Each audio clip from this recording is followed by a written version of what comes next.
That's fine. When you got Powerall, you could do it all. Multiple apps? No problem.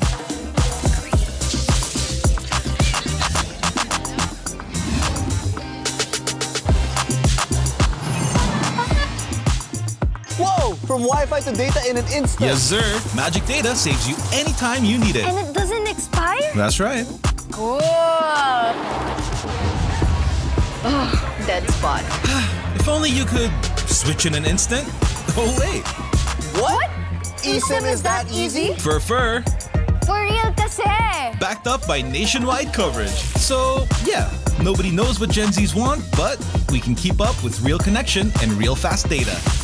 Live for real with Smart 5G plus nationwide LTE, Powerall, Magic Data, and eSIM. You guys pretty much know what we need. Live more today.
Hey, come on, come on.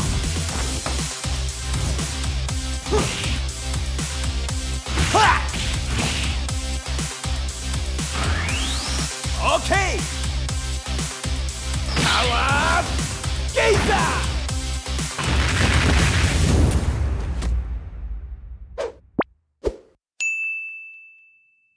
MPL Philippines might have its most dramatic and hype ending to a regular season this week. But how did we get here? It all started with MNNE Evos finishing their story and making their first playoffs return since Season 9 by sweeping ONIC Philippines, a team that were second in the standings entering Week 6. Since ONIC PH and even AP Brand lost both of their matches in Week 6, while RSG PH and Echo won their 2 matches, the battle for the top 3 slots to skip the play-ins round and even the battle for top 1 still continues. The return of one man to one team was what set us down this path in the first place. Chaknu, the Mamba, the Hall of Legends inductee, made his return to Smart Omega and MPL Philippines against old rivals Blacklist International and led Smart Omega to a sweep victory with his 2 back-to-back MVP performances and noteworthy performances from mid laner Ukir and jungler Andoryu. They also went on to defeat the defending MPL PH and World Champions AP Brand.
cut us to the top, no ifs, no buts. Winning any game, para to sa PINAS.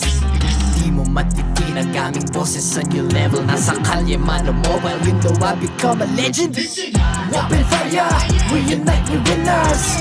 Built with pressure, like diamonds are made of. Switch na lane na parang gera, HP racing, may reset up. Built agad ang buhat ni Hilda, full load SS parang Lyra. Susundan ko ang iyong bakas, kasama patas, tagumpay natin to dahil tayo'y malakas. Para sa Pinas, nasa amin ang alas, hindi tuwa atras, kinikilala sa taas kasi kami ang malakas. Para sa Pinas, nasa amin ang alas, hindi tuwa atras, kinikilala sa taas, ganito kami sa Pinas. Wow! Hold on. Yeah, wala ka sa Pinas. We are laging MVP, no surrender, no retreat. Pag nagsama-sama, just imagine what we can achieve. Laging MVP, no surrender, no retreat. Giving 100 all my all, cause we just cannot be defeated. We are unstoppable, immune and invulnerable. Ready ang equipment, lahat frozen, malang crowd control. Pakita ko na jab like pow, beast of the southeast. Taas sa watawat, proud and loud, cause every enemy we devour. Susundan ko ang iyong bakas, kasama patas, tagumpay natin to dahil tayo'y malakas. Para sa Pinas, nasa amin ang alas, hindi tuwa atras, kinikilala sa taas kasi kami ang malakas. Para sa Pinas, nasa amin ang alas, hindi tuwa atras, kinikilala sa taas, ganito kami sa Pinas. Wow!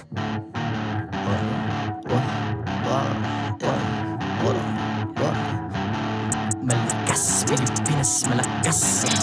Kahit anong lane, we become the monsters. Malakas, Pilipinas, malakas. Face the golden sun, I'm repping for the 3 stars.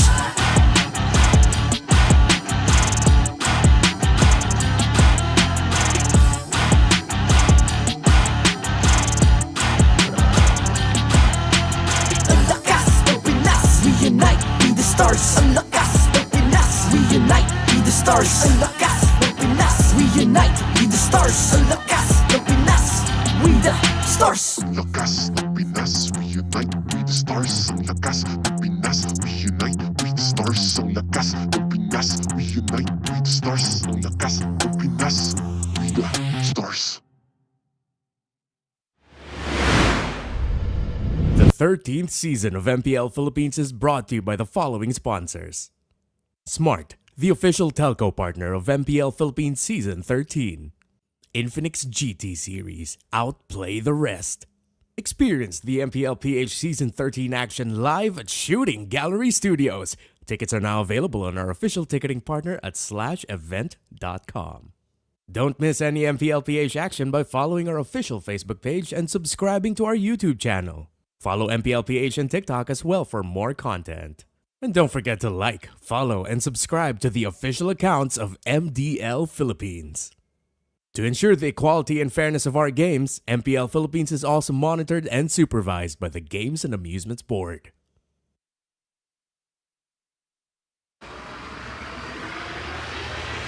MPL na 4PM MPL na 4PM MPL na 4PM MPL na 4PM MPL na 4PM MPL na 4PM MPL na 4PM MPL na 4PM MPL na 4PM MPL na 4PM MPL na 4 p.m. MPL na. 4PM MPL na 4 p.m. MPL na. 4PM MPL na Catch your favorite MPL matches every Friday to Sunday. Only at the MPL Philippines YouTube and TikTok. 4 p.m. MPL na 4 p.m. MPL na 4 p.m. MPL na 4 p.m. MPL na Maligayang pagdating sa tahanan ng pinakamalalakas na Mobile Legends Bang Bang players sa buong mundo. I'm Mara Aquino. And I'm Hans Galeria. And this is MPL Philippines Season 13. We're down to the final week of the regular season, Mara, and take note of this. May dalawa pang teams na naglalaban-laban para sa natitirang huling playoff spot. And more than that, patuloy din ang bakbakan ng 4 na teams para matapos ang regular season sa top 3 ng ating standings. Alam mo, crucial pa talaga ang bawat laban natin ngayong linggo. Kaya naman silipin nga natin kung ano nang itsura ng standings natin as we enter this week's matches. Nakadikit na ang Echo sa AP brand in terms of points, pero hawak pa rin ng Bees ang tuktok ng standings. Meanwhile, mukhang magiging mainit ang karera ng ONIC Philippines at RSG Philippines para sa top 3 finish this regular season. Comfortable naman sa kanilang pwesto ang MNNE Evos, pero ito ang inaabangan ng lahat. Sino nga ba sa Blacklist International at Smart Omega ang kukumpleto sa 6 na playoffs teams natin? Marami pang tanong ang kailangan sagutin ngayong linggo, pero may isang tanong na ang sagot ay tungkol sa playoffs. Ano yun, Mara? Well, ang venue ng ating MPL Philippines Season 13 playoffs. Oo nga, no? We're going down. Down sa South dahil sa Events Hall, SM South Mall gaganapin ang ating playoffs. Kaya kita-kits sa May 22nd to May 26 para sa final chapter ng ating season en route to MSC 2024. Pero kala mo, ikaw lang ha, may isa pa, Mara. May isa pa? Oo, dahil for the first time, live din gaganapin ang playoffs ng MDL Philippines. That's right. Balita ko kasabay din ng MDL Philippines Season 3 playoffs ang hashtag Road to MWI Finals on May 10 to 12. That's something that you wouldn't want to miss. Kaya kuha na ng tickets sa /event.com. At finally, tignan na natin ang mga labang nag-aabang sa atin ngayong araw. For our first match, we have the Super Family going up against the Phoenix Army. ONIC Philippines had it rough last week.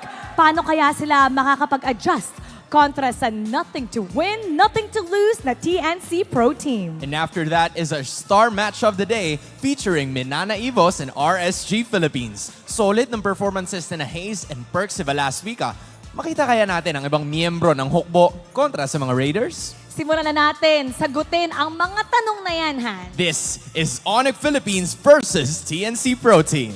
Casters, Pasok! Good afternoon, English stream. Good afternoon, international viewers. Welcome to the strongest MLBB region. Well, you know that already. It's a given.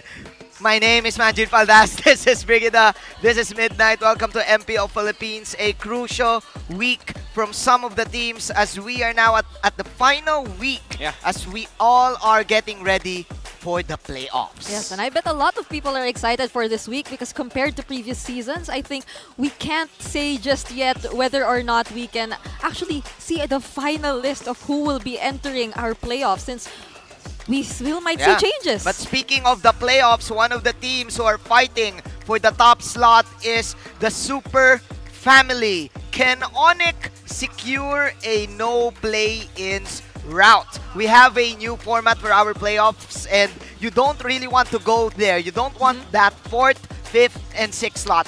What is it with this gauntlet playoffs format, Midnight? Well, the thing is that the teams that will be playing for the playoffs have to secure top 3 because if you don't, you have to play for the play-ins where you fight the remaining teams aside from the top 3 to get to the actual playoff spot. And for ONIC, the way to secure that is to either sweep their last 2 matches, get to both 2-0s, or win the match versus TNC 2-1 and then win the following match against AP Brent with 2-0 because both series will give 3 points, and also or win the match against TNC 2-0 or win the match versus AP Brent 2-1. Basically, they need to win both to secure at least the no play-ins route. If both RSG and ONIC are tied from 25 points to 29 points at the end of the regular season, ONIC will secure top 3 because they do win when it comes to head-to-head. At the end of the day, you just need to get the W. Just get the V for the 3 points. And if ONIC sweeps all of their matches,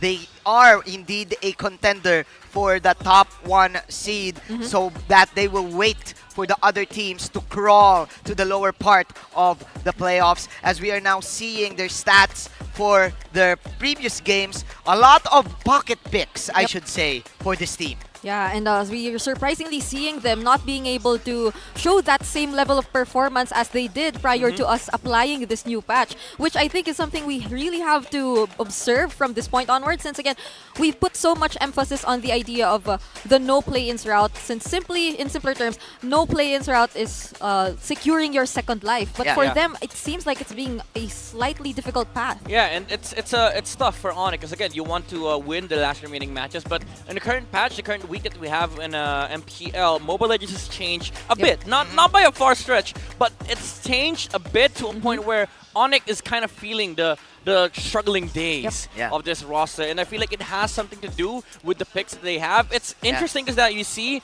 the Tirizla on their side, which benefited from the last patch, but all the other remaining options, it got nerfed. Especially with the armor change, some nerfs on some specific heroes, and I think ONIC, at this point, it's either the teams have known for quite a while what the strategies has been for ONIC, or they really were hurt with the patch that Mobile Legends had last week. Yeah, we saw that last week, the two defeats for ONIC Philippines, and now they're up against the team who we should say who has a mindset of the nothing to win, nothing to lose mindset, which is TNC Pro Team.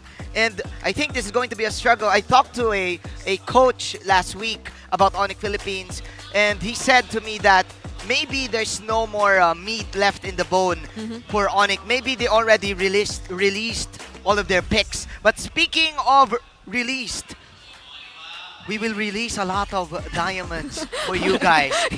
Right? I'm pretty sure all of you are familiar with this. You have to answer, who do you think will win this match? Just tune in to our official YouTube streams, subscribe to the MPL Philippines YouTube channel, and comment #ONIC or #TNC with your game and server ID. Of course, don't forget that for a chance to be one of the 4 winners of 500 diamonds. All right. Of course, for our YouTube viewers, please subscribe. Press that red button. Right now. Comment down. Comment down below. What do you think about the match? Why do you think ONIC has been struggling with the patch? And how do you think TNC will fare? Because again, we talk about how TNC will go into this match without having any sort of pressure, because they literally have nothing to win, nothing to lose. And this is basically a match where they can showcase, where they can excel, because there's no stress. All you need to do is have fun, play the game, and then maybe try to win. They just want to win it. They just want to make a statement at least before they exit the tournament. And up against the top 2 teams. Who knows? Who knows gonna happen? Here are the marshals who will officiate the match. They will ensure the fairness and the integrity of our games. This is it. Our, of course, Chico Loco, Jeff, Patrick, and Wilbert. They need one. Yeah, need one. Just need one. Fill an RG. Yeah, just need one. All right, ladies and gentlemen, let's meet the players for ONIC Philippines and TNC Pro Team.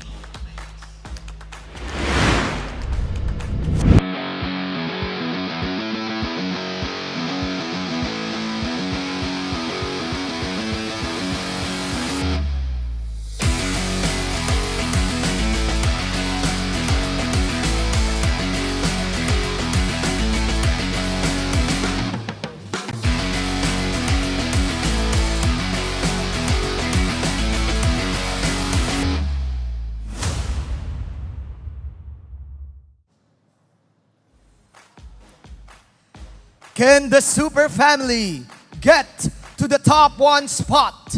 It's time to bolt in to the playoffs. Ladies and gents, it's ONIC Philippines!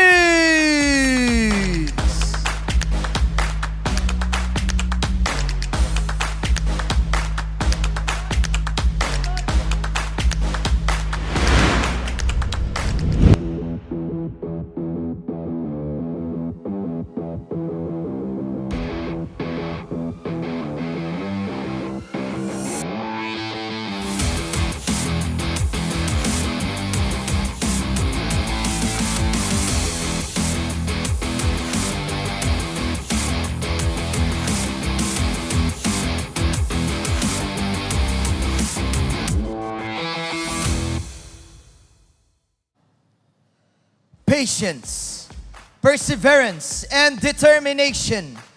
These are the words that the Phoenix Army upholds. Everyone rise for TNC Pro Team!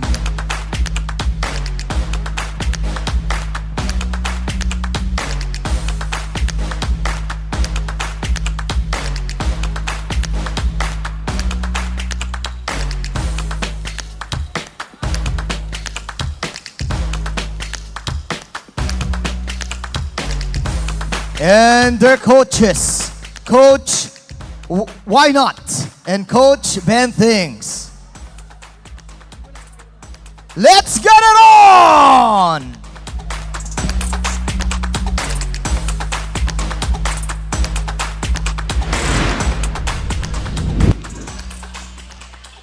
There you have it, the Super Family vaulting into the playoffs. Kelra, King Kong, Super Prince, Gem, and Escalera. We'll really have to see just how much their adjustments will be rewarding them coming into this match. Because again, we've known TNC to be a huge threat right after they also know in themselves that there's a silver lining in their situation, that they no longer have anything to lose. They really have to show us what adjustments they've made considering the new patch. And this is the adjustment. They put in Yasuo, Ryzen, Hatred, Heads, and Supayoshi. In contrast to ONIC Philippines, wherein ONIC is supposed to win everything. TNC has nothing to win, again, nothing to lose, no pressure. All bets are off here for TNC Pro Team. This is where they can actually showcase what they have, especially now with Yasuo coming into this roster. This is a very, again, a team that is very good in terms of individualistic playstyle, but now we will get to see how these individual players will perform without that sort of pressure hanging over their heads. I've been seeing a lot of reels coming out from TNC Pro Team of the team already having their vacation and releasing all of the pressure. Even though we're seeing the team head-to-head, for sure, there's a lot of stats here that ONIC will definitely lead. Yeah, you know, I think a lot of us already are familiar with TNC's playstyle of dominating the quote-unquote early game, as we can see in this graph, where they actually are quite ahead in terms of the turtle control ratio. But the repeated or the constant story or narrative that we've always seen in their matches is that they really can't sustain or they struggle to actually get back the advantage once they lose it in their hands. Whereas ONIC, I think, as a team with just relatively the same average game time, is someone or a team that's capable of actually taking back whatever advantage they might just let go of, because they're also very, confident when it comes to making the late game decisions. Now, looking at the player head-to-head, you have Hatred and Super Prince here. A very heated matchup in the mid lane, especially with Hatred and Super Prince being known as, in their times, one of the best mid laners of from respective teams. And again, Super Prince has been really phenomenal for ONIC PH. Some would say that he is the pillar of the Super family, wherein you have Hatred that is sort of like the flex factor here for TNC. The stats do show that Super Prince has been able to perform more, especially with the team fight heavy compositions coming out from ONIC, especially the Arlott with the Louis. Especially the Louis that you said, the Arlott Louis combination, the pocket strategies that ONIC Philippines has been using. And even in the ranked games, we've been seeing all of these Louis picks because of the Super Mage. But I should say also one of the superstar players is the one we're seeing in the camera right now. In the Infinix keys to victory, there you go, Escalera. Yep, Escalera and Hate. For ONIC, they have to bounce back from their last week's mistakes. Again, it has been a tough 2 weeks for ONIC Philippines, especially with the new patch. But coming into this game, I think they have, and they should have made these specific adjustments for them to win out the last remaining matches that they have. For TNC, disrupt then dictate the early to mid-game rotation. Now that they don't have to worry about mid-game and end-game pressure, they really don't have to win. All the plays are now available for them. They just need to disrupt the early pacing of ONIC Philippines. For both sides, make the most out of your remaining matches. Goes through with ONIC as they need the points. And for TNC, this is the last time that you will be able to showcase how strong and how determined you are to win in these remaining matches.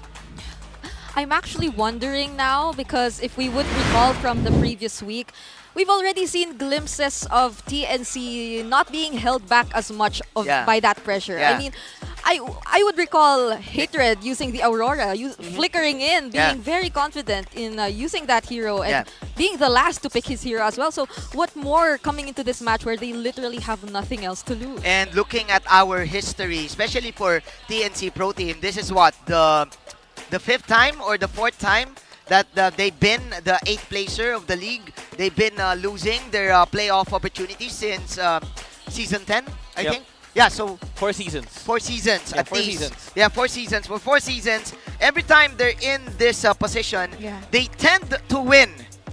And I don't know how to explain that thing. Like, if you want to win, you should win early, right? Yes. I'd say it's a no holds barred attitude. Like, there's a specific relief when you don't have to play to win, when you don't have to worry about losing. Because the thing is, for TNC, now they get to enjoy the game. Yes. Now they get to pick the heroes that they want. They get to initiate fights that they don't have to worry about making mistakes. And sometimes those plays become beautiful moments. And I think that's that's the power of not worrying about losing and worrying about points overall. So in our instincts right now, as casters who've been seeing them for 4 seasons straight, doing that same thing all over again, is that there might just be a chance that we'll see ONIC struggling up against this team because they are capable of doing that. They just have this attitude, really. Yeah, you do not underestimate TNC Pro Team for sure. If you're gonna see the body language earlier of ONIC Philippines, I've seen Kelra, I've seen Patrick, Mr. Patrick, I think Mr. Ito Max. It seems like they really want to get the top 1 seed. They're geared in. They're just locked in. We want it. We're on a losing streak. We don't want anything else but to get the V. 2 minutes before our draft. Are we gonna see pocket cheese strats though for TNC? Because again, nothing to win, nothing to lose. You can just play anything. Let me remind you, back in season 11, TNC played a hell of a lot of weird heroes, like the Zilong, the Hanzo. I mean, Hanzo was played by King Kong, by the way. So, and interesting, King Kong is playing on the other side. But again, TNC, this might be the time to flesh out those weird strategies. Speaking of weird strategies, this is not weird because we're giving away a goodie bag, because you can now join the goodie bag lottery and be one of the lucky winners if you're watching on TikTok. Yes, you just have to go to TikTok again and go to the MPL Philippines TikTok channel at MPL PH _official. Click the official live stream and click on the top left corner to join the goodie bag lottery. And guys, just do the power tap. You just have to do that. Do the power tap move and you can win the goodie bag. Come on, do it for our international viewers. Do it now. Do it now. Do it now. Do it now. Also comment down below, #ONIC or #TNC. And I would like to say thank you to our viewers, because if you're gonna think about it carefully, this is a non-bearing match. Maybe that's the reason why I'm here. Maybe for TNC.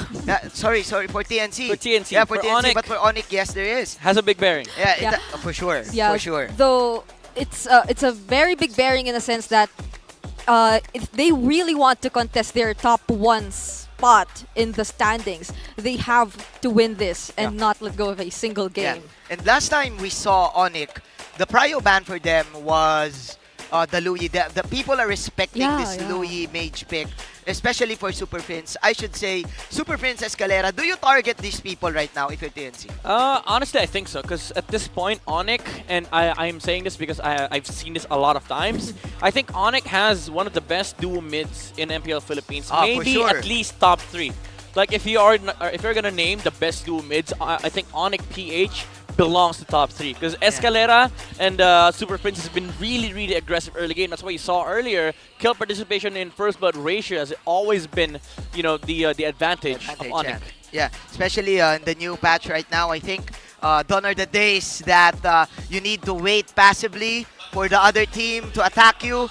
We've been seeing a lot of aggressive plays right now, especially for the top dog teams. Yeah, and for this mid duo of ONIC, I think we would also remember them also showing us quite some new picks last week, such as the Grok suddenly increasing in number when in terms of the pick rate. So I'm actually very interested to see as well whether or not they'll be showing us some new picks, since again this is a nothing to lose series for them anymore, and that would kind of shake up our statistics a bit, in terms of the number of heroes. All stats go out. All the papers, throw it away, because at this point, everything that matters is what they bring in to the Yeah. table. For sure, ONIC Philippines on a mission to get the top 1 spot.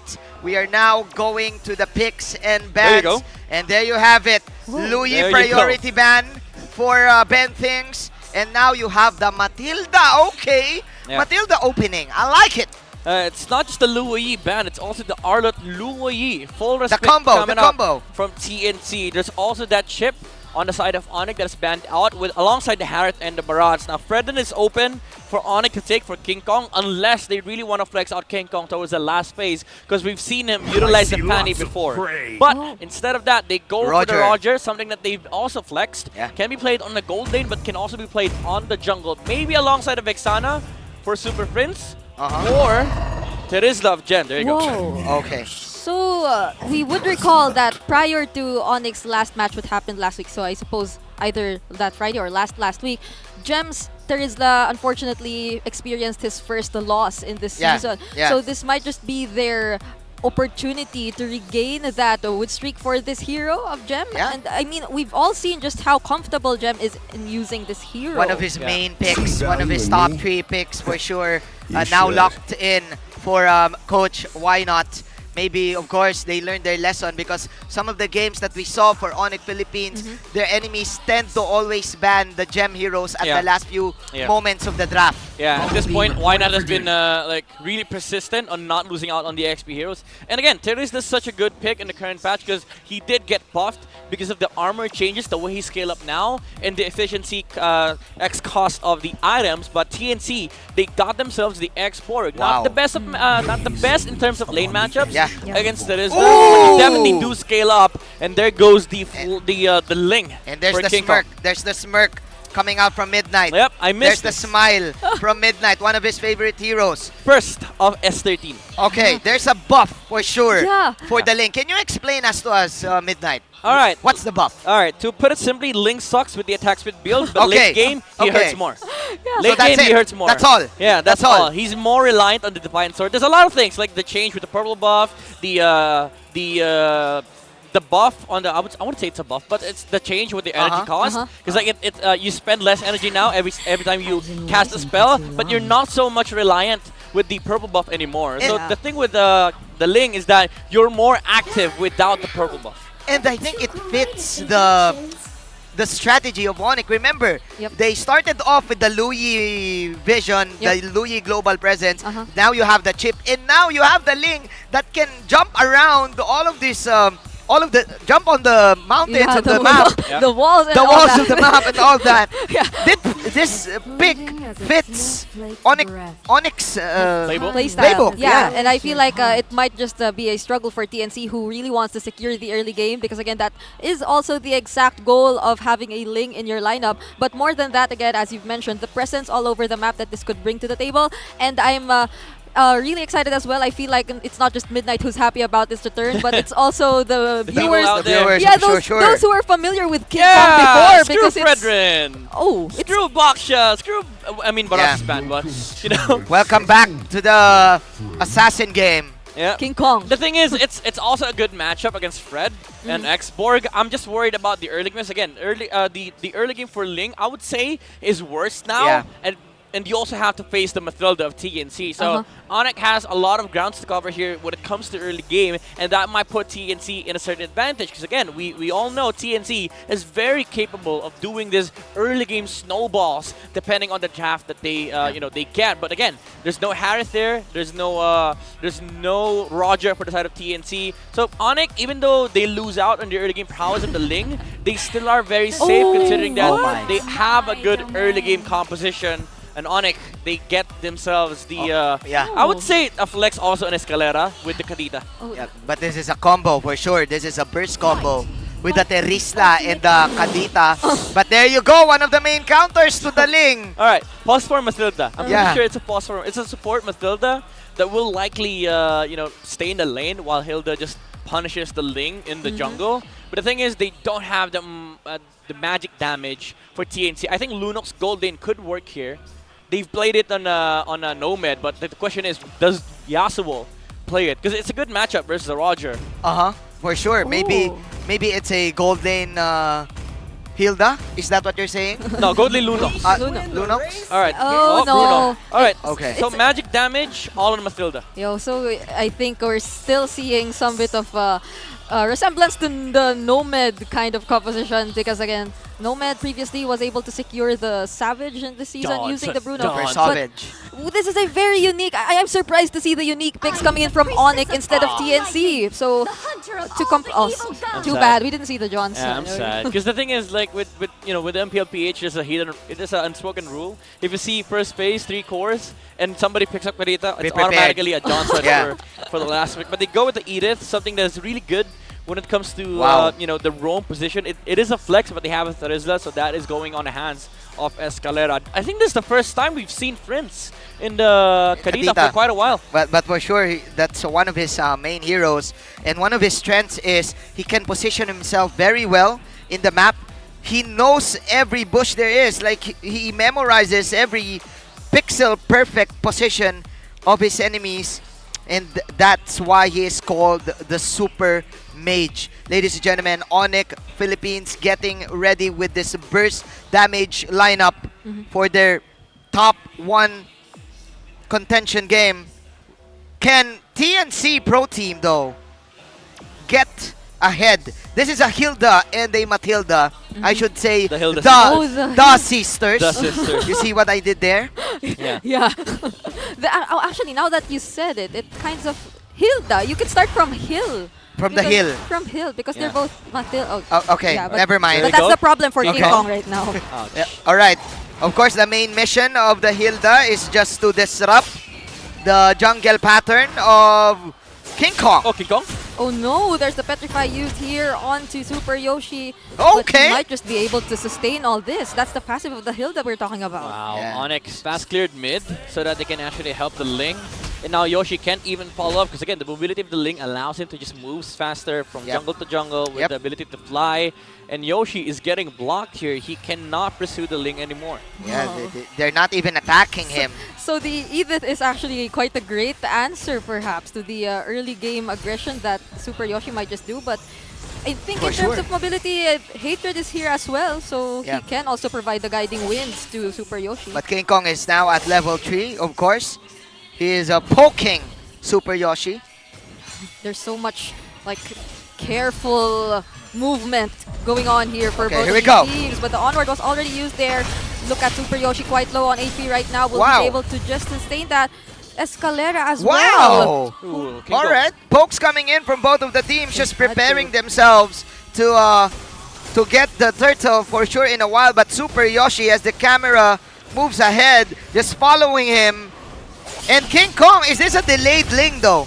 Not yet? I wouldn't say a delayed Ling. He did hit 4. He's going to lose out on 1 green camp.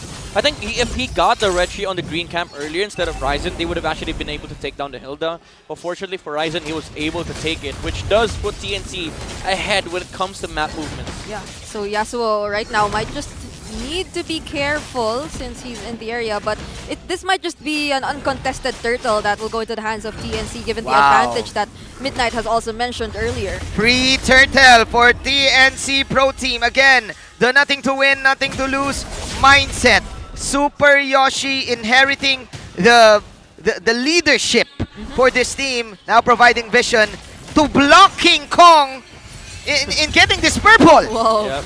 He just hit level 4 also, but Escalera though, the Guiding Wind will be used onto him. Will they be able to stay this? The Rough Waves as well is already casted. Super Yoshi will fall. So all that for the purple. For the purple. Yeah, that's a purple for a kill. Is that worth it? Oh yeah, of course. If you're against a Ling, you treat every purple buff as Lord. Okay. Oh. Okay. Coming from the Ling God. Okay, so will we be expecting some dances here in the purple buff every now and then? But still, that's I think compared to what we were expecting, we are seeing not that much action yet from both of these teams in terms of kills. Then again, Brigida, Ryzen is now at level 6. King Kong is just at level 5. And look at the damage output from the Will-O-Wisp and the pokes coming out from Super Yoshi. This is bad news. This is already bad news for King Kong. I mean, as much happy as I am seeing the Ling, this is also the sad part about watching a Ling. You force the Rechi, he loses out on the green cams. Oh, Hatred actually lives all throughout the skirmish. But yeah, again, going back, ONIC, they need to protect the farm of King Kong till the mid and late game. Because the thing about For Ling sure. is that, yeah, you do suck early game, but Ling's late game, especially in the current patch, is way scarier because he hurts. The Divine Sword gets a lot of damage done whenever he hits a target. But TNT, again, with the lead that they have, they might be happy considering that come mid-game, they can just always invade the jungle camps of ONIC. 13 seconds. Super Yoshi is locked in on that jungle camp. Locked in on that purple buff. On the vicinity. This time, Ryzen will follow him. Oh, Escalera spots Okay. someone there in the mid bush though. Hatred might just be able to escape this using the guiding wind, but Escalera, will he also try to still continue?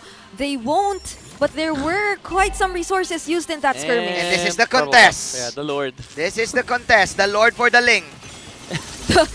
This is what we consider to be the Lord as early as 5 minutes. Yeah, the purple dance. Oh no, they got it from him as well. Second, the purple steal for TNC Pro Team. No contest.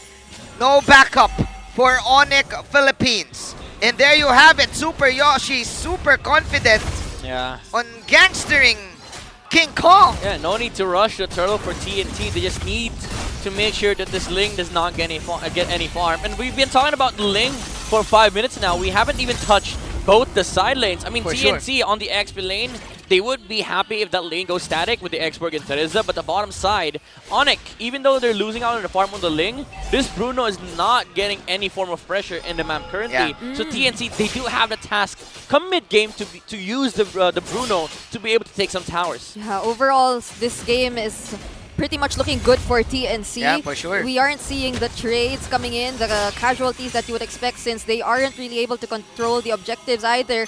The most we are seeing is that they're treating the purple buff as an objective, but look at these two roamers as well. Super Yoshi there being aggressive in the mid lane. And there's the push. There's the free Bruno game, like what Midnight said. If you're a Bruno and there's a Ling, you would definitely watch out for the gank. But no gank happened in the first 6 minutes of the game. 1.4k gold lead for the Phoenix Army. Oh, yeah, and they also got their first turret at that.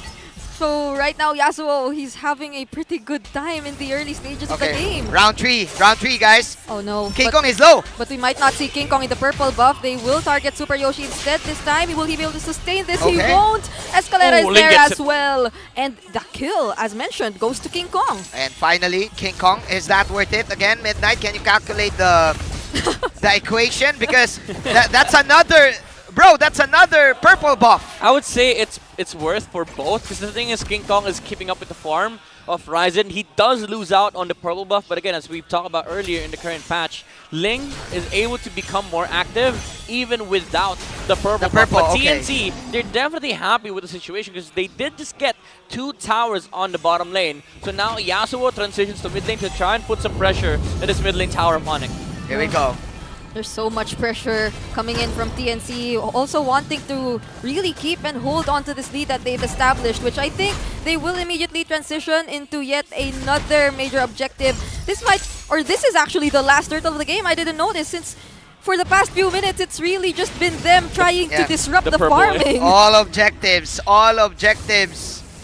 went in the hands of the Phoenix Army. Yeah. It's because of the vision game. It's because of Super Yoshi together with the Matilda, together with the Matilda shield. The sustain coming out from the Phoenix Army, and the aggressiveness is slowly giving them the lead in the game. It does go in line with the keys to victory brought to us by Infinix earlier, with TNT disrupting the flow of ONIC's gameplay. And this is the best thing you could do to disrupt the Ling composition of ONIC. You just disrupt the purple influx for King Kong so he does not get active on the map. Yeah, damn. We're suddenly seeing King Kong forced to go to the other lanes and try to just take the turrets. And surprisingly, we're not seeing the unique retribution battles between both of our junglers just yet. This is becoming a mini game for the Ling right now. This is just becoming a mini game for the trio mid for both of the teams. Ryzen, Super Yoshi, Ryzen and Hatred versus Escalera, Super Prince and King Kong. Who gets the purple? the one who controls the purple controls the game. Wow, it's a game within the game. And now they've transitioned. It's even the orange buff that they're trying to take away from ONIC this time. So slowly their map control, they're getting hold of it. And now it's not just the purple buff that they're limiting from ONIC. We're seeing vintage TNC. Another momentum for TNC right after the Escalera defeat Oh no! last week. But they catch the gold laner. The Purify is also used as well. Yasuo will fall down. Hatred will be next. And this might just be the time for ONIC to also try to go for the engage. Okay. Kendra gets the double kill. And TNC might not want to fight this anymore. Right in front of the Lord. Okay, is this the first objective for ONIC? Oh, this is the turnaround. This is where you start losing momentum for TNC. Because you did no. lose your gold laner in front of the Lord, and now King Kong is just going to be able to take out the players of TNC one by one. We've been seeing this week after week for TNC Pro Team. They always lead the game for the first 10 minutes, and then after that, true MLBB comes in. Yeah, this the is true game comes in. This is what we've been saying. ONIC has the tendency or the capacity to really turn things around. And surprisingly earlier, with just the first and second skill used here by Super Friends, the Breath of the Ocean and all that, they were already able to take out the Firaga armor of heads as well. So slowly, unknowingly, ONIC was also able to gain the necessary items. Yeah, that's big. And this is really concerning here for TNC when ONIC. Oh, King Kong is going to be able to get vision here on the Lord. Oh no! Oh, Yoshi! But the Yoshi ultimate was already used. Super Yoshi, he will try to run away for a while, but the Lord is very low as well. Who will be... Oh, it's a reset for both of these teams. Okay, Lord will reset, but Super Yoshi with the zone. That's the super zone. Prince For though. Yoshi though. Zoning out Escalera. Okay, Super Prince is yet to show himself. It's also very concerning since he's capable of bursting down the heroes right now with the items that he has. Eska? Oh, But Prince. Escalera is very low. Super Prince might just be spotted there by the Wisps. So as much as there's a lot of positioning happening here for ONIC, TNC is just really good at scouting these heroes. What a scout coming out from TNC, especially from Yoshi, the captain for the Phoenix Army, just asserting his dominance onto King Kong, target locked.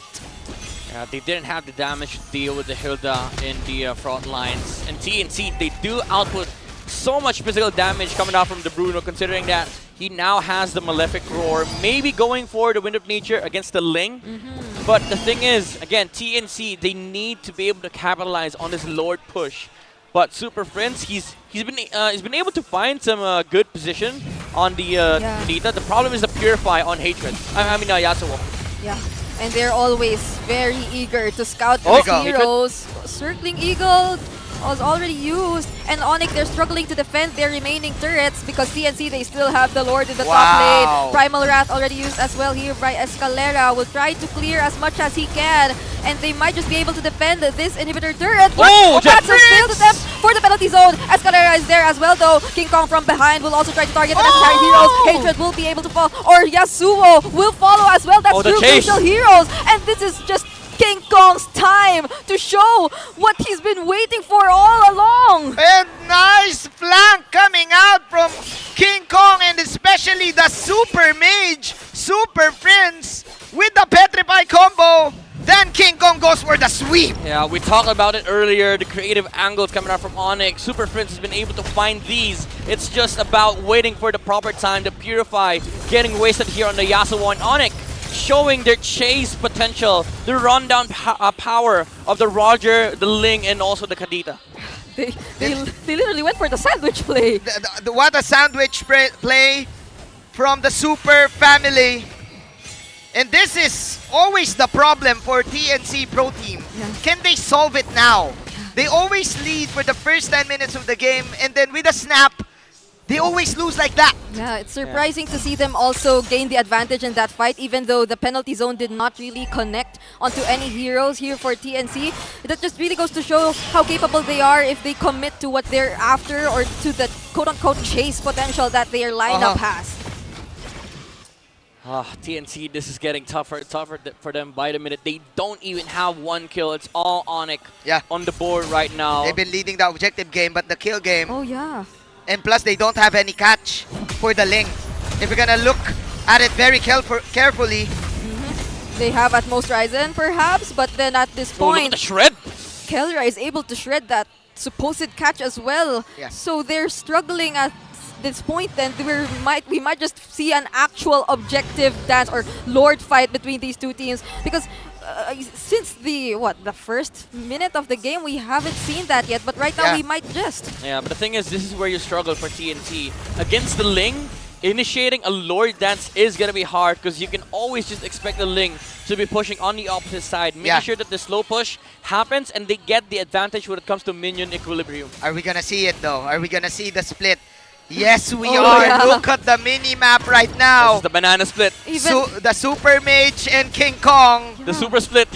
Oh no, this is a scary position for Super Prince, whoever passes by this area. But Oh, they're rushing it! They're rushing it! Look at this wraparound. TNC, they might just burst down this. Oh! Prince's Wrath will be used as well, but Gem will go in using the penalty zone. Kelra using the Lycan down. He will go in as well, and from behind, Super Prince surprises everybody. Heads and Super Yoshi are the only ones left to defend, and ONIC will be successful in that team fight, but the Lord, it will go to TNC.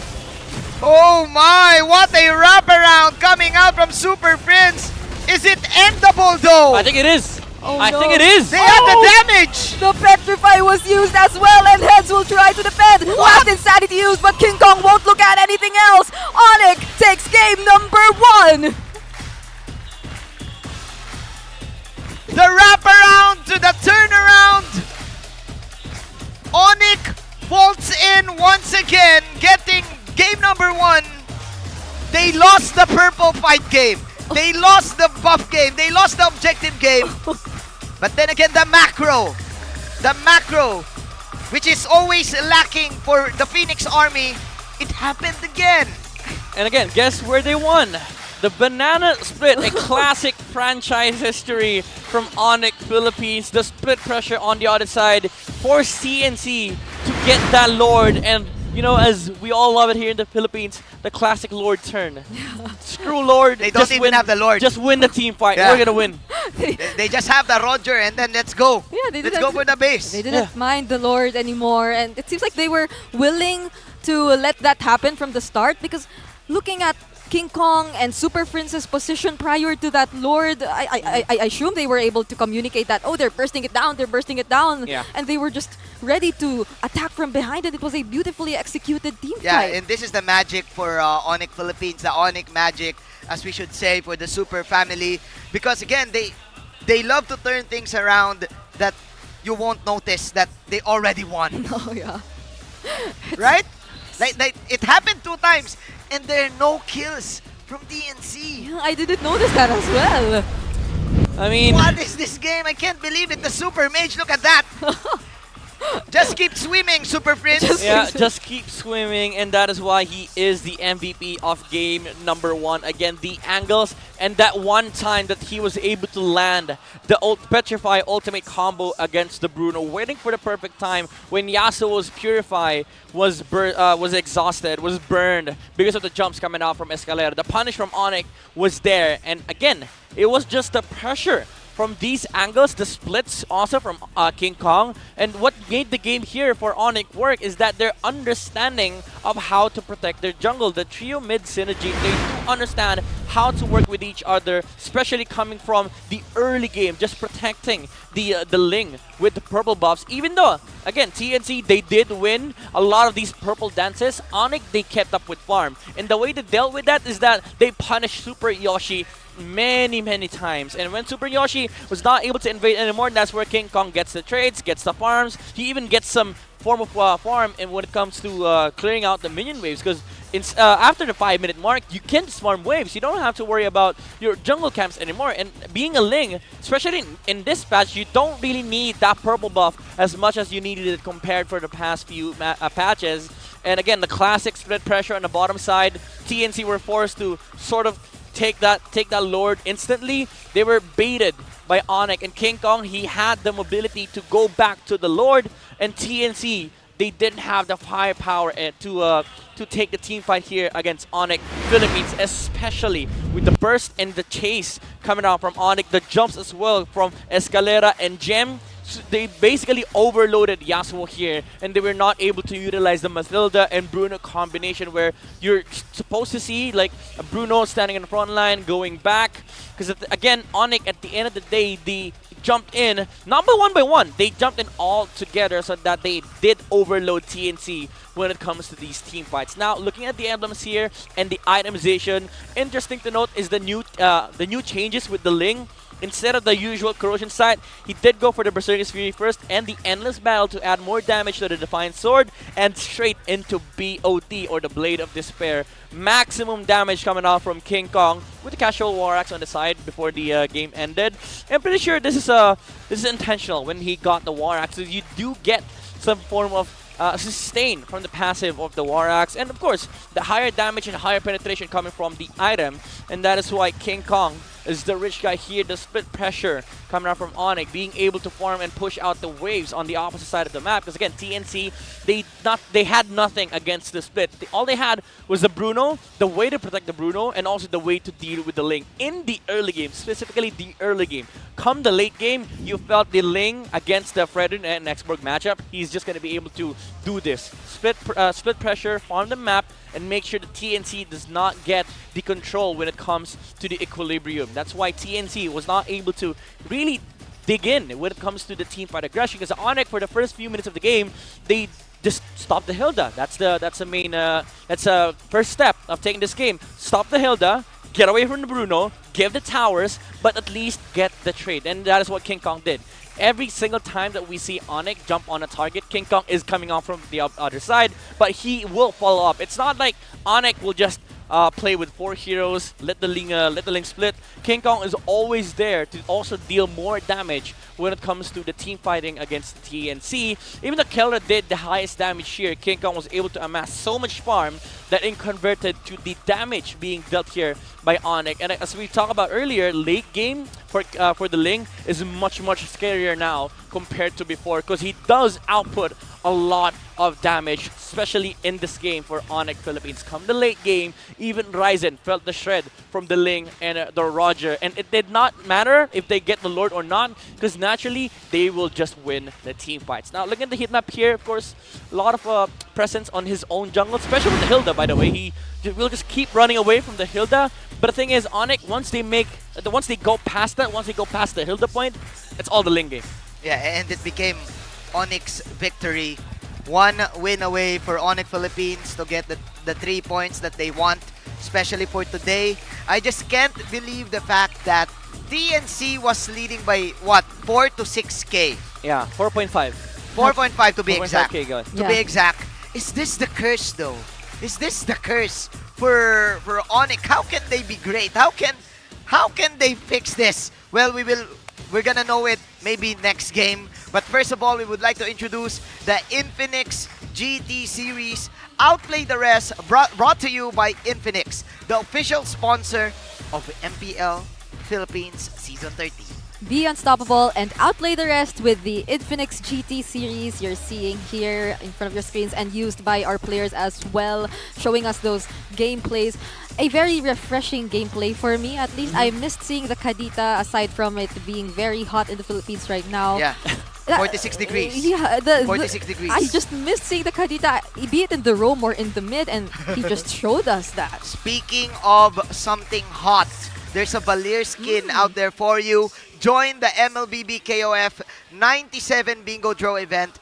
Take a shot at winning 3 brand new KOF collab skins and unlock their exclusive ID tags. Yes, so this goes until April 30. Grab the skins and unlock their exclusive gold ID tag. After this period, you'll still snag the exclusive silver ID tag when acquiring these skins. And of course, during the event, enjoy a sweet 50% discount on the first draw, the first 10 times draw, and the first one-time draw every day. So don't miss out on this awesome opportunity.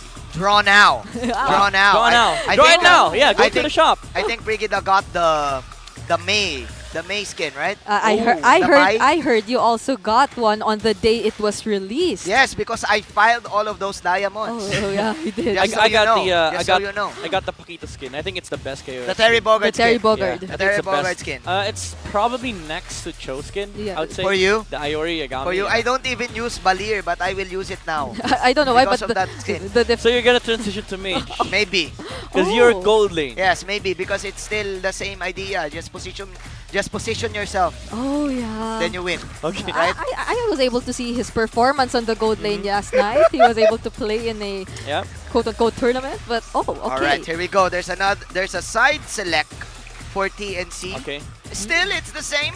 They will go for the blue side, so Yeah. the priority pick will be theirs.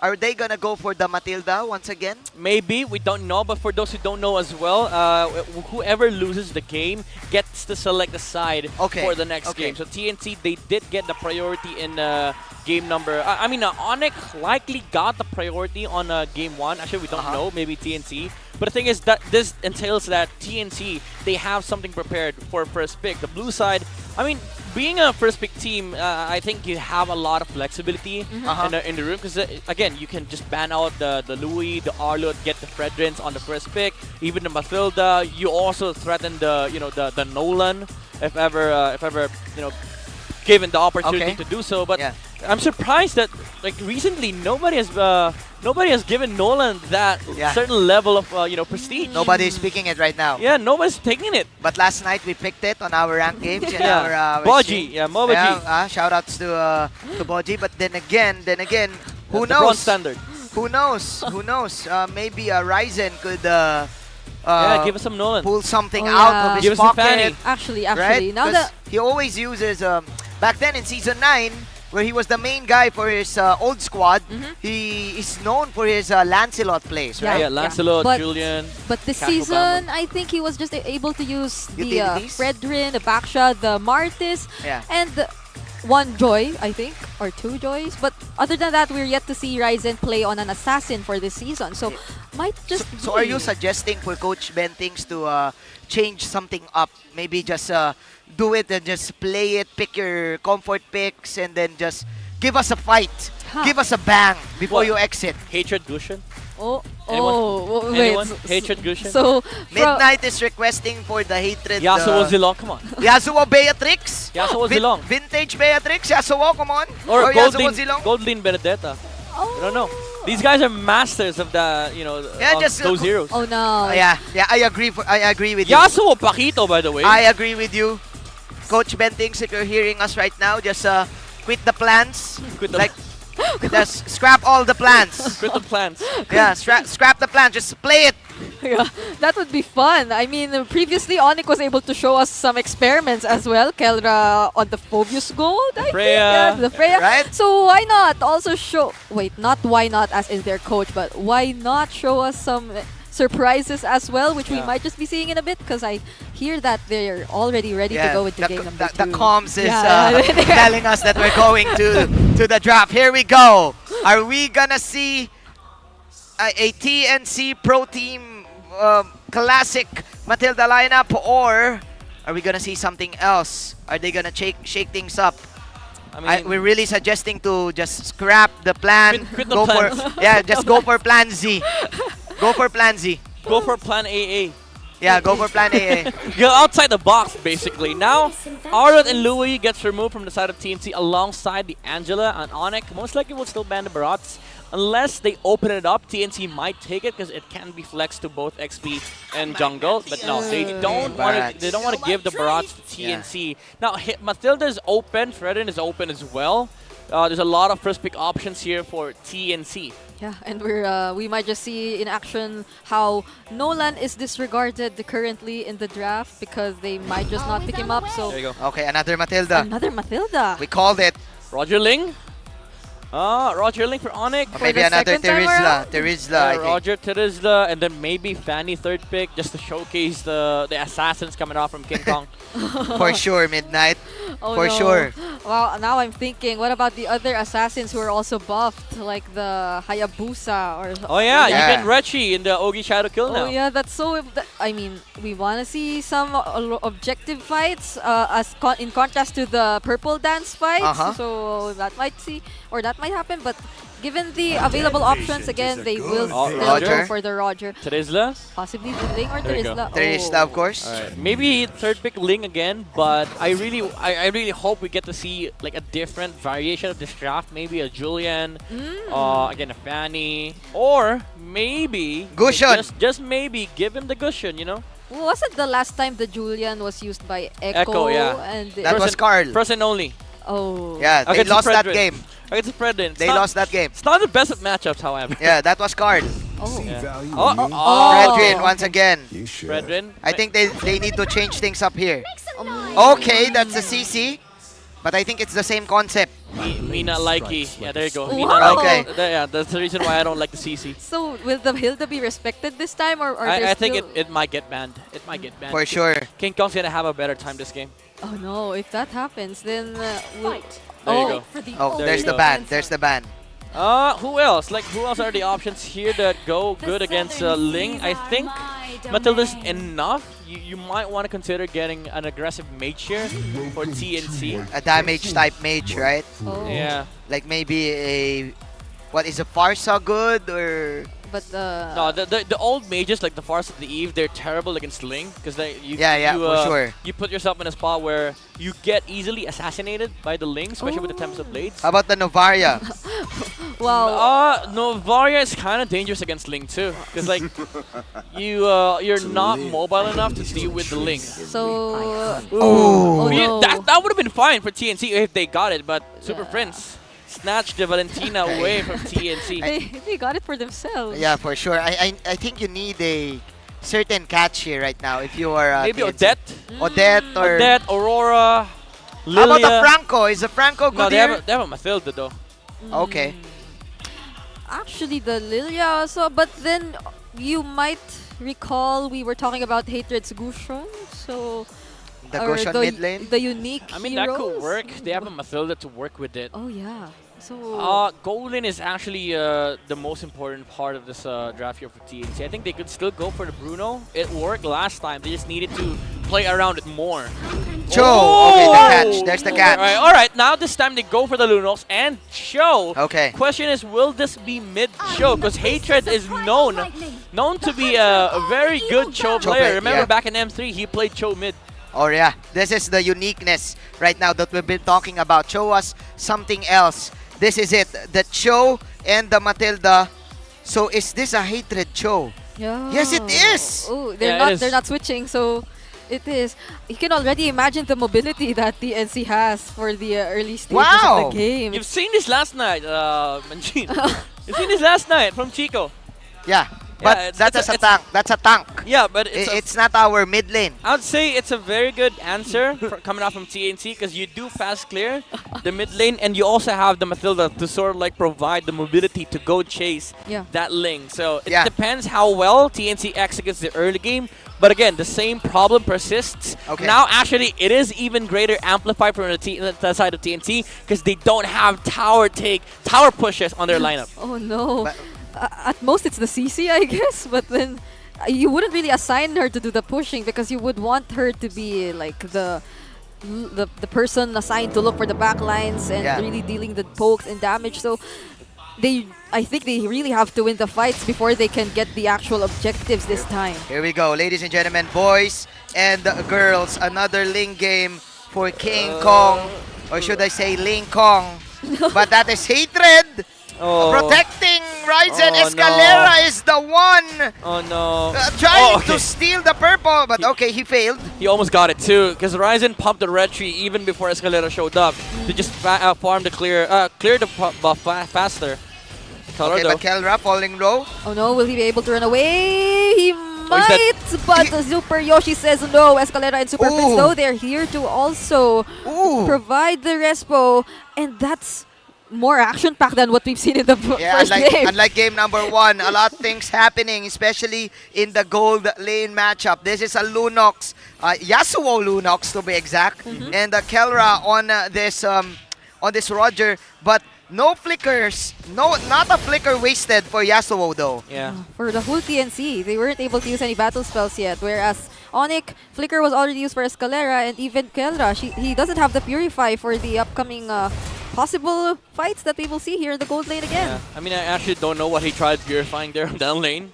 And of course, you're Kelra. You just, come on, man. You need to press, press all some of the buttons. But again, this time, the pressure on the lane is off from ONIC, so Escalera and Super Prince gets to play actually the dual mid matchup. And now the worry for TNC is that compared to game number 1, they don't have that same level of push coming out from their gold lane. You have a Lunox though, a more skirmishing hero compared to a Bruno, I would say, because of the way that Lunox fights in the current patch. She's way more versatile when it comes to team fighting, but you have to worry about still the split pressure coming out from ONIC. That's likely what they're going to show us once we transition again into either the mid or the late portions of the game. Yeah. Even that King Kong, unlike earlier, he wasn't really disrupted at all in his farming, but the initiations are already there for both of these teams. But the first to fall will be Gem. He won't even be able to cast his penalty zone, and King Kong will be prioritizing his purple buff first before anything. But TNC, they're doing a pretty great job at distracting the heroes from ONIC. Super Yoshi will be another sacrifice though, and it seems like they won't be able to contest this turtle anymore. That is a turtle for a kill. ONIC just securing the purple.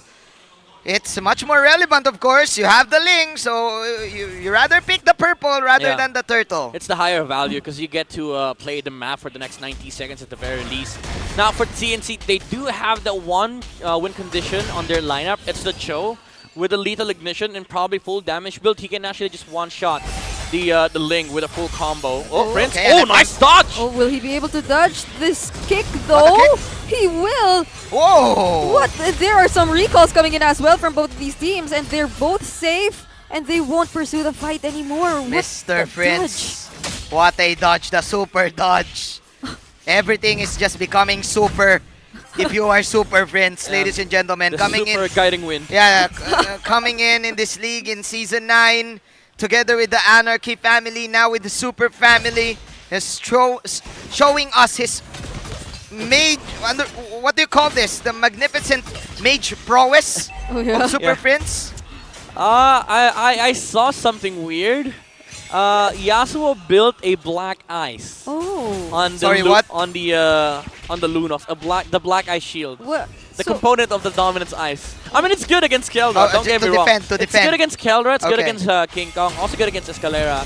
Just to mitigate the attack speed coming out from ONIC. For the defense. Yeah. But Escalera might not be able to defend this one. 3 members are onto him, and he will fall.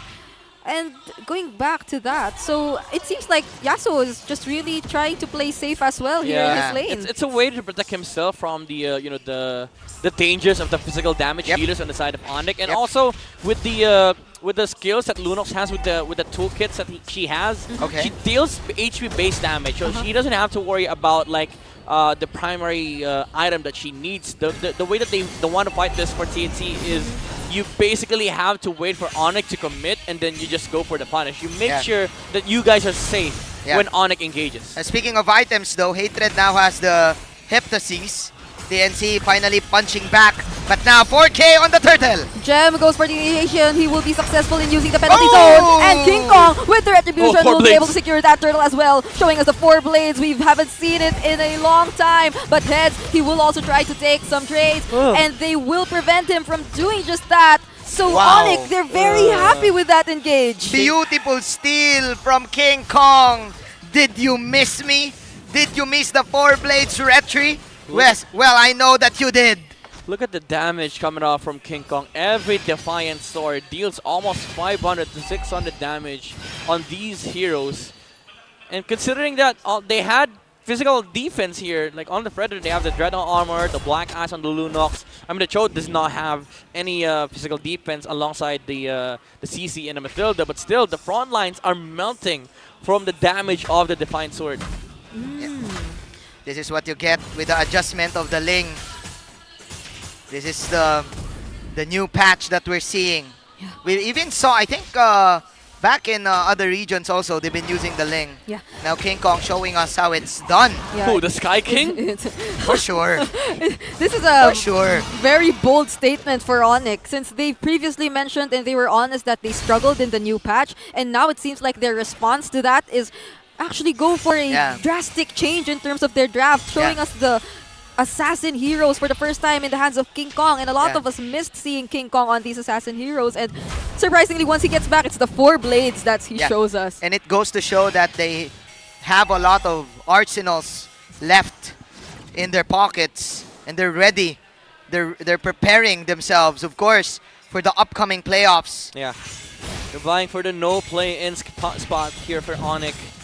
And they're getting very, very close to doing that one more match. Okay, here we go. 8 seconds left for the turtle. Look at the position of Escalera.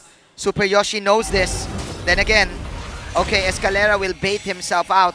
4-5 is the scoreline. Oh no. Okay, there's the initiation. Blitz. Super Prince gets to escape once again. So now he knows which ultimates are gone and which skills are used here for heads. Will they be able to commit this? King Kong is already there as well. Gem goes in, uses the penalty zone, but will they have enough damage? Hatred will be the first to fall. And there goes the Appraiser's Wrath, but it's still King Kong who secures the turtle, or the turtle, am I right? It's the turtle. And they will still continue the fight. Yasuo will be able to use his Clutch Light ultimate, but will not be able to survive. Kelra with the and chase. heads, he's being chased here by Kelra. Oh my God. Still pops the vengeance the and heal. will survive as well. 2 for none. That's a turtle, and that is also a purple for King Kong. And the mid tower too. That's just a basic retribution for the jungler. The mid tower also, yes.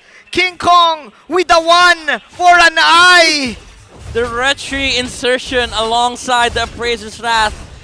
Ryzen did not time the retry ult properly, and King Kong was able to insert that steal in between the 1 for an eye, indeed. I was surprised because the Appraiser's Wrath, it seemed very on point. Yeah, that's the combo, right? Appraiser's retry. But King Kong said, okay, I just need to retry, and there you go. He didn't even use his ultimate. Games in the hearts. Games in the hearts. Yeah. 1 for an eye. 1 for an eye. Games in the hearts. Oh my God. That was clutch. Yeah. Perfect definition for the turtle steel clutch King Kong. Yep. But he could have not done that without his allies. Oh my God, Super Prince. Look at this. 2-0 and 3. Yeah, it's surprising because it seems like he's always prioritizing the divine or the Guiding Wind. No, it's not. The Circling Eagle. Yeah, the Circling Eagle when he uses the IMU. But then each and every time we see him use that, it's right after he baits out a skill from TNC. So it becomes, or it turns into a huge advantage for them eventually. And he doesn't really like lose all his kits once he uses the ultimate. So they're just there and they're really able to sustain the fights. Yeah, plus he really saves his Purify for every initiation that Hatred does. And this is just looking bad for TNC. Wow. Another Lord Spawn.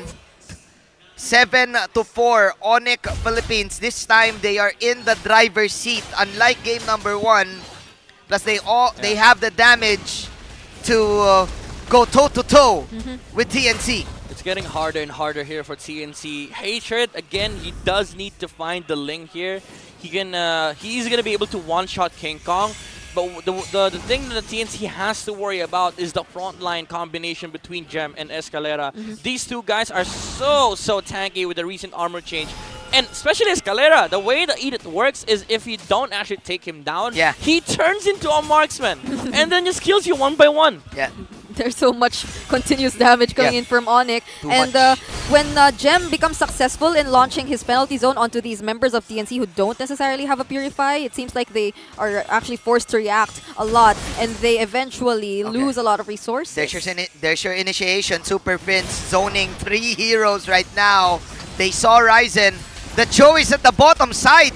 ONIC Philippines, they know this. Oh, there's there. the knock-up, there's the conceal coming out from Escalera. Are they trying to go for the split as well? But heads, he seems very low now. Guiding Wind is there. There will be some sleight of heel. Okay. But Ryzen this time will be the one to steal the Lord. Oh, no. And Ryzen will be able to fly away with the Guiding Wind. He's Adrian. saved here by his teammates. But the ONIC, they seem like they want to fight. But they as well will disengage. Not this time, King Kong!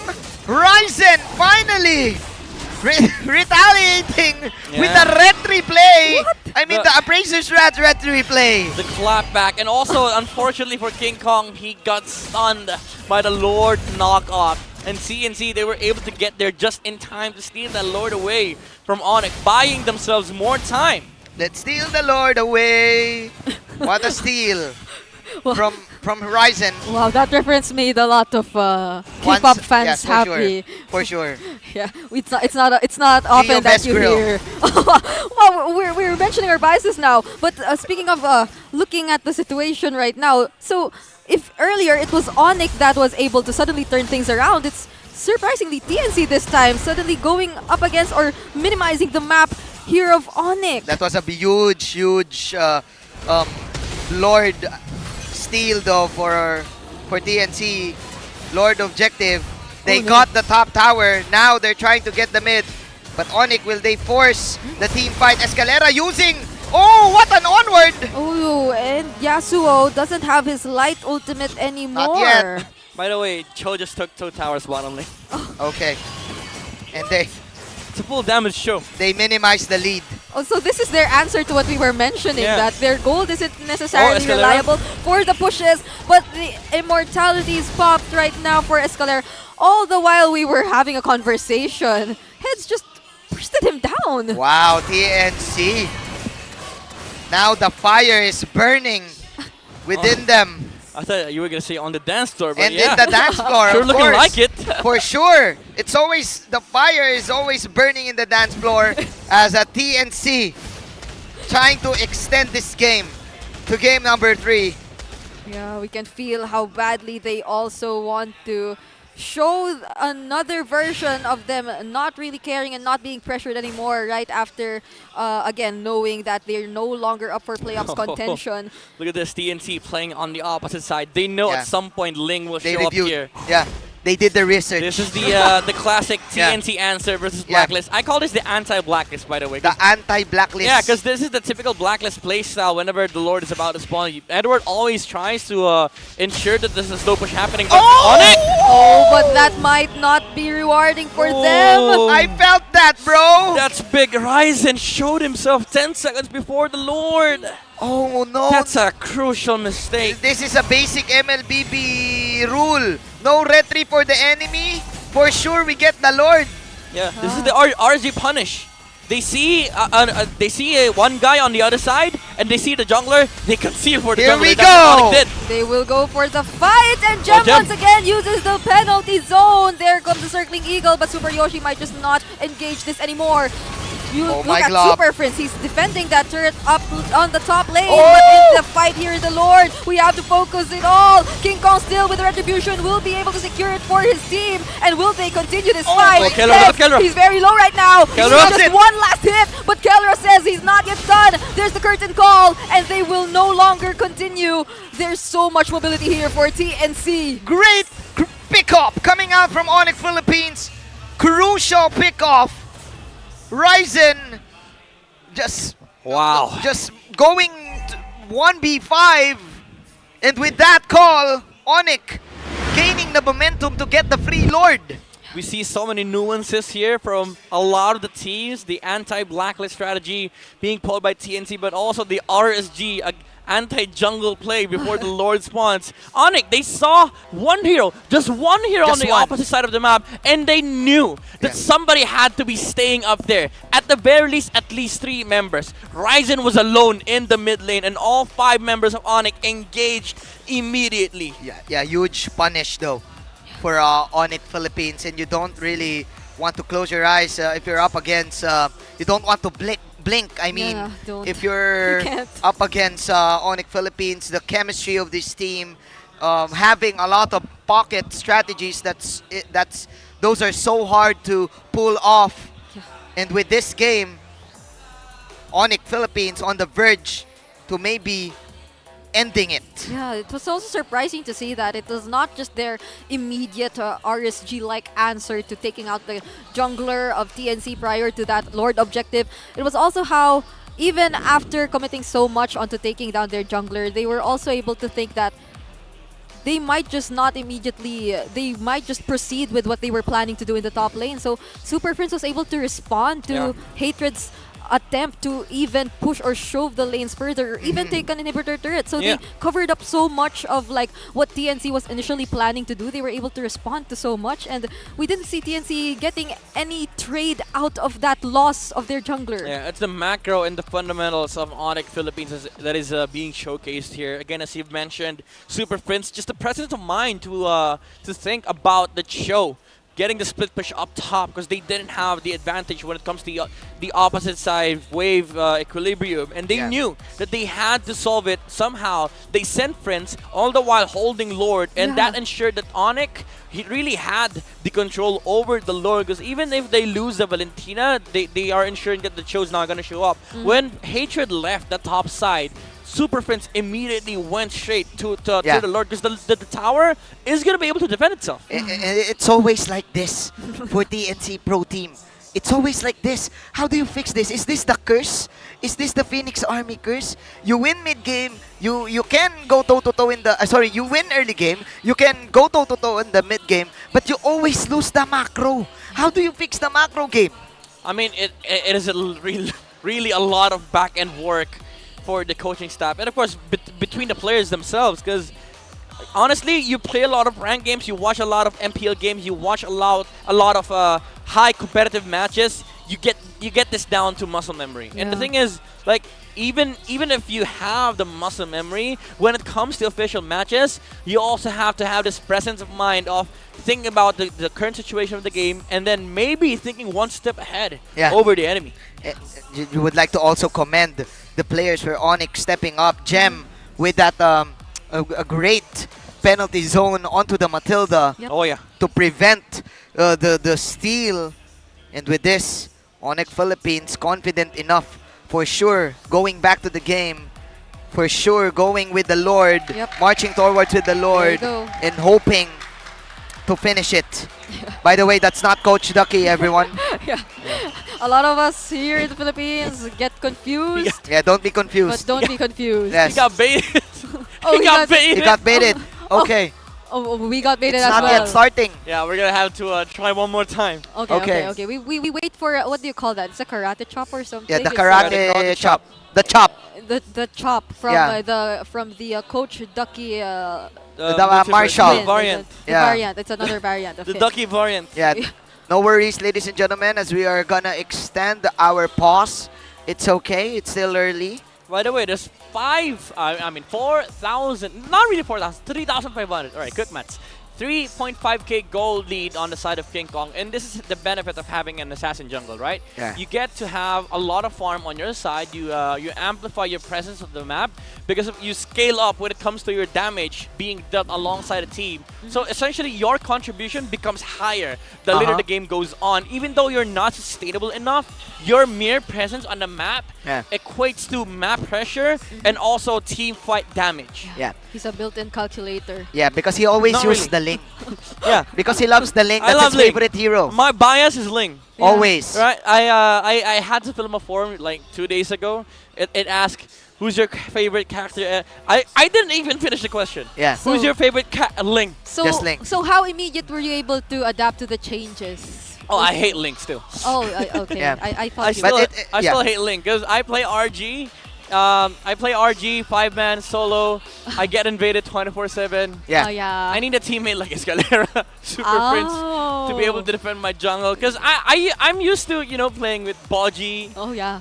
Bobby Trick. They don't defend my jungle, so yeah, because he can pull it on his own. Oh yeah. So how about your XP lane? Doesn't he like also disturb the enemy jungler or something? It depends. I wonder who. Anyways, the going back to Midnight's point, it's really hard to play against the Ling, especially in late game, because he has a lot of options. Number one, if you go for a trade, maybe 2-on-2, maybe a 1-on-1, the Ling will just Oh, there goes the chop. It will just come in and will pick you off. Oh, there you go. Right? He's going in. He's looking for a target. Oh, not a target. He can either go first or go in Or last. Yes. That's the unpredictability of having a Ling as your jungler. And second, he can do a split. He can block or cut waves. Yeah, it's Just like flexible. that. He's flexible like that. He can actually split. Oh yeah. Like Well, literally split. Yeah. Literally. Like Mystica. Oh, top lane, top lane. Look at top lane. Oh! No splits happening for TNC because Hatred is down. Like what I said, you can't really go with those one-on-ones in the late game. Yeah. If there's a Ling roaming around the whole map, This is the thing that I enjoy about Ling. I get to play one side of the map. you and get to last hit and midnight. no one can touch me. You get to KS midnight. Yes, I get to KS. That's my job. Oh no. Kill, secure. Kill secure, but will this be a kill secured for ONIC? Because there goes the onward of the Earth Shatter for Ryzen. Ryzen will fall, and the penalty zone will be used onto heads. The Vengeance is popped as well here, but Kelra doesn't mind anything else. He will focus on taking down the inhibitor mid lane turret, and they're successful in doing so, and they will transition onto the other turrets as well. Oh man, mid tower down. All of the towers down. ONIC Philippines will discipline themselves and will back off. Maybe wait for another purple, or maybe just end this. We don't know what, because in their lineup itself, it's very unpredictable, and ONIC themselves, they too are unpredictable, but there's the guiding wind. Oh, it's endable, I think. Yasuo was able to survive that, but it was a close call. They're gonna wait for the next Lord. Great defense for TNC. Yeah, this next Lord, if they get it, it allows them to maybe ensure or guarantee that they end the game, because they will have everything by then. The Flicker for Escalera too. So TNC, if they want to somehow make a comeback, this Lord is going to be very important for them. Yeah, the most important Lord of the game right now. I agree. 23 seconds for the Flicker of Hatred. But Escalera still gonna wait for 40. There's the Lord Cam. Okay, what's the position here? Oh, surprisingly, we're almost at the 18-minute mark. Oh, ouch! That hurts. That hurts, that hurts. Oh, Ryzen might want to go for the engage, but Super Prince and King Kong, they're here from the sides. Will go for the attack as well. Gem my from the glove. penalty zone, but there are so much pokes happening here prior to this Lord. Oh, they have to deal with the wave. They have to defend the wave. Great pokes coming out from ONIC. The pressure is on TNC's side. King Kong! Oh, no, with the Lord! They bursted it down! Oh, they're still going! And they still want to engage in a fight! Yasuo will have to run away. Guiding Wind was already used. Circling Eagle as well, but Ryzen is very, very low! Members of ONIC will be able to avoid the Appraiser's Wrath, but heads from behind. Will he be able to take down Kelra? Vengeance already used! Oh, King Super Kong. Prince will be able to fall down! And now they're trying to chase after ONIC, and they're taking consecutive kills and consecutive immortalities away from them! Wow! 2 kills for TNC Pro Team. Heads just zoning out Kelra from that team fight. Yeah. Popping the Vengeance. Kelra did nothing. That's Heads doing that, and also Yoshi knocking down the Ling from the wall with the second usage of the Circling Eagle. He was not able to find the finishing blow onto Ryzen. He was able to live for quite some time, and again, Kelra was not able to participate in that fight because Heads was on his face. Can you feel it now, Mr. Midnight? Can you feel the fire burning in the dance floor for TNC Pro Team? That was a crucial defense for 19 minutes in this game. They have the damage. They have Heads, who is doing a great job on this on the CC. No deaths yet. Yeah, Plus they all have the bolts from Yasuo to put in the damage also. He was never punished, despite him always being the one to scout the damage dealers here for ONIC Philippines. And his positioning is very commendable as well on the CC, and even the timings of his Vengeance. So he's proving to be quite a challenge here in this match. And this continued performance from Heads might just allow for more room for his other teammates to operate. And it's still early. It's Friday afternoon MLBB primetime. It's just 5 p.m. We started at 4. TNC, they want to extend this. They want all of the tickets to be worth it. For our on-site viewers and our online viewers as well, who can still comment down below who they think will be winning the series, because we're yet to know.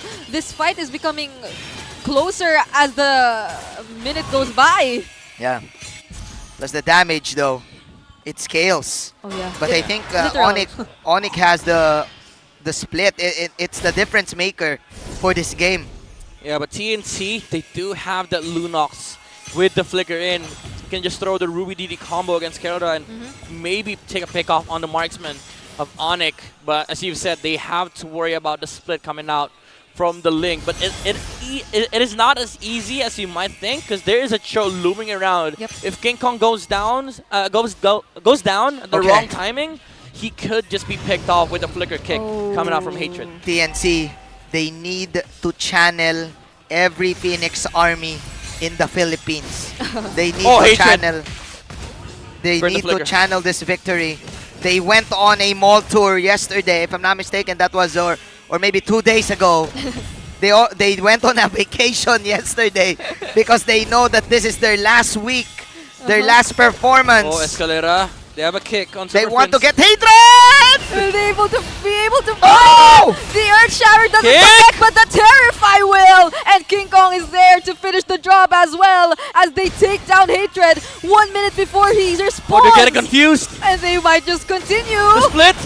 Escalera is here. Will be using the Primal Wrath. The damage is there. And King Kong for the finishing touches. Yasuo? There, he forces the light ultimate here for Yasuo. Oh but my will be the goodness. recipient of the knock-up from the Tempest of Blades. And he will fall as well. 3 members left to defend. that's it. But Kelria That's uses the it. Lycan Pounce and threatens the rest of the members of TNC as they slowly knock on the base. And they really try their best to defend. But until when can Okay, they Kong. defend this?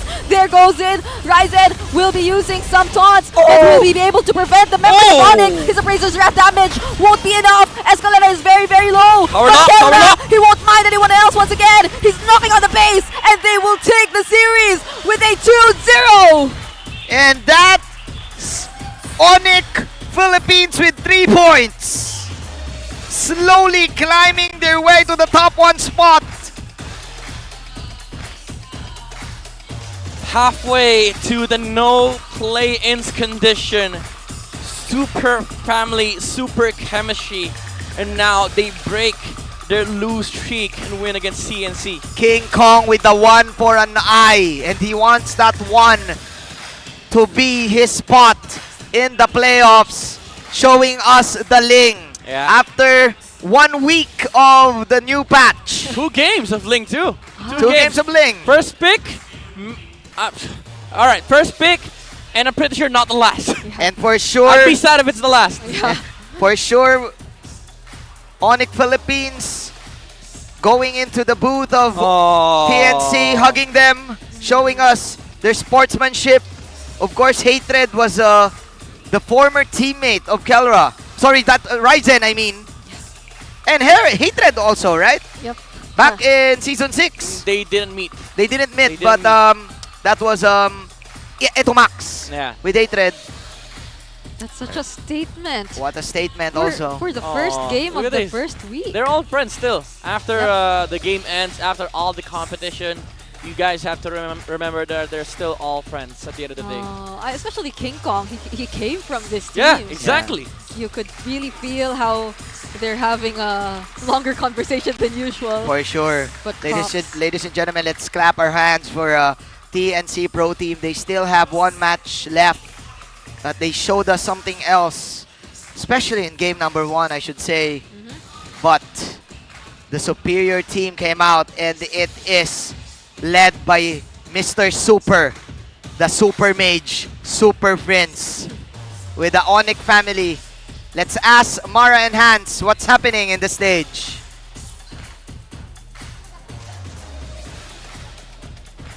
Congratulations to ONIC! Kelra, nakita namin, that was a very heartfelt moment, yung exchange nyo kanina. Nakita namin may sinabi ka kay Ryzen, hinag mo siya. Anong sabi mo sa kanya? Sinabi ko na parang wag siya mawawala ng pag-asa. Marami pang, hindi naman matatapos sa MPL, bawi lang na bawi. That's right. Keep on fighting, TNC. At eto, yung rematch nyo against Super Marco, yan yung huling laban nyo for this regular season. So gaano ka-importante yung laban na yun for you guys, seeing as how you're still fighting for the top 3? Sobrang importante nun kasi yun yung magdidikta sa amin kung magta-top 3 kami o hindi. Kung di kami manalo, hindi kami magta-top 3. Pero kung mananalo kami, sure na top 3 na kami. Ayun siguro yung pinaka, importanteng laban sa amin. Meron ka bang mensahe para sa kanya? Ang message ko sa kanya, galingan namin, bigyan namin ng magandang laban yung viewers. We're looking forward to that. This time, I want to give the floor to Escalera. Escalera, it was a very good performance galing dito sa match nyo this specific series, pero on that last week, medyo nag-struggle kayo. What were the adjustments that the team has made para magawa at ma-execute nyo yung performance na ipinakita nyo sa atin ngayon? Nag-extra effort lang po kami sa Parang mas dinamihan namin yung mga laro namin para malaman namin kung ano na talaga yung meta ngayon. Right? Ano ba sa tingin mo yung parang naging kahirapan with the adjustment or with the meta? Nagulat ba kayo? Is it something na hindi or medyo nanibago kayo with the losses that you guys have encountered last week? Nanibago lang po siguro sa mga parang may dumagdag na mga heroes. Doon lang po kami nag-struggle pero yung nag-extra effort kami ng laro, masakita namin kung ano talaga mga importante ngayong hero. Right, and that's a very good insight to have. Thank you so much, Escalera. This time, I feel like it's King Kong's turn. King Kong, Kasi yes! wala siyang death the entire 2 times na ginamit niya yung Ling. Tama ba? Right? Tama. So, how does it feel to use Ling back? Yan ang pinakaunang set of Ling games na nakita natin this season. Nakakamiss lang po mag-Ling. Naalala ko yung yung time na meta pa yung assassin Namiss ko lang. So what makes Ling so good ba in this meta? Tingin ko po ang ganda nung ginawang patch ng Munton Parang parang sobrang sakit po niya ngayon. Tapos dahil din po sa mga nakakalaban namin sa mga scrim. Nag-assassin ka ba? Ako hindi Well, nanood naman ako kanina. Kaya Pero anong meron tips? akong insights. Oo nga Hindi tayo ng tips. Kailangan namin ng tips, pare. Okay. Tips para sa... Kung sakali lang, ano bang mga ayaw mong kalaban kung sakali pag Ling ka? Yung Hilda, ginugulo ko di ako mapag-farm Okay, noted. Di na ako mag-Hilda, pero I feel like makikita pa naman natin yan for the rest of the season. Possibly. At habang na kay King Kong yung mic, congratulations King Kong ang ating MVP! Shoutout naman tayo sa lahat ng ating mga fans. At syempre, alam mo, lagi ko nakikita yung daddy mo, si Daddy Roderick. Nandito si Daddy, hello! Alam mo, talagang nagsascan yung camera, dumadaan talaga sa kanya. Kami, mga casters, at nanonood kami, super na-amaze kami yung sa support palagi ni Daddy Roderick. Anong gusto mong sabihin kay Daddy Roderick at saka sa lahat ng ating mga manonood? Gusto ko magpa-thank you kay Papa at kay Mami. Kasi kahit palagi silang busy sa ginagawa nila sa bahay, ginagawan pa rin nila ng paraan para makanood sa mga laban namin. Ano naman yung gusto mo sa lahat ng mga nanonood ngayon na parents? Anong gusto mong message sa kanila to encourage naman yung mga anak nila na it's okay to play MLBB? Sa mga parents, anong gusto mo sabihin para ma-encourage din sila na it's okay for their kids na maglaro ng MLBB? Siguro bigyan nila ng opportunity na gawin ng mga bata kung ano yung napupusuan nila. At proof yon dahil look at how well they're doing. Once again, congratulations to ONIC. You may now take your bow.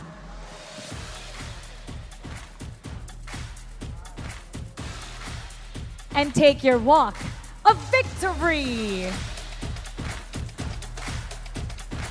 Well, Mara, it seems like ONIC Philippines, the super fam, has finally gotten their groove back 2-0 kontra sa Phoenix Army.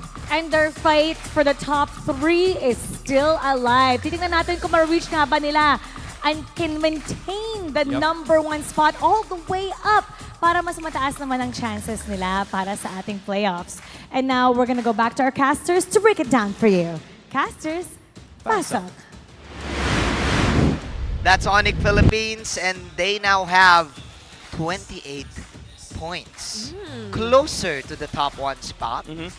They're chasing out Echo and then AP Bren. But then again, props to TNC Pro Team. That's really, I think, a hard loss for them, especially game number 2. And everything happened so quick. Back in game number 1. Let's take a look back at this game. Our MVP is King Kong with 1 for an idle link. Yes! Of course, Midnight, go ahead, do your thing. I mean, it's a Ling with a 306 KDA, kill participation of 69%, 808 GPM. For the most part, you'd be always to do. You'd mostly be able to always do this on the Ling, like apply the split pressure, be able to farm up on the map, push out waves, and also participate in fights wherein you sort of like bait the enemy into engaging because of the numbers advantage, right? Like TNC maybe feels like, all right, we could win this, we could actually take this fight because we have the numbers advantage, and then suddenly Ling shows up. That's the strength and that's the power of the Ling. Very similar to how Fanny operates, but now with the current patch, the Ling is able to output so much damage in the mid to late game. He has worse early game, however, but the thing is, compared to game number 1, King Kong had a better early start here for ONIC Philippines. But TNC, they did get that amazing Lord Steal from Rising, inserting the Retribution when King Kong was knocked up.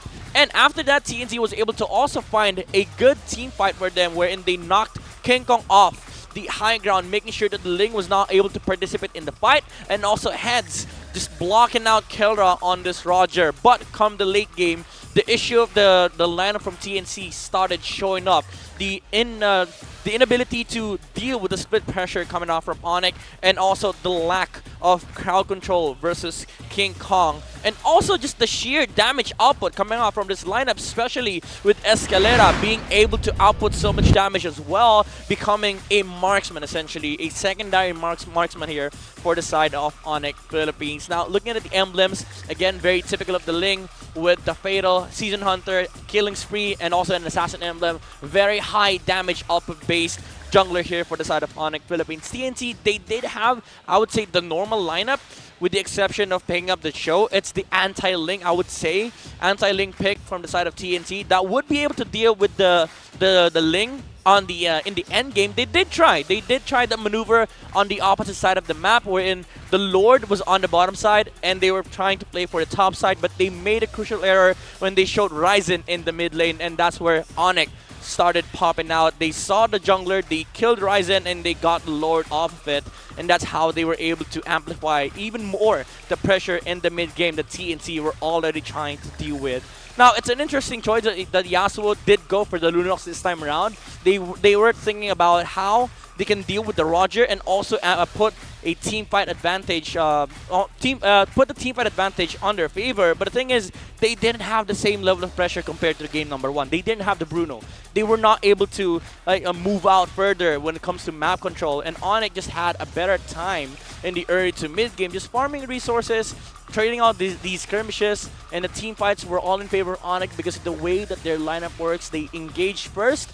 Even though TNC did have, again, some successful team fights, it's just that their lineup is not really built to sustain this sort of like team fight composition coming out from ONIC. You have a lot of things going on for the side, the jump again from Gem and Escalera, the damage output coming out from Keldra, and the sheer mobility from this lineup. Even though, yeah, you would say that there's a Mathilda and a CC on the side of TNC that can ensure that the zone is there, but again, it's hard for Heads to be able to do that all by himself, because at the end of the day, you still have to take down Keller, you still have to take down King Kong, and their damage dealers in the form of the Joe and the Lunox, they don't have the best of execution or best of options to execute against ONIC. For Hatred, he has to land that flicker kick onto King Kong. For Yasuo, he had to find the perfect entry for the Lunox combination. That's why it was very awkward for TNT when it comes to engaging against ONIC Philippines, and naturally they would just win out these team fights if they start on their terms. Now for ONIC,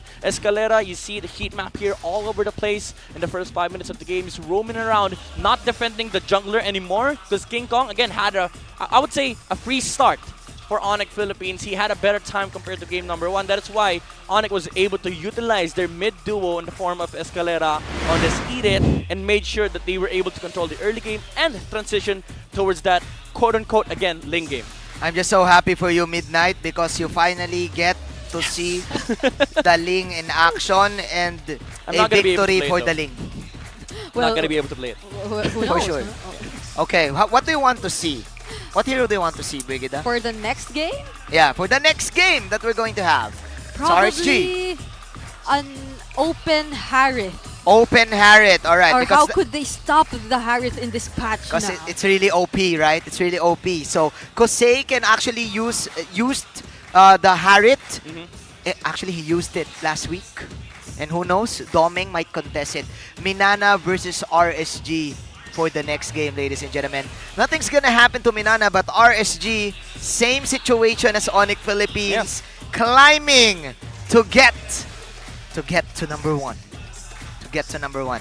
That's it, ladies and gentlemen, for the English stream. Once again, I'm Manjin Faldas, Brigida in Midnight. Don't go away. MPL Philippines Season 13 will be right back.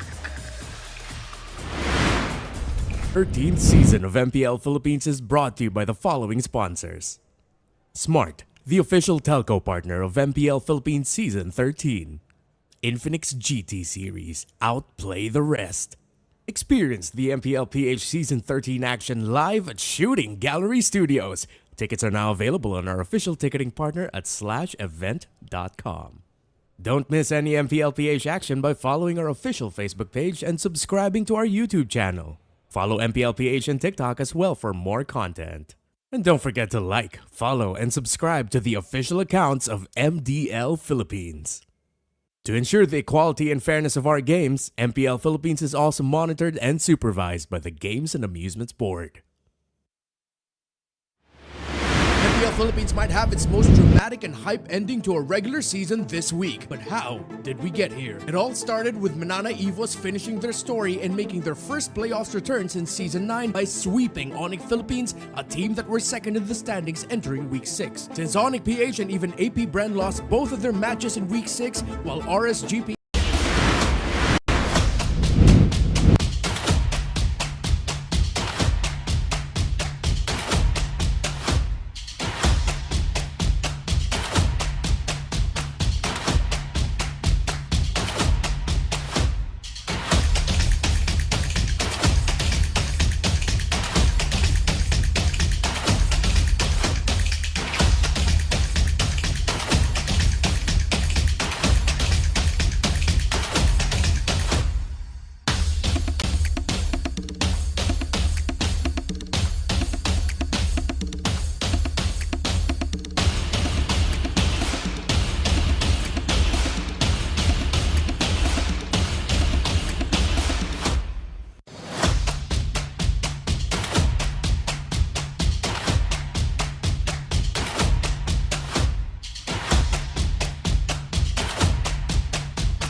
Malakas, Pilipinas, malakas Kahit anong lane, we become the monsters.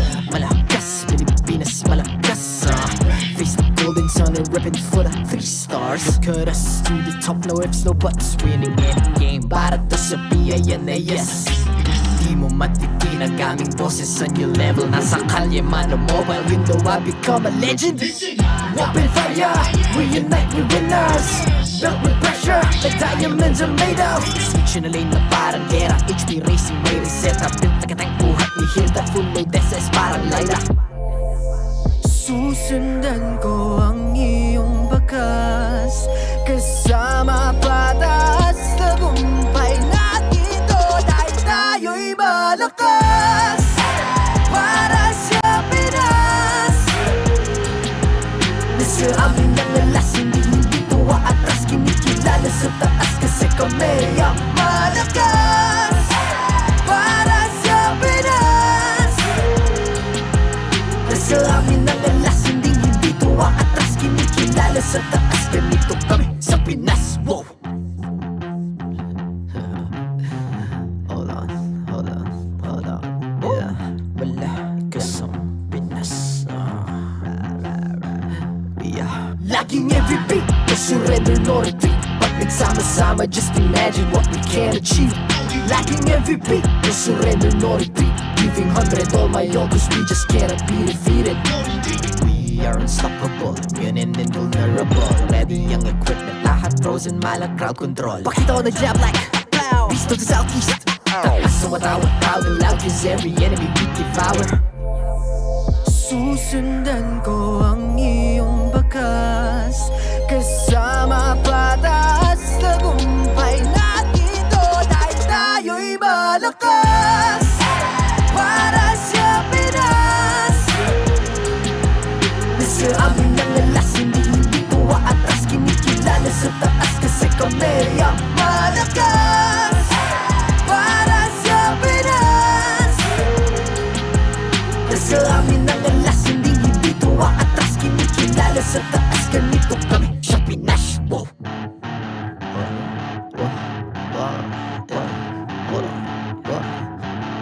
Malakas, Pilipinas, malakas. Kahit anong lane, we become the monsters. Malakas, Pilipinas, malakas. Face the golden sun and repping for the 3 stars.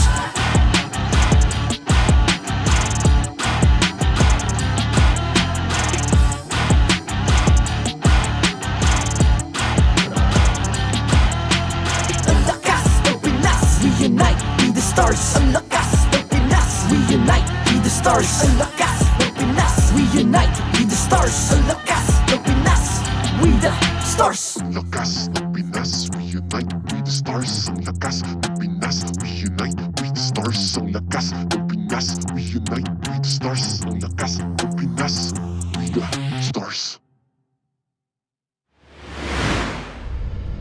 The 13th season of MPL Philippines is brought to you by the following sponsors. Smart, the official telco partner of MPL Philippines Season 13. Infinix GT Series, outplay the rest. Experience the MPL PH Season 13 action live at Shooting Gallery Studios. Tickets are now available on our official ticketing partner at /event.com. Don't miss any MPL PH action by following our official Facebook page and subscribing to our YouTube channel. Follow MPL PH on TikTok as well for more content. And don't forget to like, follow, and subscribe to the official accounts of MDL Philippines. To ensure the equality and fairness of our games, MPL Philippines is also monitored and supervised by the Games and Amusements Board.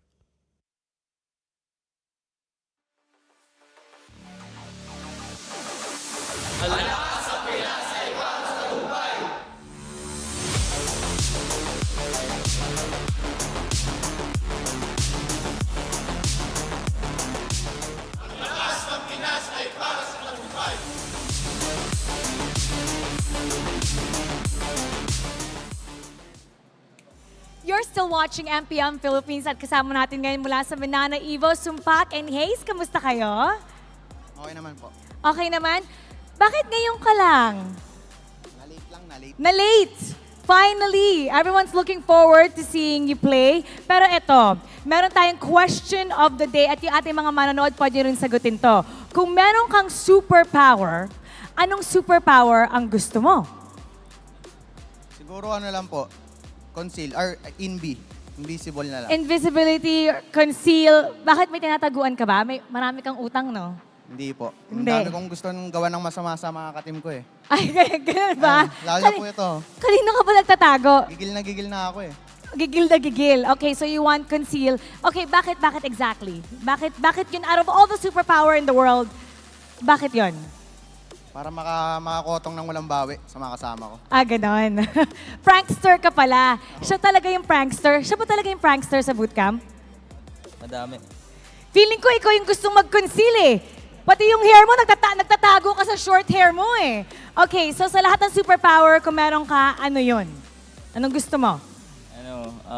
Magpalamig. Ang init kasi. So you want to be, gusto mong... Gusto maging si Elsa. Gusto mo maging si Elsa. Kasi... Mainit. Kasi mainit. Wala pa kayong aircon sa bootcamp? Meron. Mainit. Mainit lang. Pero mainit pa din. Okay. So instead na going sa ibang bansa, gusto mo na lang maging Elsa. May power to make ice. Alam mo, dapat ikaw yung hindi nagko-conceal. Ilagay natin yung buhok mo. Yun! Naghawi ng buhok. Sa kabilang panig naman, titignan natin kung ano nga ba ang sasabihin nila. Hans, pasok! So kaya naman, wala akong mahahawi dito eh. Pero okay lang. Light, kung magkakaroon ka ng superpower, anong superpower ang gusto mo? Bigyan mo ang top 2. Una, yung makakabasa ng inisip ng isang tao. Makakabasa ng isip ng tao. Sige pre, basahin mo kung anong nasa isip ko ngayon. Iniisip mo yung pangalawa kong powers, no? Oh, tama. Kasi tatanong ko pa lang sa'yo yun eh. Anong second superpower ang gusto mo? Siguro yung sobrang bilis. Mga Sobrang silver, bilis. Oh, sige. Sige. Kailangan within 1 second may bigay mo kay Nats yung bilis. Okay na. Kuha mo na kagad. Nats, ikaw, anong superpower gusto mo? Siguro kaya ko patigilin yung oras. Kaya mo patigilin yung oras? Men, ang galing mo. Ang galing mo, pare. Legit. Tingnan mo isa pa. Invincible. Invincible. Oo. Sa sobrang lakas mo, anong kaya mong gawin? Hindi, I mean, invincible talaga. Invincible na hindi ka nasasaktan. Hindi, nakatago. Paano ba? Invincible. Invincible o invisible? Sabi niya kasi invincible. Pero invisible. Okay, pare, nasan ba si Nats ngayon? Ako rin, hindi ko rin alam eh. Siguro alam nung casters. Casters, andyan ba si Nats?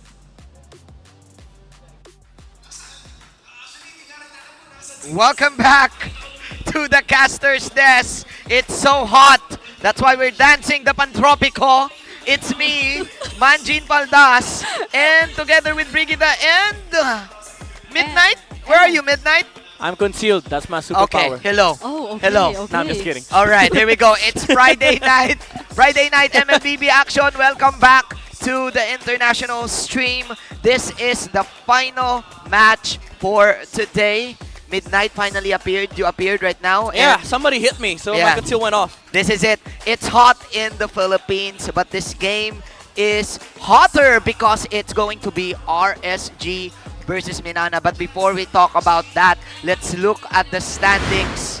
The updated standings for MPL Philippines. Ooh. There you go. Echo and ONIC tied at 28. Yeah, and there's a chance that by the end of the day, we'll have 3 teams tied at 28 points. A 3-way tiebreaker. So Oh. this is really this is something that RSG needs. That's why MNNE it's hot. Evos, Yeah. maybe no bearing for this match. I mean, literally no bearing because they have no way of getting towards that no play-in spot. But for RSG, they would want the W here because they get 3 points and we get the triple-way tiebreak. I actually talked to their coach. It's their analyst. I mean, it's analyst Kurt. Oh, yeah, Mr. Kurt for MNNE. Oh, MNNE. He said that he wants to win this. They want to win this because they don't want to be at 6th place. But if you're gonna think about it, it's the same in the gauntlet format, right? The thing is, you don't want to be facing up against the top 1. The top 1, yeah. If you're if you're at the bottom seed of the standings, you might be facing the top 1. So he talked to me and he said, in a way, it affects the playoff picture. But for sure, at the end of the day, the thing that matters most is you being in the top seed, and that's what RSG is going for. But before anything else, we would like to invite you guys to the MDL plus the Road to MWI Grand Finals that's going to happen. See you on May 10 and May 12. Here also in the Shooting Gallery Studios. Yeah, it's gonna happen right here where you're seeing us. So during the next week, that MPL will be on rest. Yes. That's the time where we'll be seeing the playoffs for MDL Philippines and the MWI finals. That's so interesting because it's on-site. I think it's the first time that MPL will ever have its on-site event. And go to the Slash event now to get your tickets because that's the first time it's going to be a live event for MDL Philippines. Anyways, let's move on to our game. Can the Hukbo block the Raiders? No play-ins route? That's the question. Yeah. That's a question. I mean, again, RSG. Because, it's quite the same situation as ONIC Philippines earlier, right? They're still vying for the no play-in spot here, and only MNNE Evos for today. Only MNNE Evos can actually halt their campaign towards that no play-ins route. Now, the conditions for them to secure top 3 is they need to win their last 2 matches, and ONIC, they need to lose one match, because ONIC, even though they won earlier, they need to secure the same thing. They need to win 2 matches. But for RSG, they need to do the same thing, but they also need ONIC to lose 1 match, because when they tie with their scores in the standings, they lose the head-to-head. There's so many conditions here, Brigida, but I don't know. In layman's term, if I'm RSG, I just want to win, right? Yep, it's a very similar situation with ONIC again. We're looking at teams closely tied together in the standings, which makes our last week of the regular season all the more exciting, because we never really know who the top 3 spots will go to. It's a chess game. It's a chess game for all of the teams. But speaking of chess game, we need to, of course, compare the movements of Kirk versus the former player of MNNE, because they might meet up in MSC. What if Kirk versus Ding in MSC? Midnight, you call Kirk the architect. Why do you call him this way? I mean, Kirk is, as I know, Kirk is a shot caller for MNNE EVOS. He does speak a lot of the engages here of MNNE EVOS. Most of the team fights, we rarely see MNNE EVOS just go all in. They wait for Kirk to be able to pull off something, especially with the Arlet. That's why they really love the Arlet picks on their first phase, because they are able to set up. And the difference between Kirk and Ding is that Ding is that type of, I would say he's more like Lord JM. When Lord JM still played for MNNE EVOS, the damage dealer, the split type for MNNE EVOS, and I think that's gonna be a great matchup if they do ever meet in MSC, because it's a very direct confrontation. The difference of playstyle is quite obvious, and it does show. I mean, the shared hero pool, they do play the same heroes, but they play it very, very differently. If it happens, Ding is going up against his former teammates, alright, his former teams. Shoutouts to Ding, of course, in his recent region. We are now looking at the match recap. Last time we saw the Raiders sweeping MNNE. Okay, Taylor Swift has sang her song last time they met. As you were last night. Yes. Oh yeah, you know. For sure. For those who may not be familiar with what happened, Majin or Bobby Tricks showed us a very unique performance yesterday on of the course. Gold Lane. But then again, it's not about us. It's about the Raiders, as the Raiders still getting the stats that they want, still getting the victories that they want, and for you to get the victory and to get the diamonds that you want, what do you have to do? Let's ask Brigida. Oh yes, I forgot that this was our star match actually. So you really have to tune into our official YouTube streams and subscribe to the MPL Philippines YouTube channel and comment hashtag MNNE or hashtag RSG with your game and server ID for a chance to be one of the 4 winners of this time 1,000 diamonds each. Okay, that's 1K. Alright, so comment down hashtag MNNE or hashtag RSG. I've been seeing a lot of international viewers commenting. There you go. Do it now. Do it now. I see William. William, I see a lot of Indo fans. Yeah, Indo fans are commenting. Go ahead. Do the prediction. As we are now seeing our marshals, they will officiate the match. They will for sure, you know this, they will ensure the fairness and the integrity of our games. They just need one to, you know, just queue up. That's Chico, Jeb, Patrick, and Will Burt. Let's meet the players right now of MNNE EVOS and RSG Philippines.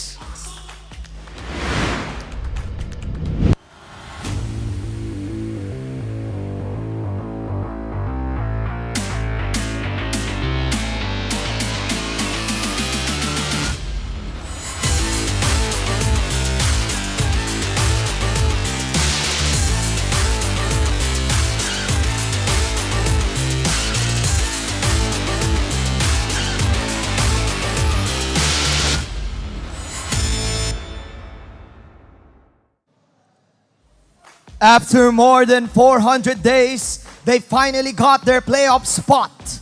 Inheriting excellence since the beginning, it's MNNE EVOS!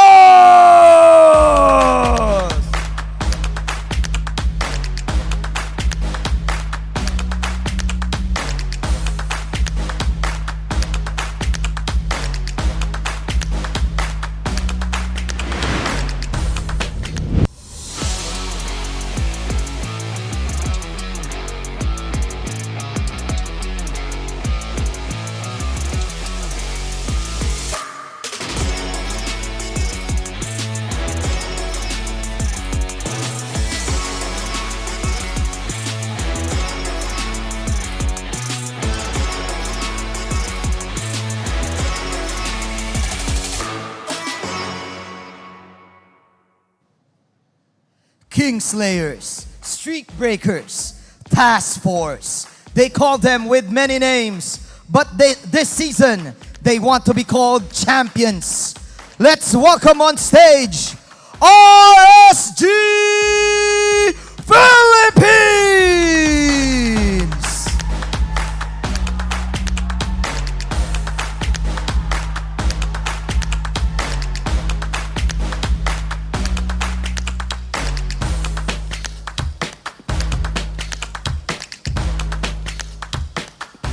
And let's welcome their coaches, Coach Imba DJ and Coach Panda. It's the Raiders versus the Hukbo, MPL Philippines. It's showtime!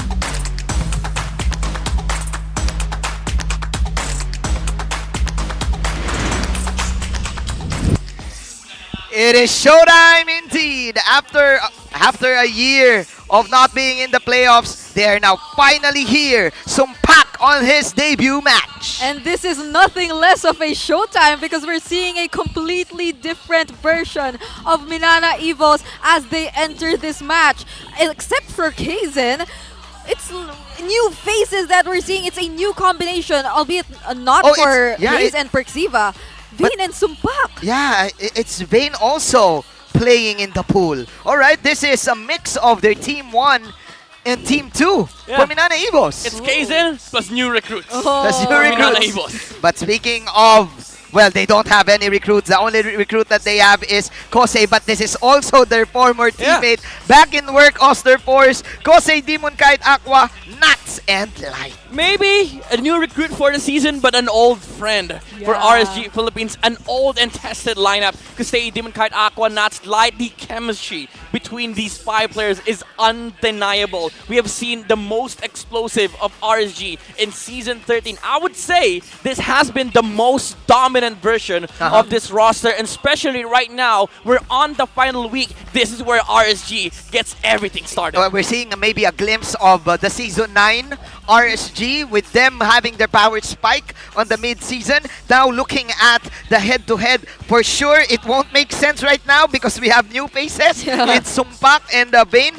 But Midnight said, RSG, they showed their strength in the season, especially in playing aggressive. Yeah, so it's really possible that we won't see much resemblances to what we're seeing in the stats, especially given that it's Hayes and Perxiva. Yeah. With the words aggression, it's something you would really associate to this duo. Yeah, and again, looking at RSG statistics here, 70% kill participation, chemistry all across the board. But you could say the same thing with Minana Evos with 71%. Although the KDA is a little bit higher on RSG because they've had more success with this lineup, the thing is it does come down to whoever wins the early game team fights. And now you pair up these two amazing junglers, Demon Kite and Kaizen.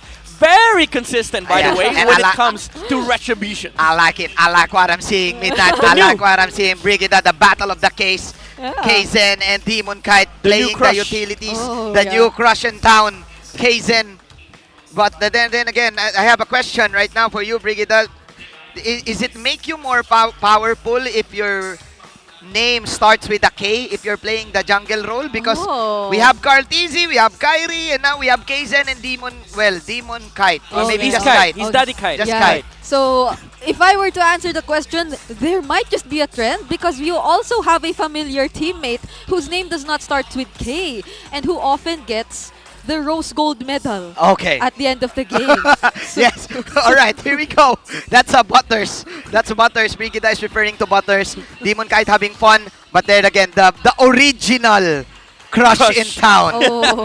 Showing to us that he is one of the ways to get the game. This is the Infinix keys to victory. Yeah, for Minana Evos, make a lasting reintroduction of this lineup. Again, a fresh variation of Minana Evos. A very flexible franchise, by the way. They fielded in more than 3 different rosters, I would say. But they still have to put out more, and I think this would be a very good showcase of that. For RSG, pick it right from where you left off. This is Task Force RSG all across the board. Aggression is the name of the game here.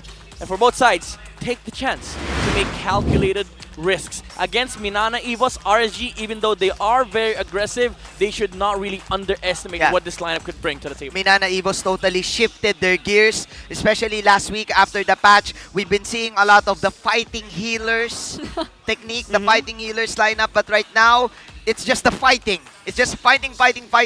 And together with Perxiva, one of the rising setup tank players there is. Yeah, and it's very unique to see this lineup since previously we've known a lot of teams really having to adjust to the identity of Minana, that they really have to ban out the heroes of Spider Miles, and they have to take that into consideration every now and then.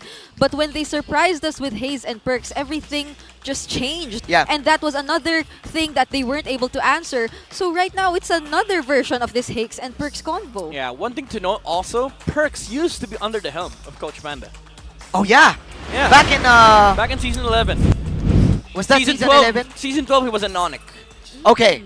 Season 11 he was with Coach Panda. And I think Brigida, you saw this back in MVL season 1. Perks was part of that tournament, and now after grinding, after so many days, so many maybe 2.5 years or 1.5 years, finally here starting as a starting player for Minana Evos. Let's take a look in the draft. That's the Arlot ban, that's the Chip ban, that's the Barats ban. And now for Panda, respecting the Harriet and respecting the Matilda. Sorry to Brigida, you're Oh, not going to see Harris I open heard. this game number 1. I heard that reaction. That would be interesting because it might go to the hands of Sumpak or either Kosei. But then, right now, could this possibly be the first series in a long time that we won't be seeing the Louis banned out or open? Oh, you're right. Since RSG doesn't really play that hero, but I can't say for like... Can't say for sure. I'm pretty sure Aqua can flex it when needed to, because RSG, I would say, alongside ONIC, they have the most flexible duo mid in the league. Like, you consider Light and Aqua, their hero pool is so deep. They were the first ones to introduce the Odette also. Reintroduce, I would say, in the tournament. And I think RSG, again, if they need to, they can flesh out these fresh mages on Aqua. I should say Aqua is one of the most underrated mid laners there is. We had a lot, if you're gonna say a mid laner, we have a lot of, maybe even internationally, we have a lot of mid laners that you could think of, but Aqua for sure, I therefore say it, that he's part of it. Yeah. Now, looking at the draft here, Minana Evos first pick Fredrin, you already can see the difference between the two rosters of Minana Evos. Without Kirk, they banned the Arlot themselves. And I feel like this is something that they have worked out in the past, that with Vayne, there's a different version of Minana Evos. Maybe the damage, the Ding-esque type of XP laner would show up here for Minana Evos. We don't really know yet. It's his first game for Minana Evos, but this does change the drafting style. RSG needs to adapt to, because now they got the first Fredrin, and they go! Okay, there we go. Luoyi, there you go! And Brigida got her wish. Wow! So it's the first time we're seeing Aqua use the Louis, and that proves our point that this duo is really flexible. Yeah, this is a Louis plus a Baksha.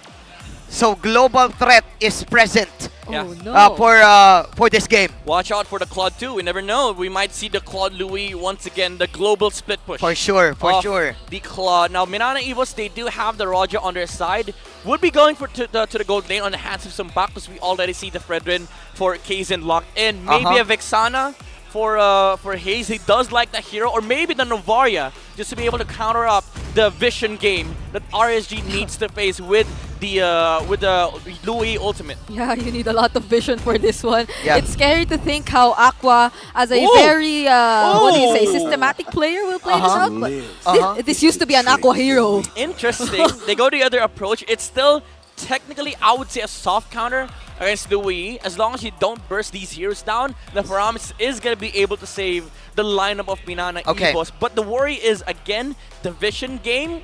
It's still on the side of RSG, because you do get the vision from the diversion, and you also have the Baksha rolling around the map for RSG. Yeah, I think that's the answer. I think they immediately answered the first two picks of RSG. With this Paramis, the Baksha can't really pull off the Baksha things, because you always have the ultimate. But then again, Okay, there's the Yuzong. Is this a surprise pick for you two guys? I'm pretty sure RSG sort of expected this, especially when they saw the Arlet ban, because Arlet is going to be heavily contested in this series, I would say. And the Yuzong does secure RSG and X-Lane that can engage for Nats. And also, in this third pick, you can block out the remaining X-Lane matchups for the Yuzong, like the CC, maybe the Terizla of Vayne. We don't know if RSG has a lot of info on Vayne with whatever he plays, but I think those are the worst matchups to go into. Maybe the Edith, if they can consider like the flex factor on the side of MNNE Evos. Now, RSG is having their ban, taking their time. They took it Okay, out. like what you said, they took out the CC up against this MNNE team. The fighting healers having the highest average damage dealt after week 6. Oh yeah, they have so many games which lasted like beyond 20 minutes. Yeah, top 3. By the way, top 3. Oh. Top 3 longest matches in MPL S13. Yeah, you know it. So with that, they're really taking out the matchups for the XP lane here, so that they can make sure that Nats has a good time. Or even for the Baksha, I feel like they wouldn't want the X-Borg to like get through for MNNE. X-Borg. But I fear for the vision here. Again, they're lacking a lot in terms of vision. And it's really hard to predict like how Aqua, as a very mechanical or systematic player, is going to use this hero. Yeah, I think, and with his prowess of positioning, I think this is one of the perfect picks for him.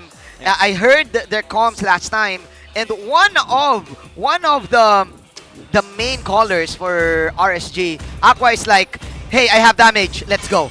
It's always like that.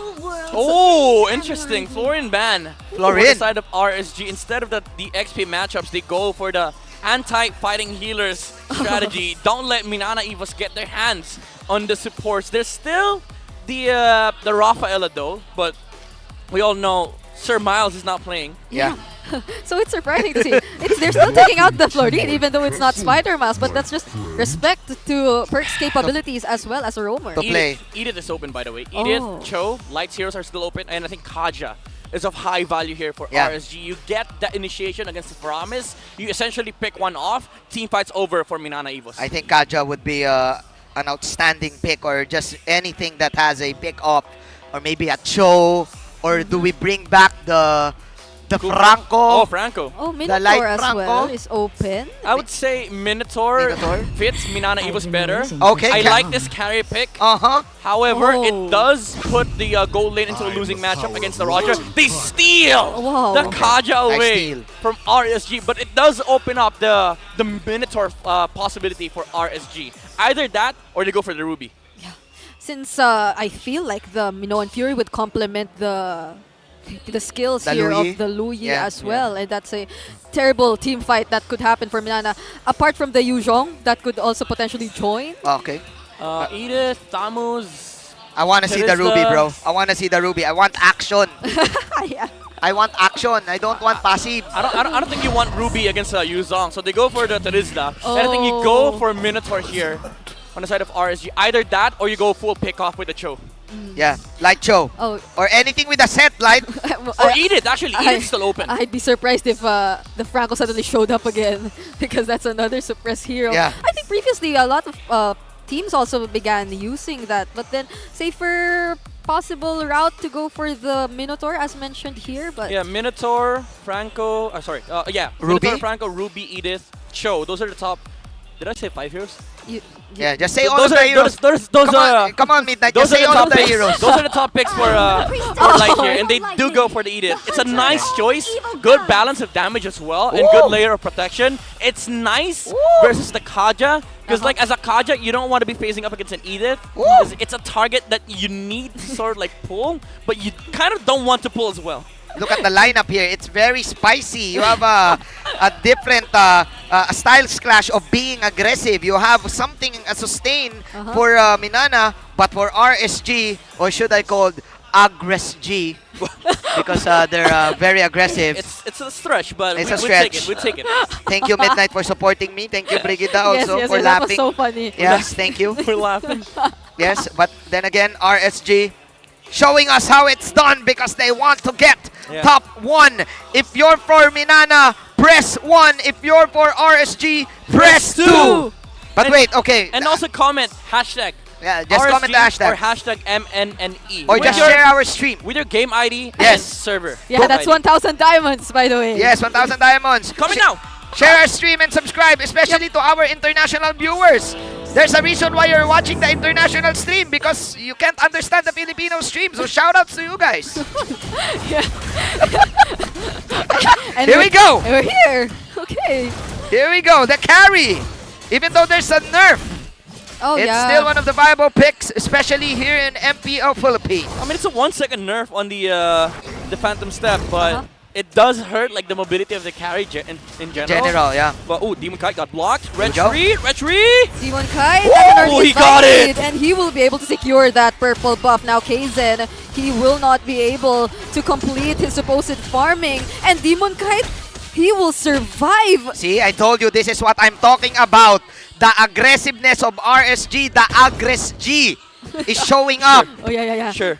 They're supporting that. They're supporting Right? that. The August Right? yeah, sure. Great steal from Demon Kite. Yeah, I mean, it was forced out by RSG as well by forcing the orange contention. So Kaizen had to retreat, and this is the way RSG likes to play. They force some things out of you, and they quickly go for the punish. Oh, like that. Look at that. The suplex coming out from Light plus the combo. It's really easy to combo with that. They're not stopping, Oh my and their goodness. next target is going to be Vayne. Nas will fall as well, but that's two XP laners who will fall. See, I'm gonna say it one more Again, time. again. All right, what is it? What is it? Gonna say it one more time. Aggress G. Aggress G. All right, there you go. That's the strat. Aggress G. Yes. And again, they are taking the calculated risks here, as stated on the keys to victory, and they are picking up where they left off. They constantly won with the Aggress G playstyle. It's a mouthful, but right. He used it you as get, well. you get what we mean, right? Yeah. It's an Aggress G. It's playstyle. aggressive plus RSG. Yeah. And right now, Aqua is almost at level 4. So this is the problem with the Lu Yi. Every time he gets that level 4, you can't go 2-on-2. You can't go 1-on-1. Because every time you fall low, he can just immediately pop from out of nowhere. That's why they got the turtle. And to think that they didn't choose to show themselves and just quietly take that objective. Now it's another immediate transition into this purple buff, and they will deny it for Kaizen once more. I'm pretty sure RSG is chasing for that perfect score from Coach Panda's evaluations. They want the 10 out of 10. This aggression They from want the RSG. grade. This early game, the resource control is amazing. It's phenomenal from RSG. Kaizen just hit level 4 while Demon Kite's already 6. They want to get the 10-10. Do it for the grade, RSG. Yeah, they're going to be disappointed if Panda sees 9.5. For sure he will say it. And it was a huge wake-up call to receive a 6.5 last week. Yeah. So you wouldn't want to receive a grade Coming from lower. an 8. Coming from an 8. Yeah, because they were up against TNC and Panda said, okay, you did not give your best. But this time they're trying their best because they stole two purples already. Yeah, I like this build coming off from Demon Kite. No Molten Essence, just straight for the Dreadnought Armor. He knows that the only damage dealers on the side of MNNE EVOS that he has to worry about is the 3 physical damage dealers, the Fredrin, the Trisla, and the Roger, which all of them gets hurt by the damage reduction from the passive of the Dreadnought. So they're having a really great time Nuts. now. But Okay. Nas, will he be able to Petri! sustain this? This is 2 members of MNNE. The Black Dragon form as an attempt to escape will not make it. That's 2 members he's up against. That's a debut game. And that's a first blood for Vayne. His debut game, getting the first blood. Yeah. I like it. Nats is already 2 deaths in on this Yuzong, aggressively playing the lane. And MNNE EVOS, they do punish, minimizing the effect of what RSG amassed in the early game, but Demon Kite still. Okay, this is the going for those third invades. purple. Oh no. Can will he get- Oh my get goodness, the stun! Oh my glove! What a timing from Demon Kite. Now they know. No retreat though. They don't have a retribution. Demon Kite is starving Kaizen for this purple Oh, buff. they don't even start it! Oh no. RSG! They're too much in control. They can already dictate the tempo and the flow of the game, and whoever will be starting these major objectives, that's just how much. If we can't feel that it's just a 1k gold lead because of how dominant they're playing. This is a level 6 Fredrin up against Demon Kite Baksha, who is level 8. And another objective secured. Mr. Cedrics, John Cedrics, is on a roll playing this backsha. Yeah, they see him rolling. They see They him back rolling. him. They back in and they hate it. They hate him. And look at this. They're cutting the wave. 5 minutes in, they're already cutting gold lane. Demon Kaita. That's so much space Oh given my to Kosei, goodness. which I would recall chose to go for a very tanky emblem combination as well. So it was a very quiet gold lane. Yeah. We didn't notice anything happening here. Look at this. That's why he's surviving the attacks from the Roger. It's a carry. 5 minutes in. Already in between the tier 1 and tier 2 towers in the middle lane. Now he goes mid lane. RG's gonna put more pressure there. And once again, Demon Cat showing up. Ain't that nice if you're a carry player? Meanwhile, Oh no, Nats. He's up against 3 this time. There's a Oh! petrify coming in from him. Oh, but Louis, that's Louis, enough Louis! now for his teammates to come and provide some respo and take some trades as well. Oh my goodness. Perxiva will be the exchange. So that's a roamer for the XP lane. 1-for-1. But okay, this is the fourth purple. The fourth purple. Demon Kite roaming around the purple pit. I'm starting to question how does Demon Kite relate this immediately, but then again I remember, oh, he's a backsha, so he can pick up his own resources and immediately transition to that of Kaizen. But he gave it away. He gave it away. No, the thing is, he's focused on securing the lane rotations here. He cleared the mid in the mid lane so that he can go walk bot. And then the rest of the RSG is going to take up mid. But then again, RSG, like what Midnight said, they want the mid lane control. Just def this tower and we win. Oh, basic MLBB, but goodness. Do they know? Do they know? They use the conceal. Oh, they know! Nats will be able to spot the 3 members hiding in that rush, and now 4 or 5 members of RSG are here to say hello. Sumpac is very low. Will be receiving the Nether Realm, but will that be enough? Because Nats goes in as well. There comes the penalty zone from Vayne, but Kaizen will be the first to fall. And now they're trying to take out all the members, even under the turret. And there they want to combo as well from Aqua as they take down 3 from Minana. Plus they will TP in another the mid one. lane. Another one. And they will take a tower. RSG Philippines showing us how it's done. Showing Oh us my how to play goodness. aggressive. Showing us how to be a gangster. Showing us that they are indeed the Raiders. The RSG, the task force, the Raiders. Non-stop plays happening on the map. Clear top, Baksha clears mid. They walk mid. They see 3 heroes rotate bot. Diversion play. And Nuts, he knew. He was like, guys, somebody's here. Pops the Black Dragon form. RSG goes for the play. And Minana Evos, they weren't ready for it. They are not. They are not indeed. Oh! And I'm not ready for this as well because Vayne will be surprised by this attempt from RSG. They will be able to pop the Nether Realm and Vayne won't survive that anymore. Divine Judgment used onto Nats, but he will be the recipient of that Appraiser's Wrath, so they will be able to get some answers, but the surprise from RSG is just too much. Oh man, 1-for-1. RSG Philippines utilizing the diversion of Aqua. Yeah. Plus the amount of scale, the amount of lead that Demon Kite has up against Kaizen. They're just punishing and punishing Minana every time. The idea is, we're leading by so much. Why are we not making plays? And RSG, even though they lost Nats in that play, they lost a huge chunk of their gold lead. It does not matter. Because what matters right now is Kasei is 2,000 gold ahead of the Roger. Oh no, that's for a 0-0-5 carry. And now, looking at KZ, he won't be able to use that Appraiser's Wrath anymore. There's too much damage coming in from RSG. And in the blink of an eye, that's a Fredrin that they bursted down. They move so fast. And Minana Evos, they don't even have time to manage their waves because of this constant plays coming out from RSG. They are constantly in defensive mode for Minana Evos. RSG Philippines, this is their new identity. Now, another diversion. Oh, that's a bait. But that's a fake. RSG striking lightning onto towards Minana, playing so fast, like a chow. This was how Aqua uses the Lu Yi, and before I could even finish what I was saying, Kaizen gets bursted down again right before They don't the want you to Lord. talk. They don't want you to They talk. don't want me to talk anymore. This is aggressive. I mean, even for me.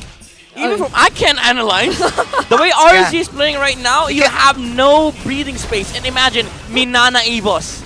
Like, if you're playing against this, they're not even done! Oh no! We can't even react! Light wasn't able to join the diversion, but it was okay because he'll make it anyway. Speed. RSG speed. Oh, yeah. precision, Precision. and strength. Precision and strength. That's carry, 7K right? gold. Yeah, but that's actually Lightning McQueen, bro. But No, it's no, okay. I mean the speed, precision, and Yeah, strength. that's carry, yeah. Yeah, for sure. the other one is the Lightning McQueen. Yeah. But then again, what is Lightning McQueen. Yeah, okay. Oh, yeah. We're on to something. Okay, that's 10, that's 8 out of 10 midnight. Yeah. I still go for the Agres G. Aggressive. I don't want to Alright, choose. that's a 9.5, as Coach Panda would say. Thank you. Oh, that's, Thank you. That's high. That's high. Then again, if we're gonna put our foot into the shoes of Minana, I don't want to. Honestly, I don't want to. It's hard to come back from this. How do you pull this off? How do you turn the tables around? The thing is, it's no longer their choice because they also have to deal with the minion waves. But this constant blaze from RSG is not allowing them to. So I think for Minana Evos, they should at least accept some of these traits RSG is gonna force them and maybe go for their own play. Yeah. It's Minana's signature to force the game to last beyond the late game and actually gradually attempt to make a comeback from there, but we're not entirely sure if RSG will allow them to do that Yeah. this time because they're very aggressive, and once they take outside of the map! Oh no, they reprise this once more, but their focus again, okay, to calm down a bit, they will take this inhibitor turret, but there's an Light! but he will be punished right away, and there's a primal rat as well from Light bursting down these heroes one by one, and they're connecting onto each other. It's a killing spree for the roamer, and now they've exposed the base of Minana Evos. Oh my god, as soon as Minana Evos thought it was over, the diversion came out from RSG. It's not Minana Evos' birthday, but there's always a surprise from RSG. And again, Light with that response, that was really quick. The flickered Divine Judgment came out from Perks, but Light was there for the onward. Quick hands! He literally answered back immediately. And now Kaizen, he might just get bursted down once more. Oh my There's too goodness. much coming in from Aqua and Kusei. No one's even able to reach them at this point. There's a new house of highlights, gentlemen. Okay. Oh, it's a bait, it's a bait. Oh yeah, it was just ambition. Oh, Vayne! Vayne Better jumps this in. There's another Divine Judgment though. Light will be able to survive. Nuts will be the first to fall. There's another realm still for Minana Evos, and RSG might just be a little bit more careful, so they will not proceed with this fight. 4 to 11, 5 to 12, I mean. Let me pose a question. When was the last time Demon Kite saw his orange buff? This guy has been sitting here for 8 whole minutes. He's just... I think, I have to check, but I think that orange buff has been sitting there since minute 4. Yeah, so we're looking forward to seeing the heat map. The heat map later, for sure. Demon Kite playing at the base of his enemy. Playing at the enemy zone. He has not seen his orange buff for 8 He doesn't minutes. like it.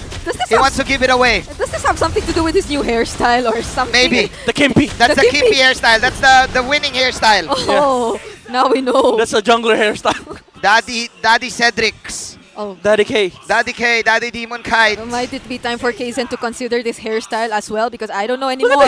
There's too much. Look at this. He has time, by the way. Like Demon Kite, he has time to clear his own jungle. But no, he wants to apply pressure. Yeah. He wants to stay with Light. He wants to be able to react if something happens from Minana Evos. This is Demon Kite showing the Kimpy supremacy up against the one-sided hair of Kaizen. Of Kaizen, yeah. 2 is better than 1. We're talking about hairstyles now because this game, I can't understand it anymore. They're just all Aqua. over the map. He's holding on to it. Okay. They're sending the dragon. Oh no, where did he send They sent the dragon! Oh, jump behind! And they'll be surprising everyone, especially Petrify! NetherRealm is forced here, Petrify as well, and now the Lord is still breathing. They will try to defend this as much as they can, but Vayne, he will not be able to defend anymore. They will try to force this game, and they're knocking on the base. Light, using the Primal Wrath, locks it on, and RSG Task Force gets game number 1. Oh my gosh.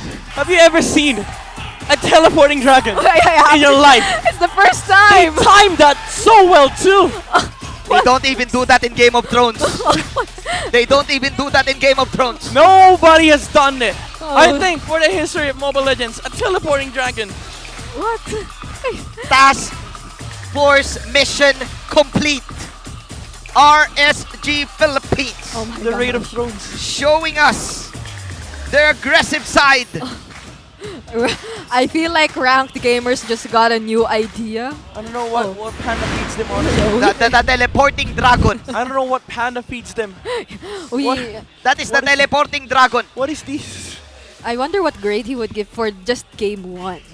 Oh my goodness. That was... Imagine us. We can't breathe. Yeah, I can't even imagine explain. Minana Evos. Yeah, they want to actually play that aggressively also for Minana Evos. They went for the Kaja to go for the counter play. Yeah. But right after the level 4 of Aqua, it was all RSG. And what? You can count it on your hands. 5 purple buffs or maybe 3 to 5 purple buffs for Demon Kite. All I should denied. say if I'm gonna choose an MVP, for me it's Demon Kite. He stole the show. I want to see your heat map. I really want to see. Oh, there's the Kimpi. Kimpi supremacy for Demon Kite. Press 1 if you're Kimpi.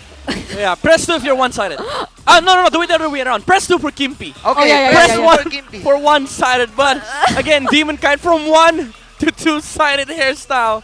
But with this box shot, again, we saw how aggressive RSG was in the early game. Going straight for the Dreadnought armor really proved to be the right choice here for Demon Kite, as he was constantly in the face of the Terizdas, the Rogers, the Fredrin. The Dreadnought allowed him to be able to be tanky in the early game, especially with the tank emblem as well. And this is what allowed RSG to do in the early game, the aggression from the early game, because of the resource advantage that they had over the jungler of Minana Evos. And right after that, they went constantly for the engages. RSG never went back to their own side. Just the sheer control of the middle lane allowed them to play around with the Lua Yi. With the Lua Yi's diversion, they had access to both side lanes, and sometimes even outside of the map.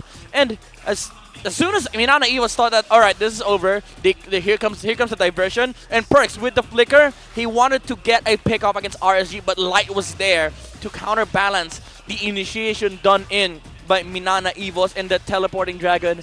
I can't believe my eyes that I'm seeing it to this day.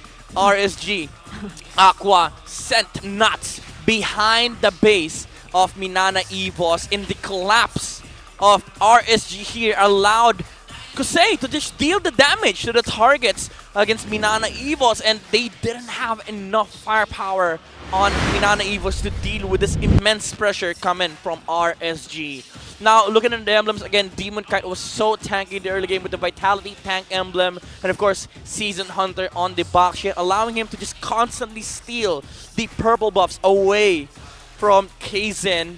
And as I've said, the last time that they saw the orange buff of Demon Kite was, I believe, 8 minutes in. The 5 that they have here, I think 3 of those were the orange buffs on the other side, which is the orange buff of Kaizen on the side of Minana Evos. Maybe 2, maybe 3, but the point is, RSG, they never went back. They were constantly in the jungle of Minana Evos, not allowing Kaizen some farm, not allowing Sumpak to be able to farm up. Even though they had the Roger here, they had the aggression, they had the right kit to deal with RSG's early game. Just the sheer jungle pressure and the resource control of RSG allowed them to have a faster momentum, a faster timing, a fast-paced game. And the late game came much earlier for Kusei compared to Sumpak. And you see it in the GPM, 788 GPM on a carry, by the way, 14 minutes in. That's a crazy stat line. Usually when we have games like this that finish under 15, you'd see gold laners have maybe 700 flat. That's the highest. But 788 on a carry on RSG. That is not just farm, but also the kills and the towers that they got and the resource advantage over Minana Evos. And that also entails the disparity of farm. It's farm that RSG gets and also farm that Minana Evos loses. Because again, these jungle creeps are being taken by RSG. That's farm being taken away from Minana Evos. A farm that they can no longer get back. Because once you lose out on the jungle, you essentially lose 1/2 of the map. And that's the economy advantage here of RSG alongside the aggression, the Aggress-G, as Manjin constantly says. And that is what allow RSG to have, again, a faster pacing, better momentum, and earlier late game, I would say. Because again, RSG, their late game came in maybe at like what, 9-10 minutes in. The carry was already online, while Minana Evos had to recover some space here for Sumpak and Kaizen because they were really behind. They were trailing in their matchups. Demon Kite was always in the face of Minana Evos. He never went back to his jungle to farm up. He was always ready to set up with Nuts, Light. There's no downtime here for RSG. They're always ready to go when they need to. There's always the group up here for RSG. If Aqua is able to use the diversion, Light and Nuts will always be there.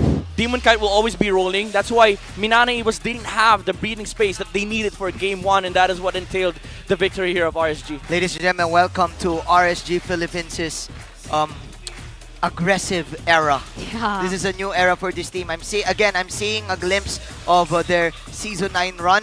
That time, they know the objective game. They played the objective game. It was towers after towers after towers. They mastered it. It's a team who is this team has been together for what? Since 2021. Since day one, actually. Since day one. Season 9. Oh, yeah. Season 9. Yeah. 2021. Yeah, and Season 9. Actually, they sustained what we've considered as one of their unique traits, is that every halfway through the season, they suddenly jump up in performance, and they're sticking with that. Yeah. They keep on improving as the weeks go by. Especially with the buffs, of course, of the aggressive type of heroes. And you too can have a buff, because you can be part of the digital transformation in the world of connectivity. Say hello to convenience, flexibility, and local connectivity with Smart Prepaid eSIM. Now available for digital delivery through the Smart Online Store for only 99 pesos. Hey, huge shoutouts, of course, to Smart Prepaid eSIM. 3 minutes before the draft starts, MNNE was in shock. They did not expect the speed that RSG has, especially Kzen. Yeah. Kzen, he was famished of having the purple buff. Yup, he was denied. He was literally starving, as you've mentioned earlier, and now. But of course, our audiences, I know that you guys are starving. It's dinner time, but just flash the hashtag the Power of Smart on your devices in your screen. And green background, you know how it is. You know how it's done for you to win the game face of the day. The game faces, I would say. Game faces of the day, the couple of the day. Congratulations, you Sana win all.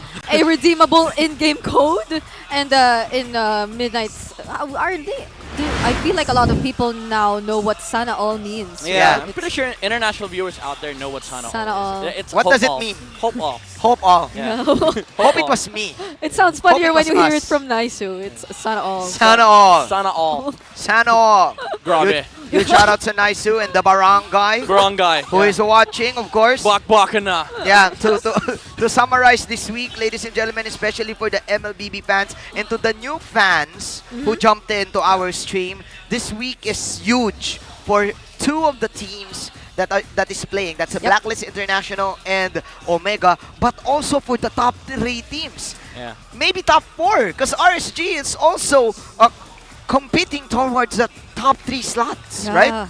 Yeah, we were yet to see. Yeah. They're close in points. Plus, let's feature their new player, Kosei. Let's watch this.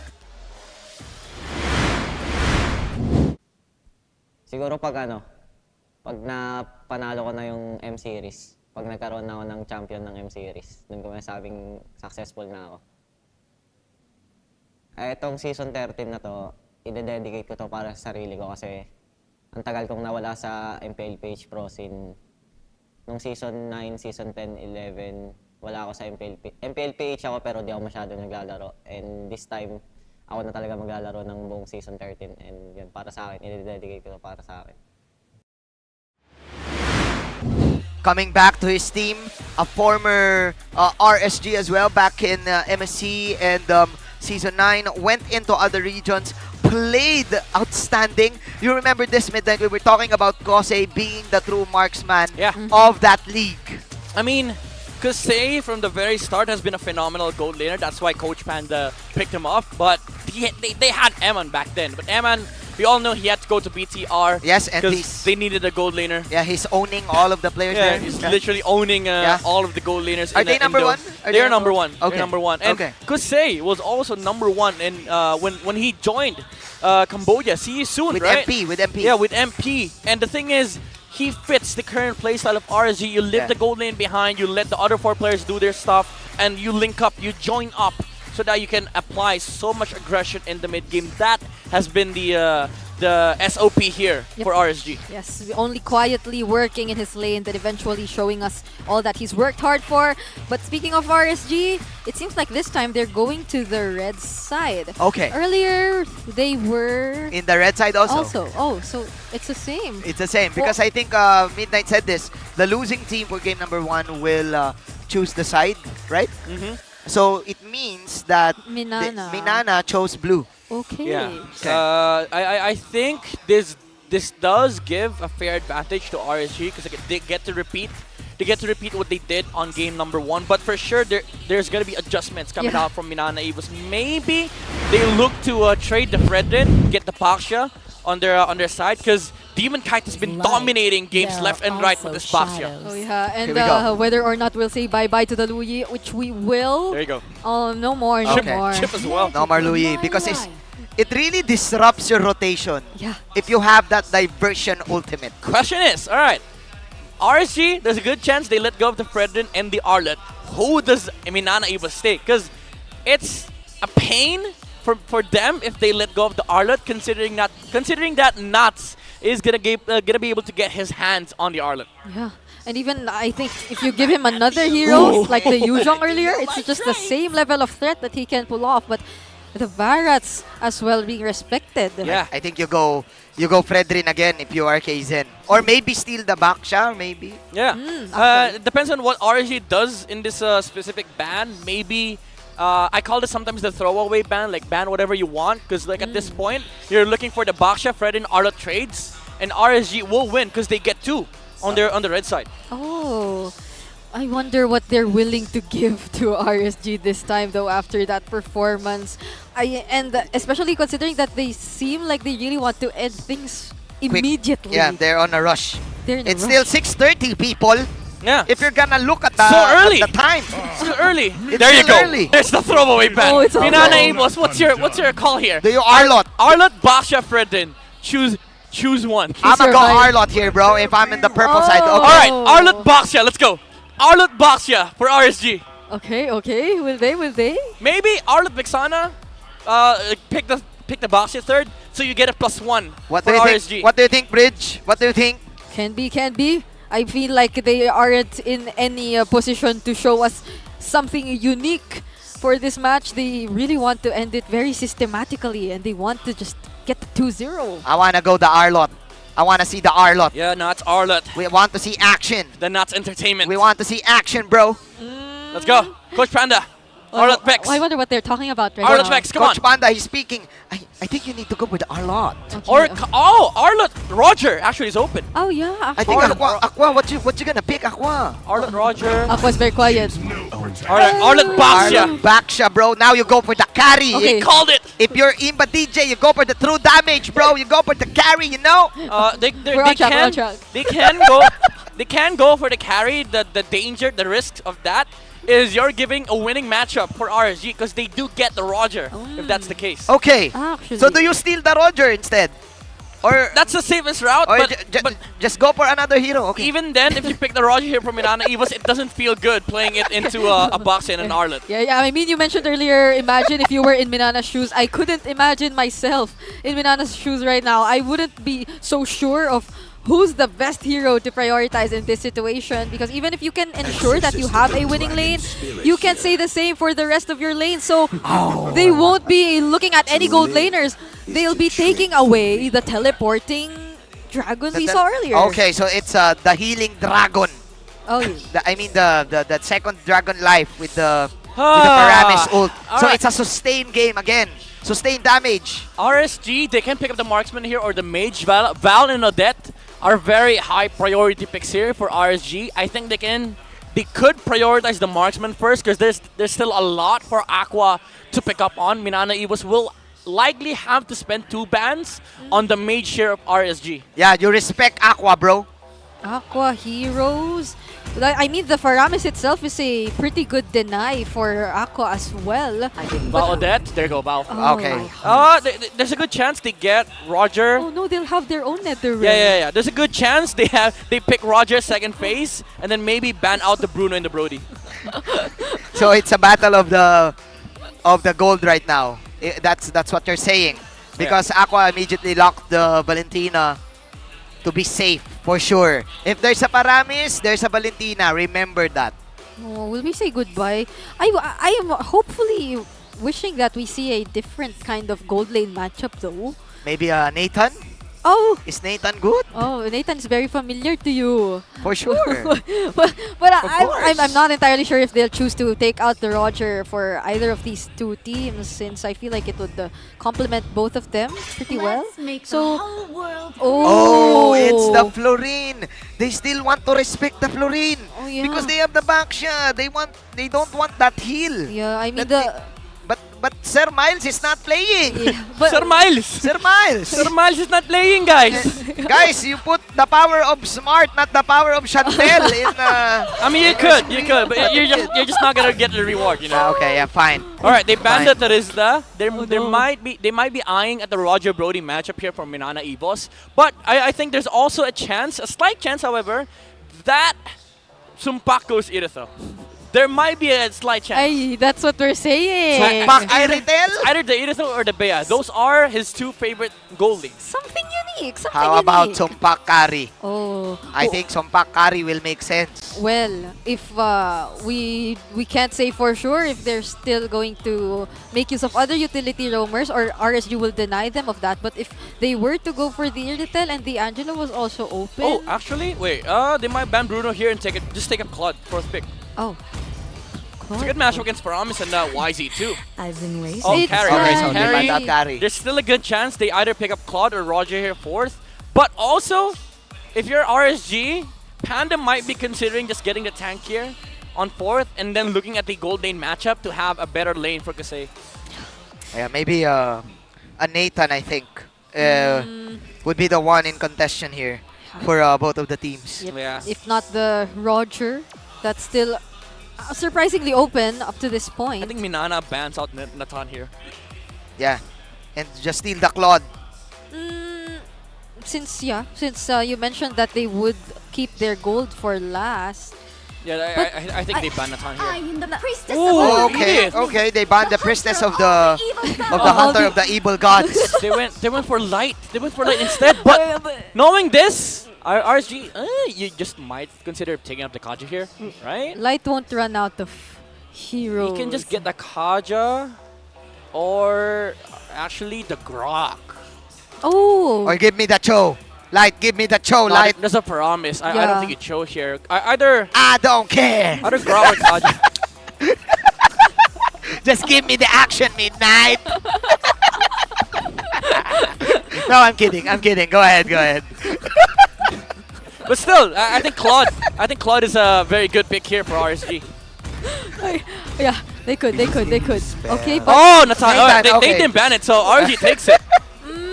We've been talking about it a lot. they're not prioritizing the. Give me the Moskov, please. Roger Give me the this Moskov. time. Moskov. Give me the Moskov. Oh, wait, wait. Roger. Yeah, we just mentioned it. You play it into a... Alright, it's a winning lane, but you're going to have to play it against a Baxia and an Ardent, though. And potentially a Kaja / Grok.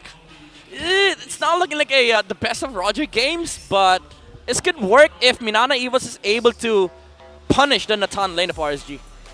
Yeah, to get the Natan and of course get the win in the gold lane, especially if you're a Roger, a very aggressive Roger. He has the ultimate at level 1. They get the Kaja. There's the Kaja. Okay, what do you pick? They had to steal it away. Either Minnow or Grok. I say Grok for RSG. They have the Ardent Grok combo, something that we've seen already. Week number 3, I think. It's a nasty combination from Nuts and Light. The final slash into the wild charge, nobody survives that, especially with the potential setup of the Baxia. And they don't really care about going in because they have their own version of the Nether Realm. Yeah, they could cover up the rotations really well if they had both the Grok and the Arlot. And especially since there's no more Edith here for Light to use. I want to see the... Oh, there's the Grok. Midnight was right. So I did not get the Cho. You did not. But that's still action. Yeah, Grok is still action. Okay, Midnight, you won this time. In the early game, it's a very annoying roamer to go up against. So what do you want to see, by the way, Brigida? For like the... For Light. For Light? Yes. Oh, I wanted the Franco. Yeah, but with Midnight won because he's in the analyst desk. Yeah, he will win. He will definitely win the prediction battle. Yeah, they will get the only suppress will be coming in from the Divine Judgment this time. But then I feel like given this very aggressive and tanky composition in RSG, Look how confident RSG was after locking in the Grok. They will have the combo that they want. The Arlot combination with the Grok damage. Especially that Grok that's really annoying. Especially in the early game. Yep. Can RSG put on their best dress and be fearless? Once again. The best dress? What? The chest dress? No, it's a song, bro. It's a song. Oh, no. I don't know it. I don't know it. The best dress fearless. Is it because of the age? No. you I don't know it. I don't know You it. My bad. explain it to him. All right. To him, Brigida. Later. Okay. Because we might see a sweep, you know. Yeah, Taylor Sweep. See, I feel like 10 out of 10, Bridge. yeah, Thanks, because Bridge. the reference was from Taylor Swift, so it just Okay, it was timely. ladies and gentlemen, press 1 if you're for Minana. Press 2 if you go for RSG. Are we gonna extend the series? Or are we gonna go home early? There's no curfew, but RSG wants to go home. Yep, in Philippine time, it's still very, very early, 6:45 p.m. for us. And they're seeming like a little careful here in the early game. Kind of anticipating that Perxiva as well will try to go for the engage, but Works. Haze, I mean, with the pool. oh, that's a beautiful ghost V. But then Demon Kite, he's very low. Oh, they the will try to damage. burst him down, and they're not backing down as well. Oh, Minana Evos adjusted their game 1 mistakes. Now they group up. They knew that Demon Kite is gonna do this. They overload Demon Kite with the damage potential coming out from Minana Evos. Minana Evos manning up, playing fire with fire. Yeah, that was a different rotation we've seen from Minana. So we're seeing a slightly slowed down farming for Demon Kite, though he was just immediately able to resurrect. But look at Perxiva's presence. Enough here to force the retribution from Demon Kite. He got it. Ooh, that's big. He stole the mini crablet. He's still gonna get 4, but he turned on the Kaja. Forced the flicker actually. Oh, that's big. That's big. That was big for Perxiva. Oh no. Wants to get in this game. Now it's Demon Kite who's not yet level 4. Right, and okay. Tables have turned 180 degrees in the first 2 minutes of this game. Now Minana Evos with the adjustment. Getting the free turtle. Light, there was an attempt, but it was too late. Kaizen, the new crush in town. There's another steal though from D-Kite. Yeah, that was his immediate answer. He just went for the purple buff. But there's something about Perxiva and his presence on this Kaja. We've been seeing Demon Kite use his retribution a lot more often in this game compared to the previous, and it's Kaizen right now doing the disruption. The thing is, with the Kaja, there's a high chance that he is going to be able to steal like a lot of these jungle creeps because of the damage output coming out from the Ring of Order and the passive. That's almost 600 damage early game. So Demon Kite has no choice but to use that retry, and Minana Evos, they're forcing it out against RSG. This time around, they are the ones who are in control of the resources. This time, they have the control. They are in the driver's seat. They know the tempo. They have the leash. They have the Divine Judgment. Every time it's online, we go. That's the call for Minana Evos. They're not hesitating this time. They don't want us to go home early, but Kaizen and Demon Kite, they'll be able to see each other here in the bottom lane. Kaizen is at level 6. Then again, Midnight said this. The combo coming up from RSG, it's really dangerous. The layering of the skill, the Arlot plus the Grok. You also have the Valentina with the counter Netherrealm. Meanwhile, Minana Evos, they have the pick-up capability, but they need to be quick. Then again, the game slowed down. Look at this. I mean, we haven't seen RSG really go for the engages or the rotations yet Demon because it's Kite? always Minana who's starting it. Demon Kite, he slightly dodges the Appraiser's Wrath, but he will try to run away with the backshot. Oh, Netherrealm. No, there's still the Netherrealm, but it won't make it. And now they might just have to be a little bit more careful. There's too much grouping up happening on the side of Minana. Oh, Minana Evos with a beautiful pick. That was a jungle. And they will prepare themselves in this turtle, the second turtle of the game.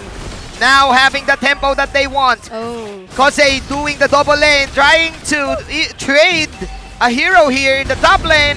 But nothing's gonna happen. Minana Evos on a roll. Yeah, we've been constantly saying that Minana Evos is definitely capable of pulling off early game snowballs like this one. As we saw last week, Perks, with the constant invades, the pressure is there from Minana Evos. What RSG did to them in game number 1, Minana Evos is doing the same thing. But I would say this is a much lower game compared to what RSG played earlier because of the Luo Yi. But this does give a certain advantage to Minana Evos because they have a walking win condition. They can take things slow. They can take it step by step because they have that divine judgment from Perks. Yeah, and it's very unfortunate to see that with this beautifully executed early game that Minana has done in the first 5 minutes of the game, that Demon Kite is unfortunately at a 0-2, which is really a huge indicator that they're doing or they're handling the situation pretty well. Even looking at how they position themselves here in the top lane. Great turnaround, great rebut for Perksiva and company. He's not like this earlier. And with this, Kaizen also with being comfortable here in this Fredrin. Oh, there you go. Now with the conceal, they want to give it all to Light. No, Light heard it, but he won't be able to escape. Oh! The flicker while charge coming in from him though. That's worth. That's flicker and ultimate. Okay. Oh wow, that's just so much resources burned here. Vayne trying to defend this turret all alone against 3. They will force to take it down, but he's doing a pretty great job. And now they're trying to take him down. There's a Terrify, and the countered Black Dragon form copied, and they will be successful in taking both the turret and the kill. Okay, who won that trade? I mean, I would say RSG is definitely happy with that trade, but Minana Evos got one they wanted on the top lane as well. Natan is forced to defend that lane, and now Minana Evos, they have the control of the turtle side. They had to recall, however, on the Roger, so they have to defend bottom wave. RSG, they do get some towers and they get some form of control, but Minana Evos, they still have prio in mid. Oh, nuts! Oh, that was Never a mind. beautiful 2-man final slash. But there's the Nether Realm coming in from Haze, trying to save Perksiva. But there's the block. Look at the wall, and Perksiva will fall. Haze trying to get another pull, and Demon Kite. But there's Kaizen from the side, surprising us with the Appraiser's Wrath. And the Ghost Bursters will be able to finish off the job. Kusei is down for RSG, and Demon Kite near as well. But Haze gets trapped, Oh, that's so and close. he will fall. That's kind of deep though. Minana Evos overstaying. That was quite greedy for Mr. Batanon. But then again, the objective is just to get the turtle. Great sideway flank coming out from Kaizen. Yeah, there's so many good things that happened there. RSG, they knew that Minana Evos will likely fast clear in mid, not went for the punish. The final slash was there to punish whoever is going to clear from Minana Evos. That's why they were able to start the fight on their own terms. But Kaizen, as you've said, the side flank onto the Natan, depleting RSG from the damage output. And they got, once again, the Turtle Prio. Haze, however, did overstay. Almost got the kill on Light. But still, they have the control. They have the pressure in this mid-game. Oh, but who will get caught? No one gets caught. No one got caught. Here we go. Here we go. Kaizen with a poke. Kaizen, ladies and gentlemen, keeping his composure right after game 1. Now freshen up. Now being the aggressive one in this game. Yeah, I mean, look at how much time they're spending here in the resources of RSG. It's reminding us of how they performed earlier when RSG was almost always at Kaizen's resources. Now it's completely the other way around. But one thing for sure is that they're doing a great job in defending this mid lane turret. They're not just giving it away to Minana. I agree, because this is a Nathan. And Nathan can just spam his ultimate and plus a Valentina. So quick clear waves present for the side of RSG. But then again, the threat of that Divine Judgment together with Kaizen. Kaizen's Appraiser's Wrath. Really dangerous if you are RSG. Minana just putting on a show. Yeah, I feel like there's so much respect coming in from Aqua as well. He's choosing to always copy the Nether Realm instead of getting the Divine Judgment and going for the engages themselves. So they're really trying to anticipate whatever Minana is trying to do, especially in this situation where they're ahead by 3K, almost 3K gold.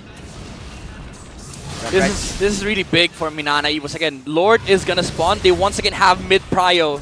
Every play starts in mid, and they also get the opposite side. Look at this mid control from Minana Evos. This allows Roger to clear the opposite side. That's gonna build up into a slow push, which means for the next X amount of seconds, they don't have to worry about the top side. Now they can play the Lord side, but RSG also quick also quick to respond, immediately getting the opposite side of the bush. Oh, but Kaizen gets caught in the middle of 5. But there comes the conceal from the rest of the members of MNNE, but they get blocked by the charge. And there's a counter NetherRealm as well. Aqua almost falls, but that clutch NetherRealm will make him survive. But Mats will be the one to fall, and that's the exchange. Now they have to run away because they lost their XP lane right before the Lord. Clutch NetherRealm! Let me just say, intense macro gameplay from both sides. RSG, they knew MNNE EVOS had the opposite side control. So what they did is they immediately went to the Lord's side bush to get the control of that area. But MNNE EVOS, that NetherRealm from Haze, saved some pack. Oh, Kusei, but he will be able to use the entropy to escape. And going back, that is really some massive macro gameplays from both. Massive macro and massive confidence coming out from MNNE EVOS. Let's look at the instant replay of that team fight. Look at this. They caught off Kaizen. Again, this is classic RSG. They see the jungler, they all go for him, but the clutch NetherRealm save from Haze allowed MNNE EVOS to extend that fight and get the kill on Nuts. Bataanon still has it. Mr. Janiel Bataanon, the SEA Games gold medalist. Oh, Kaizen is feeling it, the new crush. Oh, he's feeling it. The 2-level gap, he's feeling it. That's just a completely different situation between these two junglers, and now they're slowly pushing all of the turrets that RSG has. And there's a conceal from behind. Will they be able to catch anyone? But Demon Kite will catch them. Final slash on Super Xiva brings him under the turret, but with the NetherRealm, he makes it out alive. Another save for Haze. Half man, half amazing! Oh my goodness, this clutches from MNNE EVOS. They're making RSG bleed at the moment. And again, Sumpak with the Roger, they have a better momentum this time around in the gold lane.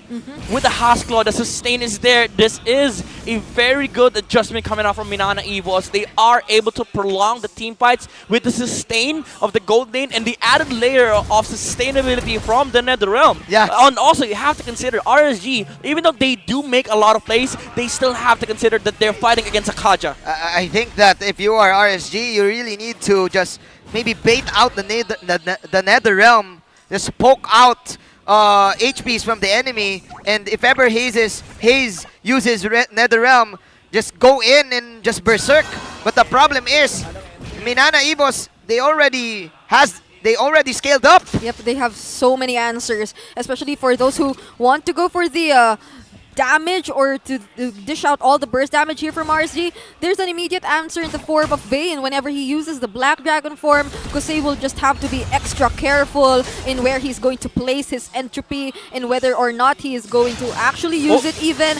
And there's just so much things to consider given the lineup of Nana. Look at this, again, top side. MNNE EVOS, they have control of the opposite side. Slow push is going to build up. This is macro gameplay at best of MNNE EVOS. They only have to worry about the Lord spawn. Now Natan has to deal with the top lane. MNNE EVOS, they have a choice. Alright, the Natan is not going there. If they're up against a Kaja, they know they can't show up on the top side. 4 seconds on the Lord. They're making for a play. They're waiting for somebody to defend this wave. Yeah, there's a plan. And the jungler will likely show up here. Okay, RSG. Going for the conceal. They will turn. Oh, they're not repeating the same mistake. Okay, Kaizen went in. Kaizen says it's go time though. Xiva flickers in. But there goes the Appraiser's Wrath and the answer of the NetherRealm. The NetherRealm from MNNE EVOS will be casted as well. But will they be able to sustain this? There's so much damage coming in from MNNE EVOS. Demon Kite will slowly fall down. And he will. Demon Kite as well as Xiva say goodbye to this team fight. But it's a huger casualty for RSG. That's their jungler that they lost. Oh my! Vayne holding that petrify. He didn't petrify the NetherRealm targets. They just walked over the NetherRealm. They waited it out, and Kusei, he tried fighting, but he didn't have the purify. So Vayne was able to land his petrify onto Kusei, making sure that the gold lane as well on the side of RSG is taken down. And with that petrify from Vayne, they will take a free Lord. MNNE EVOS leading by 6.6k, trying to extend this game We were wishing for heroes earlier. Yeah. You were wishing for the Franco. I was wishing for the show. But we were all wishing for game number 3 to happen. And now they're slowly giving us just that. I mean, look at the gold lead in the hands of Sumpak as compared to Kusei. That's almost a 3K. And we haven't even seen Sumpak in action that much. But that just goes to show, what more if we do see him in action? And what if he does decide to jump in with the Lycan pounces and all? And with this, MNNE Evos on the verge to victory, on the verge to taking this mid lane tower. But those are the defense. That's the defense coming out from RSG, that Nathan Entropy ult to clear out all of the waves. Let's see, can MNNE pull off another Divine Judgment pool? 2 minutes left for the next Lord. It's still on a ton, so MNNE Evos, they really have to be careful about how they engage. Okay! Okay, that was a very careful engage, if I may say. They already forced out the Nether Realm. Kaizen goes in, taunts a lot of members from RSG, but a lot of members of MNNE as well. They're very, very low. They might just want to run away this time, as that will be a successful defense for the Raiders. Alright, they're feeling the damage coming out from Kusei already. Nathan is now quite active, even though he's 2K behind the Roger. The Nathan is hitting like a truck at this moment. Although Hayes does so much magic damage as well over the side of RSG. This is the strength of the Faramis. Even though there is a Netherrealm on the side of RSG, once you group up, you don't have the same kit as the Faramis here. When you're a Valentina, that Ghost Bursters, that echoes throughout the heroes of RSG, it's so hard to deal with. Yeah, especially if you're besides each other every time. And that's the reason why RSG is losing and MNNE is winning all of these team fights. Plus also, I like the patience coming out from Bataan. Again, he's once called the most patient man. Not immediately popping the Netherrealm. Just waiting for the right opportunity. Oh, will they? Is this the right opportunity for them? Kaizen Oh, gets Kaizen. caught. Oh my God! Receives the final slash as well. The wild card, but he might just not be bursted down immediately. Kusei doing the free hits, but there's so much damage as well coming in from the Goldators of MNNE Evos. And now there's no more Netherrealm for both of these teams. They will go. They will go. They will say, "Let's go for the fight. Let's continue it." But MNNE Evos, they will run away. Okay, nothing happened. They burned everything though on the side of MNNE Evos. You could say the same thing with RSG. The difference this time is that Vayne, he tried holding on to the Petrify, but he didn't catch Kusei. He was forced to Petrify RSG, but the Netherrealm was there. Nuts, however. Whoa! Final slash, like he sees himself from behind, but he won't be able to capture anyone just yet. Now we see that they are trying to slowly group up together and calculate what to do, because this game is becoming very, very close. No casualties once again. After blow, blows after blows. Oh, blows after blows. But there's the final slash already casted once more. There's the free hits coming in from Kusei. He's bursting down Kaizen, but there's Vayne as well. You have to talk with Vayne. You have to look at Vayne. And now they took down his jungler. And Apple follow. So Pak now on a roll. He's the one showing his damage this time as they take out 2 members from RSG. Sumpak Wangdu getting 2. That's a big mishap coming out from RSG. Demon Kite walking in. Aqua, he didn't have the Netherrealm and perks. He was on the move. He was looking for the Valentina. And when Aqua showed up, tried stealing the Netherrealm, the Divine Judgment was there. MNNE was playing this to absolute perfection. 18 minutes in this game. 8k gold lead for MNNE. They want to end this right here, right now. Perfect usage always of the Netherrealm. Just 1 death on Hayes plus Sumpak. No deaths whatsoever. Getting the power spike that they want. Getting the opportunity to get and take this game away. Yeah, they're feeling the damage coming off from so much stuff on Hayes. The Lightning Truncheon procs with the glowing wand, with the echo as well from the Ghost Bursters and the Divine Glaive. The magic penetration is penetrating to the magic defenses of RSG. And they're lacking the sustain, even though they had the Netherrealm. Unfortunately, in that last team fight, they didn't have it. But now, Aqua, he does have the copied version of the Netherrealm concealed though. Oh no, Persiva, who is he looking for? Oh, the bait! Baits out the final slash from Nats, and there's the Black Dragon form as well. Persiva goes in, but receives the Grok, receives the ultimate. The Wild Charge is there, but they try to get away. The members of MNNE Evos are trying to push down the base, and now they're trying their best to defend, and they might just get 1 kill. Hayes will fall, but the Appraiser's Wrath will fall as well. Takes out no one though, and that just might be a successful defense here for RSG as they decide to continue this fight. Vayne will be caught, and now look at Nats. He's just vengeance in vengeance. Oh my goodness! He will take down Sopak, and now there's an immortality pop for KZ, and they will be able to take it out as well. It's a double kill for Kusei, and a defense for the Raiders. Oh my goodness, What? RSG! What happened? The zone, the micro from RSG. They saw Vayne come in with the Black Dragon form. Even the perks baited out the final slash, the spacing of Kusei. They were dealing so much damage from the Natan. Plus the chase down. Plus the chase down coming out from Nats. Nats Entertainment happened. And now the Raiders, they're shouting end the ball. Can RSG pull off this comeback? Vayne, he's trying to defend this, but Oh he my God. loses 2 or minions. receives the wild charge once again. Perxiva is very Oh, low, Kusei. but will be able to escape. Ouch. Hayes also uses the Nether Realm, and that's a Purify Force for Aqua. Oh my goodness. This is turning to be a very intense match. Oh, By no. the way, 20 minutes in, 15 total kills. 15 total kills. And now, we're gonna wait for another Lord Dance.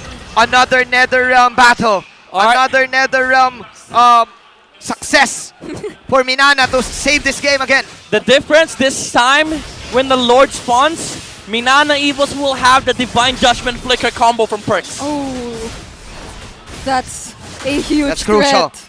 Yeah. How could you position yourself given that? But I really would want to comment like the wild charges coming in here from Light. They're very well timed and they could really anticipate like the engages coming in from Minana. But it just so happens that, as mentioned, the sustain for Minana, it's way better than what we're seeing from RSG, and they could take on the longer fight. Alright, reset though from Light. Yeah, classic Grok reset. RSG, they need to make sure that what happened inside the base won't happen again. Because Say needs to be able to free hit against Minana Evos. And on the opposite side, that is what Vayne is looking forward to. Okay. The Demon Kite? Or will they go for Perxiva this time? Because Vayne already uses the Black Dragon form. Light is very low on HP as well. There's a free hit coming in from Kusei, but Kaizen gets caught. Will be able to dash out, but Nats will chase after him. Will he be successful in taking him out?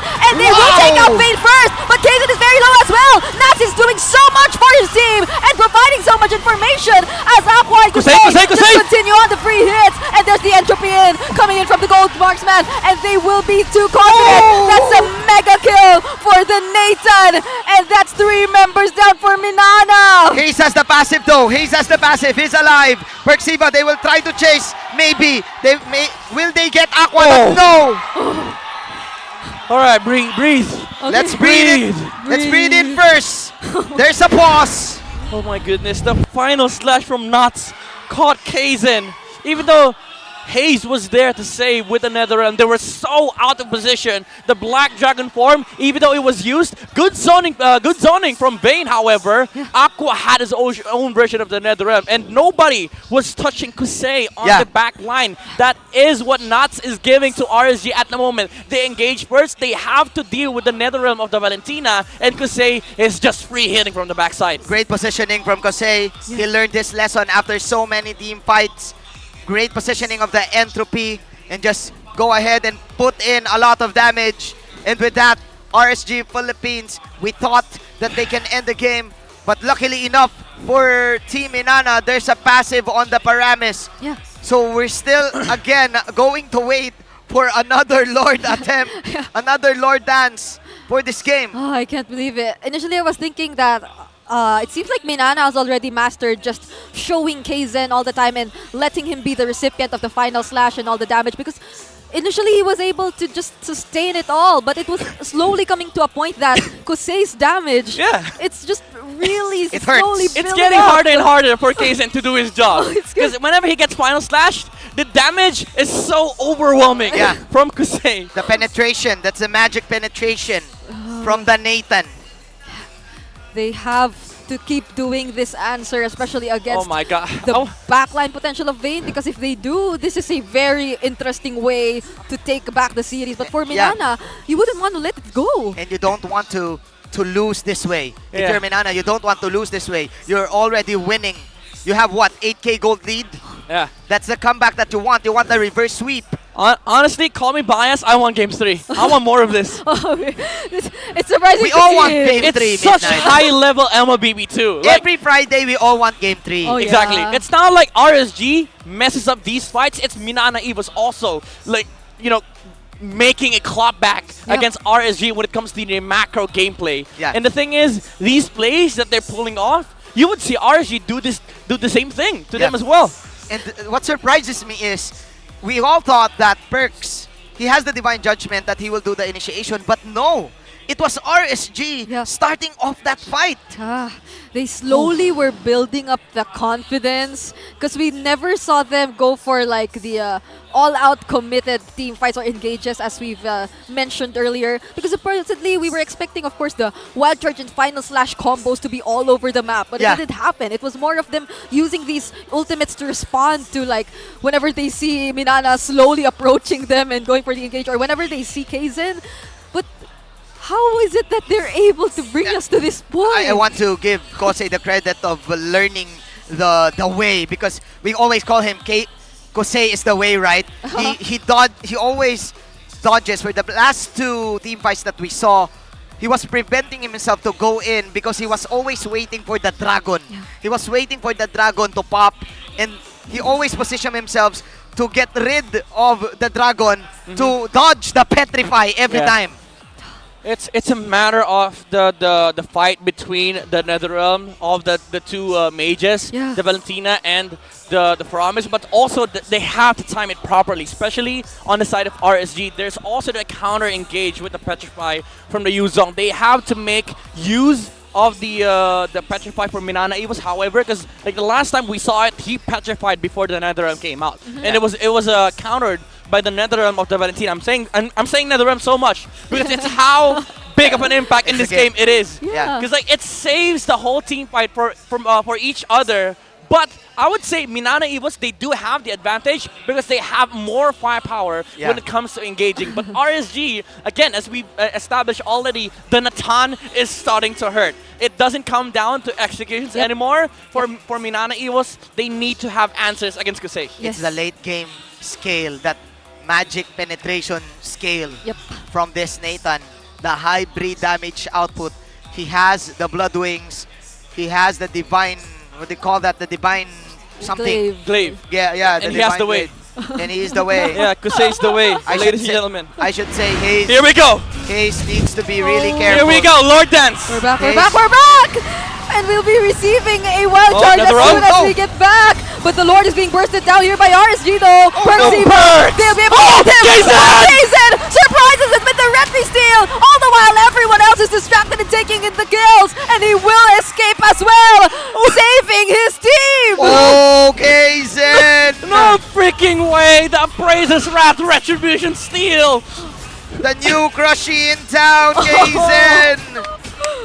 Probably saving this game with that retribution. They have everything though for RSG. They can actually fight this one. But the tower lock is an issue with the Netherrealm of Hayes. Question is it going to be up for this base push? Yeah, they have to answer this Lord early on. It's hard. It's going to be hard. This is the Nathan. Alright, never mind. It's Kosei. Never mind. It was okay. Especially that passive, that attack speed, movement speed passive from the Nathan. Those fidget spinners hurt, bro. Fidget spinners. And okay, so surprisingly, Kosei also has the immortality right now. Oh my goodness. There will be like immortality switch ups later on with the winter truncheons from Kosei. We saw him did it earlier before right after they pushed the base. He almost died, quickly bought the immortality, and now he has a lot of gold in his pocket. So there will be a lot of item switch ups later on. Look at Kosei. He's caught up to Hayes' damage. Before Hayes reached 100k, he was sitting at 20-30k damage. Now he is sitting at 100k damage dealt for RSG. That was fast. And with him, with the damage that they have, they now outscaled MNNE. Look at the gold, Brigade at Midnight. It's now in the hands of RSG. Yeah, but at this point, it does not matter. All of them are locked up. Yeah. When it comes to items, this is where this is the state of the game where item pickups, they do matter, but the gold lead does not. It all comes down to whoever presses the most. More items. Yeah. Presses the most buttons. Yeah, presses the most buttons. The buy and sell coming in, and even the mental fortitude. Yep. Yeah. Keep in mind, there's no base anymore for RSG. I mean, the towers are already gone, so they have to constantly deal with this minion waves coming out from the side of Minana Evo. Oh, look on the other side, there's this. still a top tower for Minana Evo, so they don't have to worry about that lane. Look at this. Kosei, he got the wind of nature. Yeah, it's for the Roger. Oh, they have to be extra careful. This is the point wherein we'll see a lot of item changes or switch-ups and buy and sells, as they call it. Alright. And I won't be surprised, like, if even like some winter trenchant plays Yeah. happen eventually later 10 on. seconds for the Lord Spawn. How many immortalities are there though? In for the side of Minana, I think there's 4 people. 1, 2, 3, and 3 people, 3 heroes. Initially, Kosei had one earlier. I mean, they could just buy, right after using the items. They could just buy, especially after the Winter Truncheon. They could just buy it for Minana Evos with Demon Kite. No roll, however. Here we go. This place is so familiar. This is it. Another Lord Dance. Look at Light. RSG Philippines manning up. They know that Minana is here. Haze though. Oh. Okay. Oh. It's about whoever forces, who can force out the Netherrealm first. Yeah. Let's go for the poke. Vayne is Kaizen. sitting quietly here. Not time to go back. Kaizen baiting the Lord. Yeah, they don't see anyone. They don't know where Vayne is also. Everyone's hiding. Yeah, look at the discipline from Minana Evos. Even though they don't see anyone, they don't risk the Lord being taken by RSG by a random Baxia rolling in and using Retry. This is the patience coming in from the Filipino players. Slow push as well on top side. Minana Evos, they can take this Lord slowly. Oh no, this is too much for RSG. That's a fat minion wave top side though. Yeah. We have to deal with that. They cleared the mid also. One hero will With go reset. to the top lane. A nice reset coming out from Lights. That's one thing that they have. They see the Arlet. Oh no, but the Kosei, will they be able to get him? All right, they go back. Okay. No point team fighting here. They want this fast Lord now. No conceal though, but Kosei, Oh no, he will wait for the entropy cooldown. They see where Aqua is, so they know that the Netherrealm is far away. There's no Netherrealm. Oh, the reset from Light. All right. At least they have this reset for. That's annoying, actually. Like Minana Evos, as much as they want to fast Lord, Light is just gonna be able to reset the Lord every single time. This reminds me of last week's Chakanu's Grok. Grok, yeah. Light with those resets. He knows this. By the way, when you see that on the Fredrin, like that fat HP Oh, bar, no! that's 12k HP. I think this is it. That's so much, but slowly Not yet. poking once again. What a Lord Dance we're seeing right now. Yeah, not yet. Those lines on the Fredrin, once they disappear, that's when you know he's crossed the 12k HP threshold. Yeah. 12k HP. Yeah, all from the Lord. It's all from the Lord. There's the knock-up. Prexiva and Light will see each other. RSG. Patient here. He failed the reset. They failed to reset it this time. Haze constantly poking the members of RSG as well. The problem here is that all of the minion waves are in favor of Minana. Yeah. Oh, there's no reset. Yeah, they failed the reset here. Oh, nuts! Will they burst it down this time? Kosei goes in for the free hit. No, because he's wary of where Vayne will come from. And there you see it. Nuts That's died. Vayne. But there's so much immortality being popped. And the Netherrealm from Minana Evos will work in their favor this time. Now there's another immortality pop, and that's for Demon Kite. And he won't survive think that's the it. threat of 5 members. And they're chasing after each one by one. Aqua uses the Netherrealm as well. But we still see 5 members of Minana. They're alive. They want to take this game. They want to show us that they can. And we see a Winter Truncheon play from Aqua, but he switches up into an immortality. Ivanos goes in, catches someone with a Divine Judgment, and that's it. We will be having a game 3. Excellence inherited, especially in the last few moments. That last Lord Dance. Minana Evos learned their lesson from game number 1, punishing RSG's aggression. Bataanon, Mr. Hayes, with all of the clutch NetherRealm saves, giving them this game. Finally, we get to breathe. We get to breathe, Yeah, but again, Minana Evos. First thing that happened was they prevented RSG from getting that snowball. And if once they do that, the game equalizes. And the walking win condition, the Kaja of Perks, and also Vayne on that Yuzong, they were phenomenal all throughout this game. It was Vayne also being patient, waiting for Kosei to pop his entropy before he goes for the dragon. And it was all out Minana for the last few moments of the fight. I would also like to commend their positioning in terms of the reset, because Light resetted the Lord for what, 3 times? Yeah. And then Minana, they said, okay, he's just resetting the Lord. Maybe we could just position ourselves right. And then the Lord did not reset. They saw Valentina in the top lane. Yeah. Then they went in. Yeah, they really took that opportunity once they had it. And I feel like the waves were a really huge problem, or they had a lot of a contribution to how the things ended up that way. I should say this MVP for sure is the most patient man. There you go. Give us the NetherRealm, bro. He NetherRealmed us. He NetherRealmed us. Did you see that? He Again, NetherRealmed us. Half man, half amazing with the Paramis usage. 339 on the KDA. 100% kill participation for Minana Evos. Again, this is the advantage of having the Paramis as a standalone hero compared to the Valentina. You get the advantage of having the Shadow Stampede, the Ghost Bursters. The damage output was also crazy from Haze. You have to say on the other side, but you also have your own magic damage coming out from Minana Evos in this form of the Paramis. And every single team fights that RSG is taking is always going to be 5v5s. Again, as we discussed earlier, Vayne and Perks has been doing an incredible job of zoning out these backliners from the side of RSG. But what made the team fight amazing here for Minana Evos is the presence of the NetherRealm. The timing was impeccable. The catches were there with the Shadow Stampede, sometimes even forcing out the Purify on Aqua. And this is the team fight where RSG actually turned the tides around against Minana Evos. They sort of like equalized the game.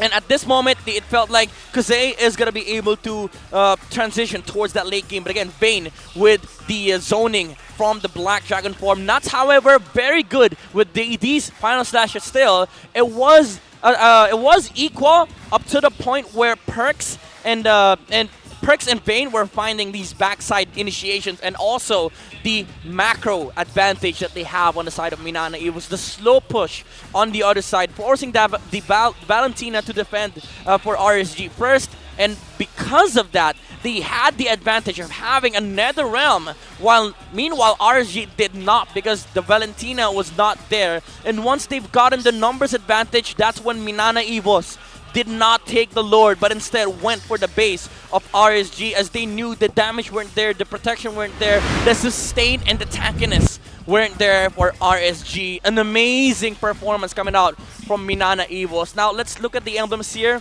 Again, Sumpak with the Roger. Full damage, however. Instead of the common emblem, he goes for the Assassin emblem with the Thrill and the Master Assassin. So much damage also coming out from Sumpak. This is what allowed Minana Evos to capitalize the early game advantage that they had with this Roger, the tankiness of Kaizen on the Fredrin. Instead of the usual support emblem, he went for the full tank Fredrin, knowing that he has a Paramis that can actually protect him. And as we discussed about the build-up earlier, Haze with the Lightning Truncheon, Blood Wings, Glowing One, Divine Glaive provides so much magic damage for Minana Evos. It didn't even come down to the damage output of the gold lane. But what mattered here is the protection from the NetherRealm, and also the group up magic burst that could come out from the Paramis. Added with the zoning of the Kaja and the Yuzong, the Petrifies were also amazing from Vayne, and Minana Evos just allowed the front lines to be able to sustain the Natan. Even though we talked about it earlier, Kosei was starting to hurt. He was literally getting all the farm in the world, coming to the late game, 737 GPM. He was able to get all the items that he needed, even switching it up with the Wind of Nature, the Immortality, sometimes the Winter Truncheon. But the front line sustain was more sustainable for Minana Evos because of the fact that the last team fight that Minana won was when the Val had to defend. They capitalized on the fact that Minana Evos had the upper hand when it comes to the minion wave management. Basically, it is what led to the victory here of Minana Evos. The macro gameplay, the high level control that Minana Evos had in the map. And RSG, even though, again, as we said, they have late game, they have the Natan for the damage output against Minana Evos, even dealing 142k, catching up to Hayes. The Kaja was there. The walking win condition for Minana Evos. He didn't have the freest of games on the Natan. The Petrified threat was also there, even though they had a save with the Netherrealm. The thing is, Minana Evos were always trying to force out the Netherrealm of the Valentina. That's why it came down to whoever forces out the Netherrealm first. But again, coming back to that last Lord fight, the Valentina wasn't even there. That's why RSG lost the team fight, lost the numbers, and Minana Evos just capitalized on the fact that they are going to win in terms of head-to-head collision because of the fact that they have the Paramis. They don't have to wait for the Netherrealm. As long as Hayes is there, as long as his ult is available, Kaizen and the squad will just jump up against RSG. Light, with the wild charges, he was amazing with the re-engage, the counter-engage, but the thing is, they don't have the same punch as Minana Evos has, because even if they do counter-engage, there's still the Divine Judgment, there's still the Black Dragon form, and there's still that Netherrealm coming out from Hayes for Minana Evos. An amazing performance from the ex-captain, I would say, the ex-coach, the ex-analyst, and now turned once again player for Minana Evos. The half amazing Paramis pick up here for Minana Evos. A crazy game, but I'm excited for Game 3. Macro gameplay is everything. That was crazy also for Hayes, Mr. Bataanon. Imagine, 13 seasons in this game, and he still has it. He still has it. I can't believe what we've just witnessed in the previous game, because the macro really mattered, as constantly mentioned earlier in the analysis. There were so much like large-scale decisions that were happening all across the map, and it boiled down to how those big decisions eventually, like the waves, were able to all group up together. And I feel like it just came to a point that it was very difficult, really, for RSG, given their composition, to answer back. Little things always lead up to big things, and that's what happened to the last few moments of Minana Evos. But looking at, of course, I went out as Midnight was explaining. I actually went out and the CR series. It's the CR series. It means I saw the players outside because nature was calling.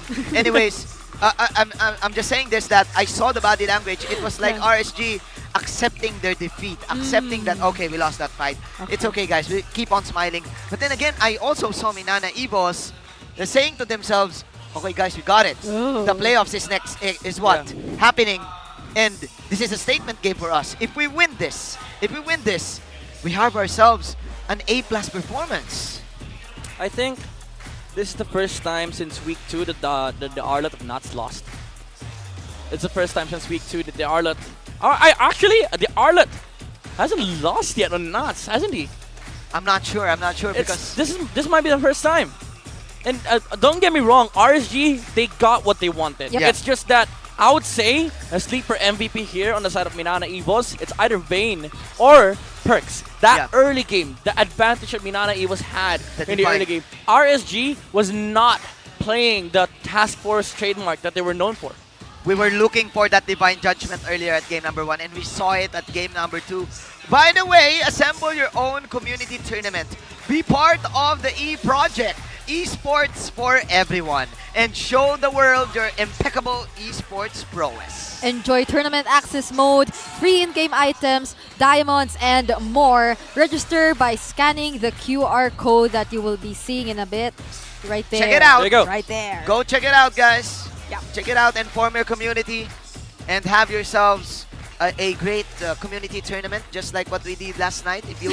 If you saw our stream last night and even midnight, if you saw it, just go ahead, go to the E Project and register. But speaking of register also, you don't have to register to this because MPL Philippines live stream viewer rewards are now available. Come and watch MPL matches in TikTok to join the goodie bag lottery and be one of the lucky winners. Again, simply go to TikTok, go to the MPL Philippines TikTok channel at MPL PH_official, click the official live stream, and power tap the top left corner to join our goodie bag lottery, where a lot of prizes are awaiting you. Is it located here? It's here. Not or it's here. Yeah. Is that right? Ooh. Okay. All right. It's the same. Minana will pick blue side. First pick Yeah. once again. So they were side prior first game. They lost game 2, that's why they get to decide. And now the first game, Prio gets to select again for game 3. So they pick once again the blue side. Again, certain advantages for doing this. You already see what RSG is doing on the other side. Yep. Like if you let go of the audit, they are gonna get that trade.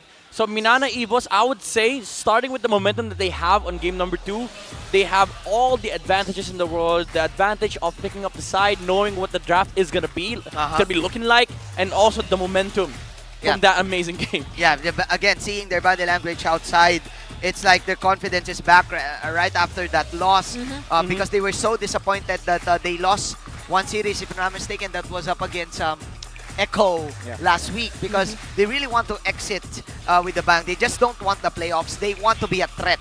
And I think teams here in the MPL Philippines is underestimating the strength of the Hukbo, MNNE EVOS. Now going back to the draft, we saw 2 Brethren picks for KZen. Is RSG Philippines, do RSG ban? Will they ban the Brethren or will they steal this hero? Remember, Demon Kite.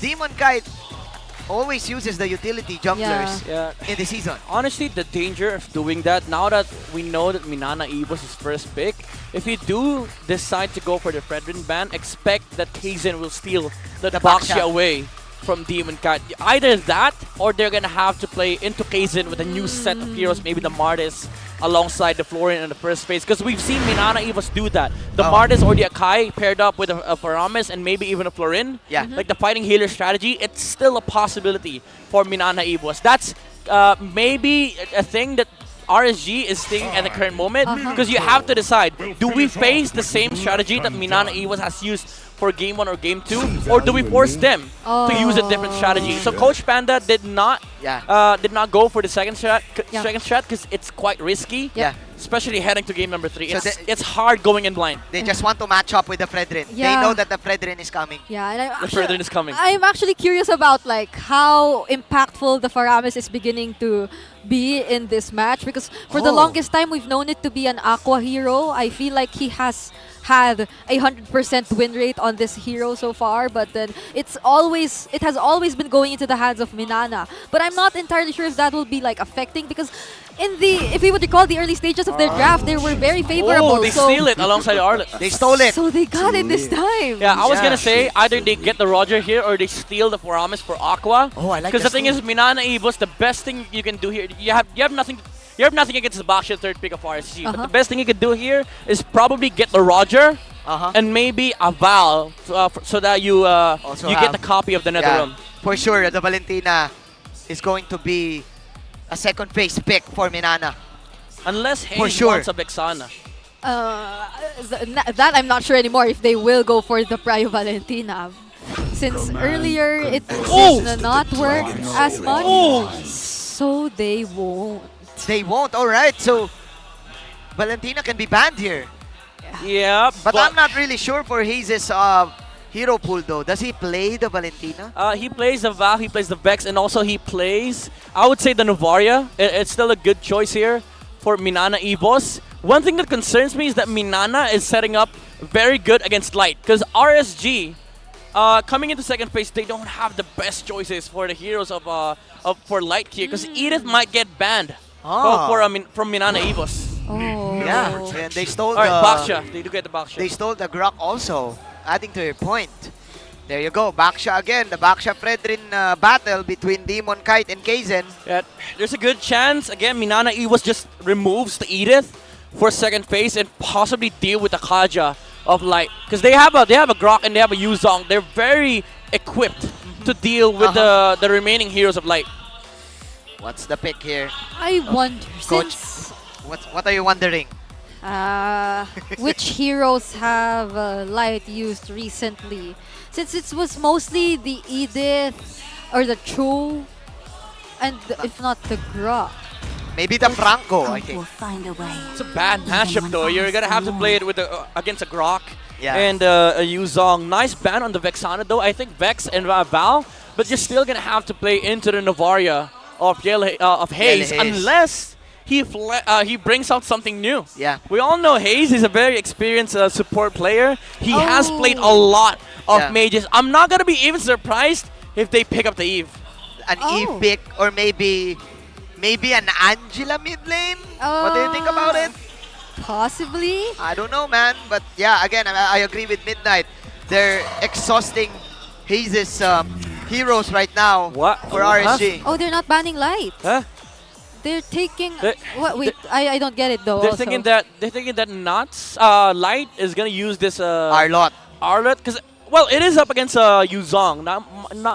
Might not be in your best interest to lane the Arlott for the against the Yuzong. Okay. So I think Minana Evos is just covering their bases. They're making sure that even if they flex the Arlott out, they don't have to worry about the matchup. I think Teresa and Edith for second phase. RSG again going back to the mage bans. Honestly, I think you just remove Roger here and then pick up Claude. Yeah. Would it be the first time though that we won't be seeing the Roger anymore? But ooh, you just mentioned He it. just mentioned the Eve. Because looking at the three heroes of RSG, it's very good. Like the Baxia, if you bump into somebody, you get countered by the Eve. You're so slow on the inside of the reroll manipulation. Yeah, I get what they're doing right now. RSG is forcing Hayes. Coach Panda is forcing Hayes to play the Valentina, I think. There's still the Novaria, however, and the Lilia. Oh, man, how about the Lilia? I'd say Lilia is probably the best for Minana Evos. There goes the Edith ban. Oh my goodness, Minana Evos has a fantastic draft. I can't recall what other heroes are available for Light. There's the Cho, the Ruby was also previously used. Even the Guinevere Roam, which I think won't be Yeah, they have nothing against this too Grok, good honestly. for this. It's a little hard to say. What would there there's be? no Mino, there's no Edith. Would it be a time for Light's utility type support heroes? Florian, There's maybe. a Florian. Maybe No Florian Matilda. Morales. I think they get marksman here, either Claude or Roger. I'd say Claude. Claude with a Purify works against the Yuzong. I don't think you still go Natan here.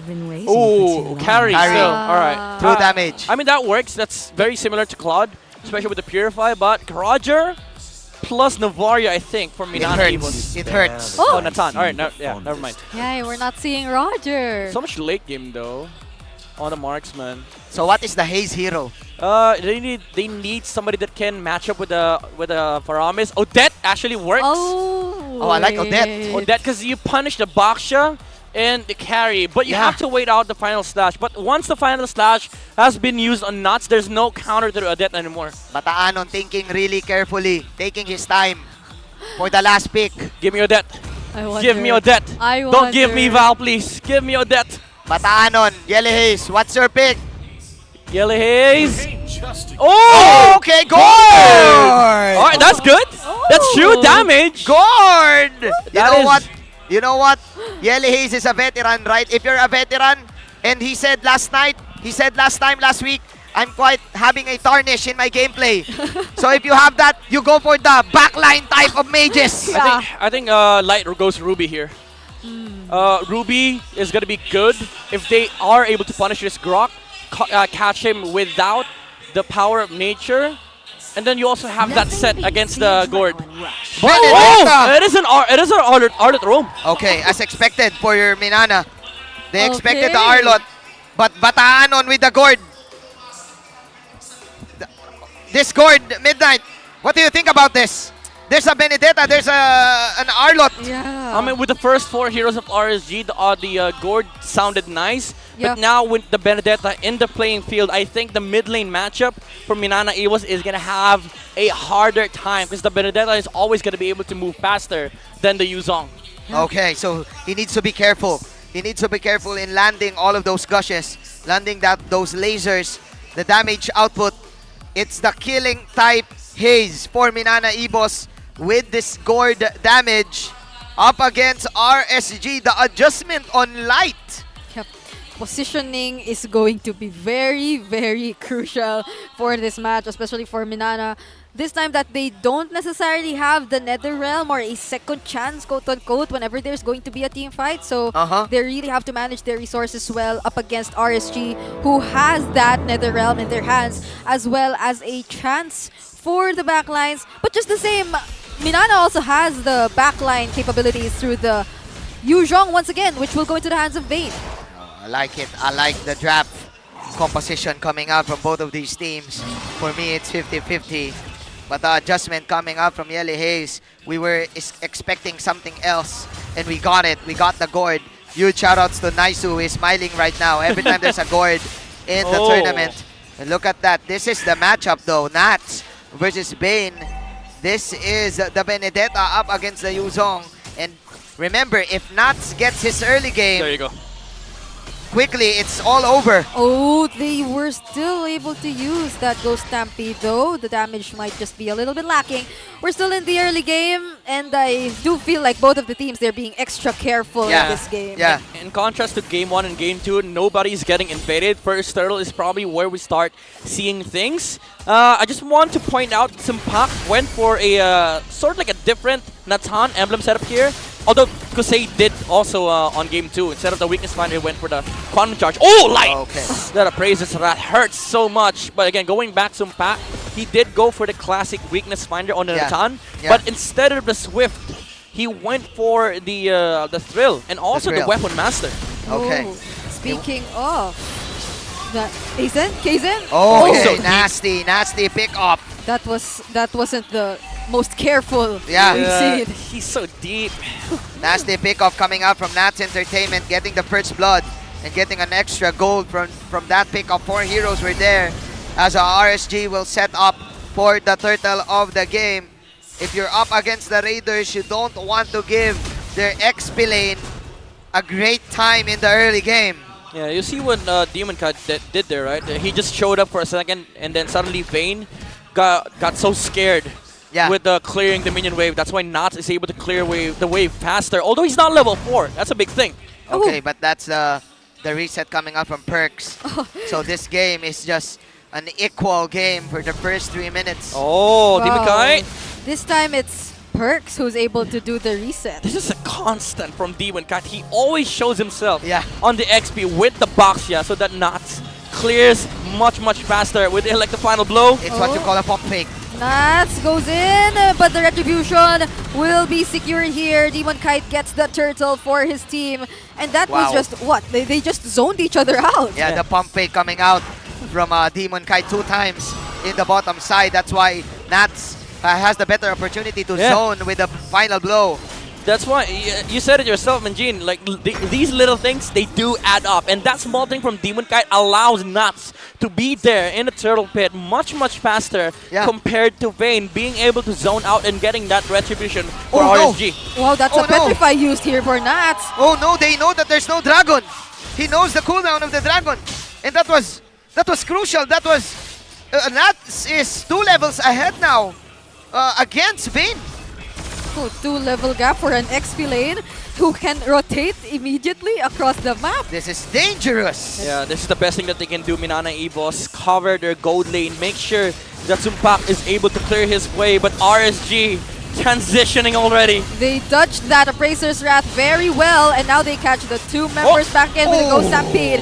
Kaizen falls down, Perxiva gets to escape, but still that was a immediate burst down from RSG. Yeah, alright, Nuts. Maybe a little bit too much. Too much dive on the XP. He was trying to cut the minion wave, but Vayne was there.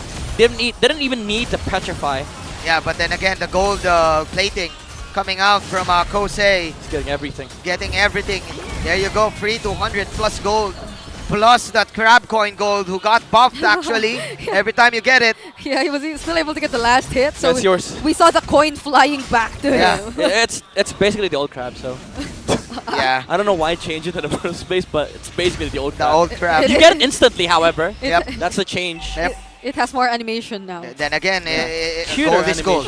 Cuter animation that you get the coin, but gold is gold. And look at this, RSG just. They know, they understand the state of the game. They don't have to worry about Demon Kite anymore. Yes. They're just making sure that Kusei is having the better time. And now Tower is taking top lane. No, they're very happy with that because they might just expect him to Got be it. present in the team fight. Oh, wow, Kaizen. Kaizen will be able to secure this turtle for his Oh. team, but RSG, they're not yet done. They're continuing that they've started. Oh Vayne my will God. fall, and so will Perxiva. Oh, So no. for that turtle, they'll get 2 kills. Look at Kasei. He's stealing the purple away from the Fredrin. Yeah, because Oh Minana my Evos is goodness. distracted with that turtle attempt. Oh Now they my. will also take the tower in the mid. This is the literal sense of he's getting everything. Everything. Kasei is getting everything on the map. Took the top tower, took the purple, even leaving the small serpent there, and even took mid lane tower. What else could you give him at this point? He's leading by, surprisingly, by quite a bit. So For sure. That's damage difference. Oh, that's damage difference. For sure, for sure. I think Brigida is talking about the gold. Yeah. But for sure he is. Because he's taking away everything, all in on Kosei. There Look you at go. that. 2 items already. 1.5k gold ahead on the carry, by the way. This is the same exact game from game number 1. Kosei is getting his way. Everything funneled into this carry. Yeah. There you go. That's an early demon. Sorry, that's an early golden staff. Oh, for the look carry. look at these pump fakes. And as a carry player myself, for sure Kosei is smiling like the Joker right now. Well, that's a wide smile that he has if you're saying that it's comparable to the Joker. But with this kind of situation, I wouldn't be surprised if he did. This is just like the best kind of situation you would want to have as a marksman. There's so much space, there's so much room for farm, and look at this pressure that they're already able to put towards the roamers of Minana. That is such a high level position from Light. Yeah. The blind, I mean, he was not blind, but the Grok did not know the Arlet was there. Final Slash forces out the flicker because RSG, they were in position to punish those small details. Even though you say, all right, Final Slash wasted, that's a bigger waste on the flicker from the Grok. Oh my, RSG slowly gaining the momentum. 6k. I mean, this is large. But man, look how confident Nats is. Plus also Light with those final sweeps, those final slashes. Just to poke and maybe just to get information. Yeah, if I were Minana, the fake jumps here coming in from Demon Kite, they'd be so annoying because if you were Kaizen, you'd want to like capture him or catch him all of the time, but you're not really sure whether or not he's going to actually commit. So they keep doing this. It's all fakes. It's all smoke and mirrors. The pump fakes Oh, coming the out from stun. RSG. The stun from Light. I mean, Perks was literally showing himself up there, but just canceling the conceal from Light. Very disciplined gameplay from RSG. Light's not even attempting to go for the flicker final slash. Yeah, he's not just yet. waiting for the target to come close in. There you go! But he does it right now, and they burst down Haze in the blink of an eye. Perxiva is very low as well, so Pac will be able to get some trades, and they're starting to show the damage that they also have. But here we have to respect the Black Dragon form of Vayne. But Light will fall, but so will Vayne. And Kaizen, he might just try to save his teammates, but they will chase after these 2 members who are low on HP. Will they dive? No. But 2 for they 2. are safe. 2 for 2. That was a great trade for Minana, but then again, the problem is, Kosei, the true damage, it hurts, bro. It hurts. It definitely hurts for Minana Evos with the Trinity up, the DHS Golden Staff, and the Corrosion side. The engage from Light on the Aura, it was very, very good, but Perks was quick to go for the punish. A little late on the trigger here from Aqua with the Purified Netherrealm. Oh, and there goes the punish. Looking at that replay, Midnight was actually talking about the final sweep. And then it happens 2 seconds happened, after. Yeah. But the wild charge that they used to counter was very beautiful as well. So I think we saw Minana being able to prevent like further damage that RSG could have possibly done. But guys, look at the bottom Oh, side. Kosei!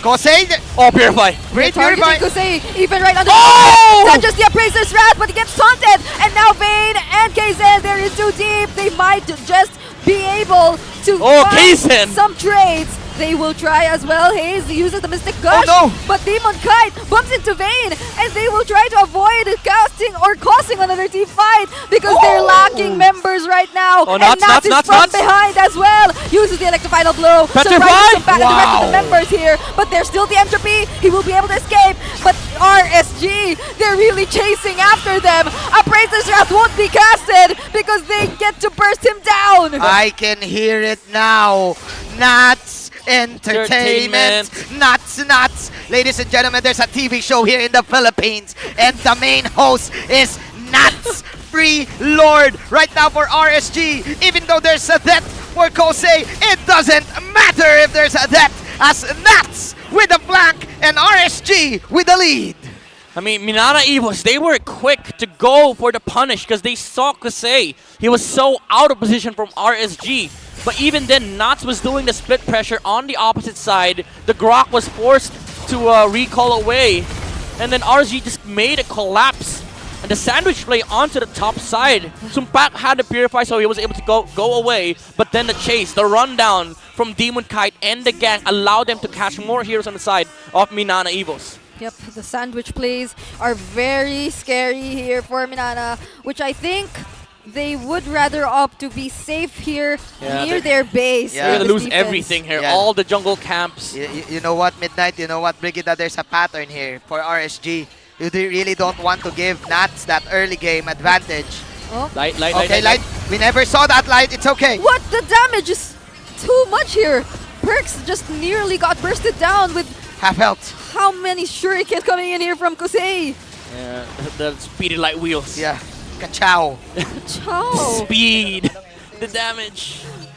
I mean, Kosei is literally, I think half of the gold lead that RSG has right now. It's just the gold lane difference. Wait, Nuts is here behind though. Oh, right! Use the Electrified Blow, but before we see the Electrified Blow, it's Sumpak who gets caught with that final slash, and Vayne using that dragon form tries to also go for the counter engage, but they won't be successful in doing so. Right, with the final slash flicker, you can't purify that. That's a displacement. Yeah.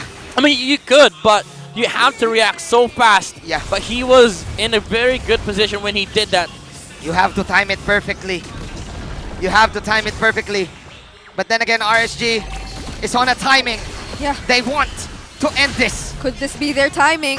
Because they're not. Nuts! And Nats versus Vayne in the bottom lane. Nats will succeed. Kaizen is also here. Appraiser's Wrath already used, but everyone dodges it. Very clear. Perxiva will be the next to fall. It's only Sumpak and he's left to defend the incoming minion waves and the threat of the push from the Raiders. They will also receive the Electrified Blow, and that's just too much amount of zone, and they will succeed in taking the series. That root hurts. That's why it's called through damage. RSG Philippines gets the 2-1 and gets 3 points. Classic task force. RSG down to the textbook. The fundamental play style, the aggression, and of course the control. Raiding in the base of MNNE Evos in and taking the win in this third game. The wordplay.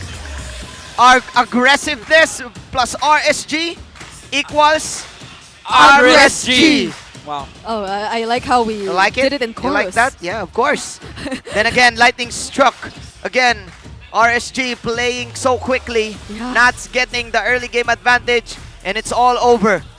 But then again, RSG, they know that MNNE Evos put up a very good fight. Especially Bataan on Yeli Hayes in game number 2. But they locked him down with banning his pool, forcing him to use the gourd. The Eve Bando. But the Eve Bando also. The Eve Band. Yeah, there were a lot of things that they had to. But this lineup, it's surprising to see that they could perform. Yeah. And I wouldn't say, or I wouldn't know what to expect from MNNE in the coming days. This is the first series for Vayne, the first series for Sumpak. Let's give it up for MNNE Evos, preparing for the playoffs. But the better team came up on top. RSG Philippines. Ladies and gentlemen, let's know the grade of Panda, of course, for this game. Mara, take it away. GG RSG, congratulations! This one naman, Coach Panda.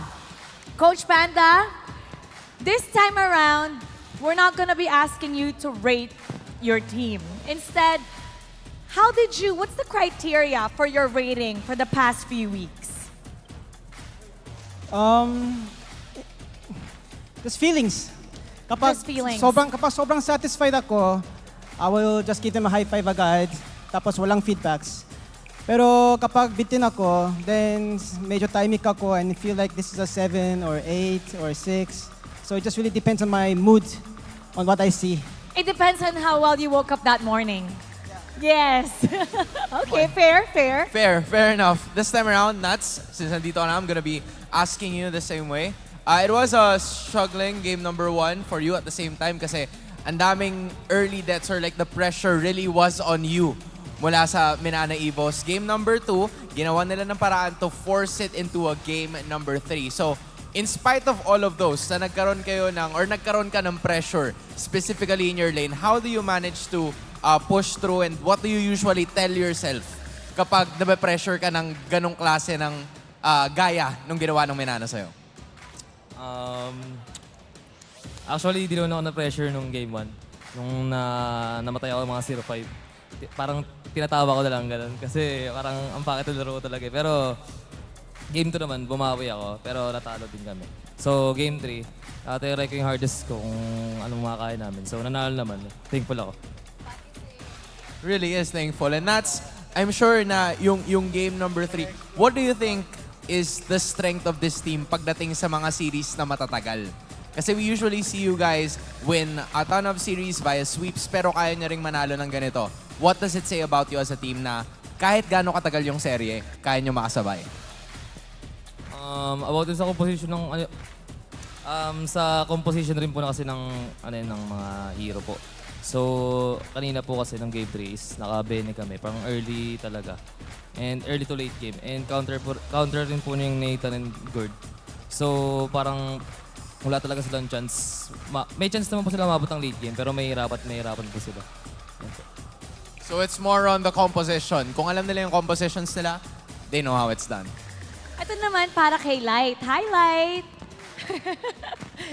Light, may chance pa kayong matapos ang ating regular season bilang isa sa top 3. So gaano kahalaga nga ba yung last match nyo kontra sa Blacklist International para sa inyo? Yung Blacklist nakikipaglaban din. They're in so much pressure to make it sa ating top 6. How about for you guys? Sobrang halaga po sa amin kasi yung first day kasi if mag-top 3 kami is makapag-rest pa kami, makakapag-scout kami ng nakapag-plan kami, and hindi kami gawin sa mga oras, ganun. Kaya super halaga po sa amin nun. At alam mo ba na ikaw ang MVP for Game 3? Congratulations! Light, I feel like it is now time na ibigay ang iyong mensahe sa lahat ng sumusuporta sa iyo at sa lahat ng sumusuporta sa RSG. Thank you sa sumusupport sa RSG, sa loved ones ko, kay sa ka-team ko and sa RSG, and kay Tita Nadet, kay sa baby ko nanonood. I love you so much. Thanks. Wow! Congratulations to RSG. You may now take your bow and take your walk of victory.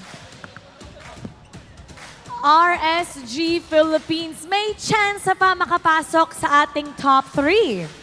And you know, Mara, nung tinanong ko si Nats, are you feeling some sort of pressure right now? Sabi niya, I don't feel pressure right now. And I'm sure that the pressure is also gone pagdating ng playoffs. Silipin natin kung ano nga bang sasabihin ng ating mga casters. We're gonna break it down for you.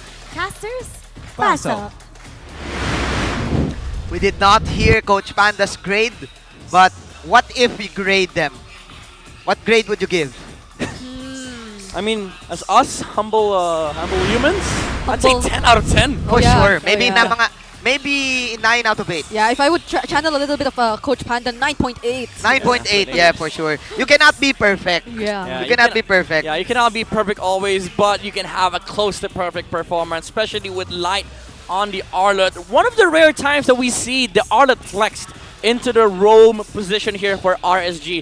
Usually it's Nuts that makes the plays here with the Arlet, but now we see Light with the Arlott gameplay. Again, very, very big difference because they get to pull off the Arlott Benedetta combo here for RSG. And he provided the same effect as if Nuts have played the Arlott this time around with those final slashes, the combos as well, with the stun into the final slash. The final slash flickers from Light provided so much for RSG. And again, the name of the game here for RSG is to give everything for Kusei. Engage first, counter-engage, fight the fights that you need to fight, especially with the gold lead that RSG had.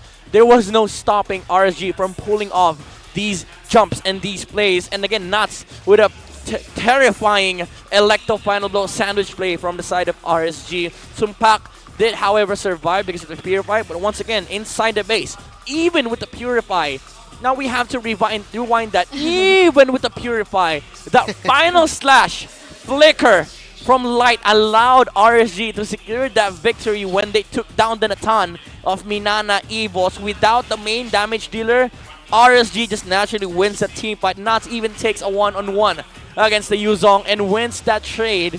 And with both damage dealers down, they didn't have the firepower to suppress the push of RSG. It's similar to game number 1, even though it's not as aggressive with the Louis, but you see the pressure here. You feel that RSG is constantly making aggressive plays. The threat is there, the pressure of actually using those spells. Minana Evos all throughout this game were just in the defensive mode. They weren't really able to pull off some of the plays that they wanted to, especially with the Gord. With the Gord, you want to set up for plays with the tanks and possibly the jungler, but after that jungle takedown from the side of RSG, when they took down Kaizen in the early game, it already started for RSG. Like the raiding, the task force RSG, they did not let Minana Evos breathe throughout the early to mid game, even with the rotations being done in by Demon Kite here. The fake pumps on the XP allowing Nuts to clear much faster to Vayne is what gives RSG the advantage in these turtle fights, and getting those momentum in the early to mid game allows them to play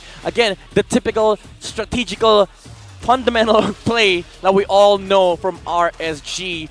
867 GPM, 12 minutes on the carry, beating his record in game number 1. Higher GPM this time around, and RSG ending the game under the 13-minute mark with the plays coming out from Nuts, Light, and also the damage being dealt by Aqua and Kusei. This time around, they got the promise on their side. They had the advantage. If Minana Evos groups up, Aqua is going to be able to deal more damage with the Ghost Bursters, and of course the true damage coming out from the carry allows RSG to shred through any HP of the frontliners from the side of Minana Evos, and it all comes down to execution. In RSG, they do not let up the they didn't stop the aggression here. They didn't lift the feet from the pedal, as they just wanted to keep on pushing and driving Minana Evos towards inside of their base. No plays were made here by Minana Evos, even though it looked like a close game. I wouldn't even say close game. It looked like Minana Evos had a punch back. Didn't feel like it because RSG, yeah, they were messing up some of these skirmishes because of the punishes coming up from Perks, but this is what they needed to do. They knew what they had at the moment. They just needed to go for the fight, and that victory led them to this spot that they are in right now. Number 4, you could say that this is 3 number 2 teams in the current standings. we started this way, we're gonna end it up this way. Another same same standing. It's the same in format, but it's a 3-way tie. 3-way tie for the second place, but again, it will all comes down to the win-loss equation for Echo, ONIC, and the RSG. So it means tomorrow and up until Sunday, it's going to be a hard fight for the top 4 teams here in MPL Philippines to climb their way, crawl their way to dodge the play-ins in the gauntlet format of the playoffs. Yeah, it's their fight for a chance at a second life, which I think is a good theme if you were to put one into the series because of the countless nether realms that we've been seeing. Because again, if you skip the play-ins, you have a second life. Yeah, and it's not just securing your second life, it's also about missing that one game, which allows you to review the remaining teams in the play-ins. You don't want the play-ins, especially in the playoffs. That is it for us here in the international broadcast. My name is Manjin Valdas. This is Brigida. This is Midnight. Let's pass it on to Mara Aquino in hands.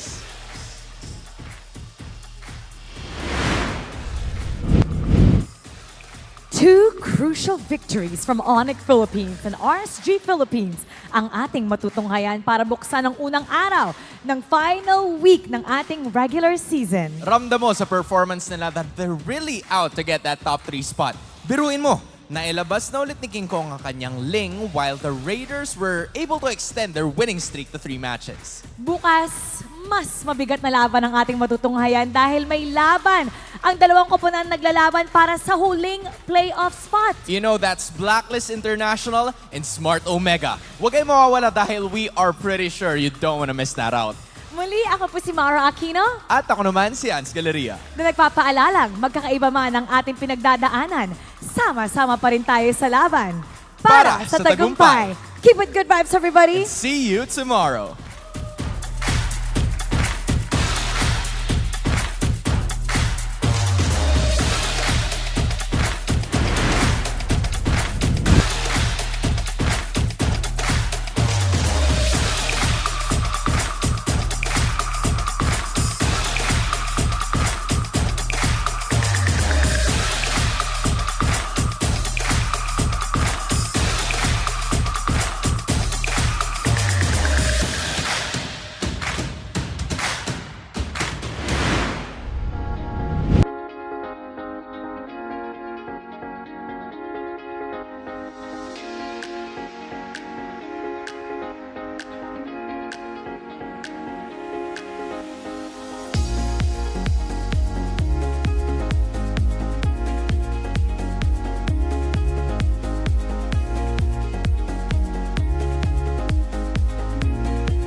Let's be real. Nobody knows what they want. Only they truly understand. For real? Yeah, but that's okay. We get what you need. Guys, where are we going now? Anywhere! Mountain, beach, middle of nowhere! Why? Because we can! Well, let me help out. Smart 5G. Best in 5G coverage experience and best in 5G availability.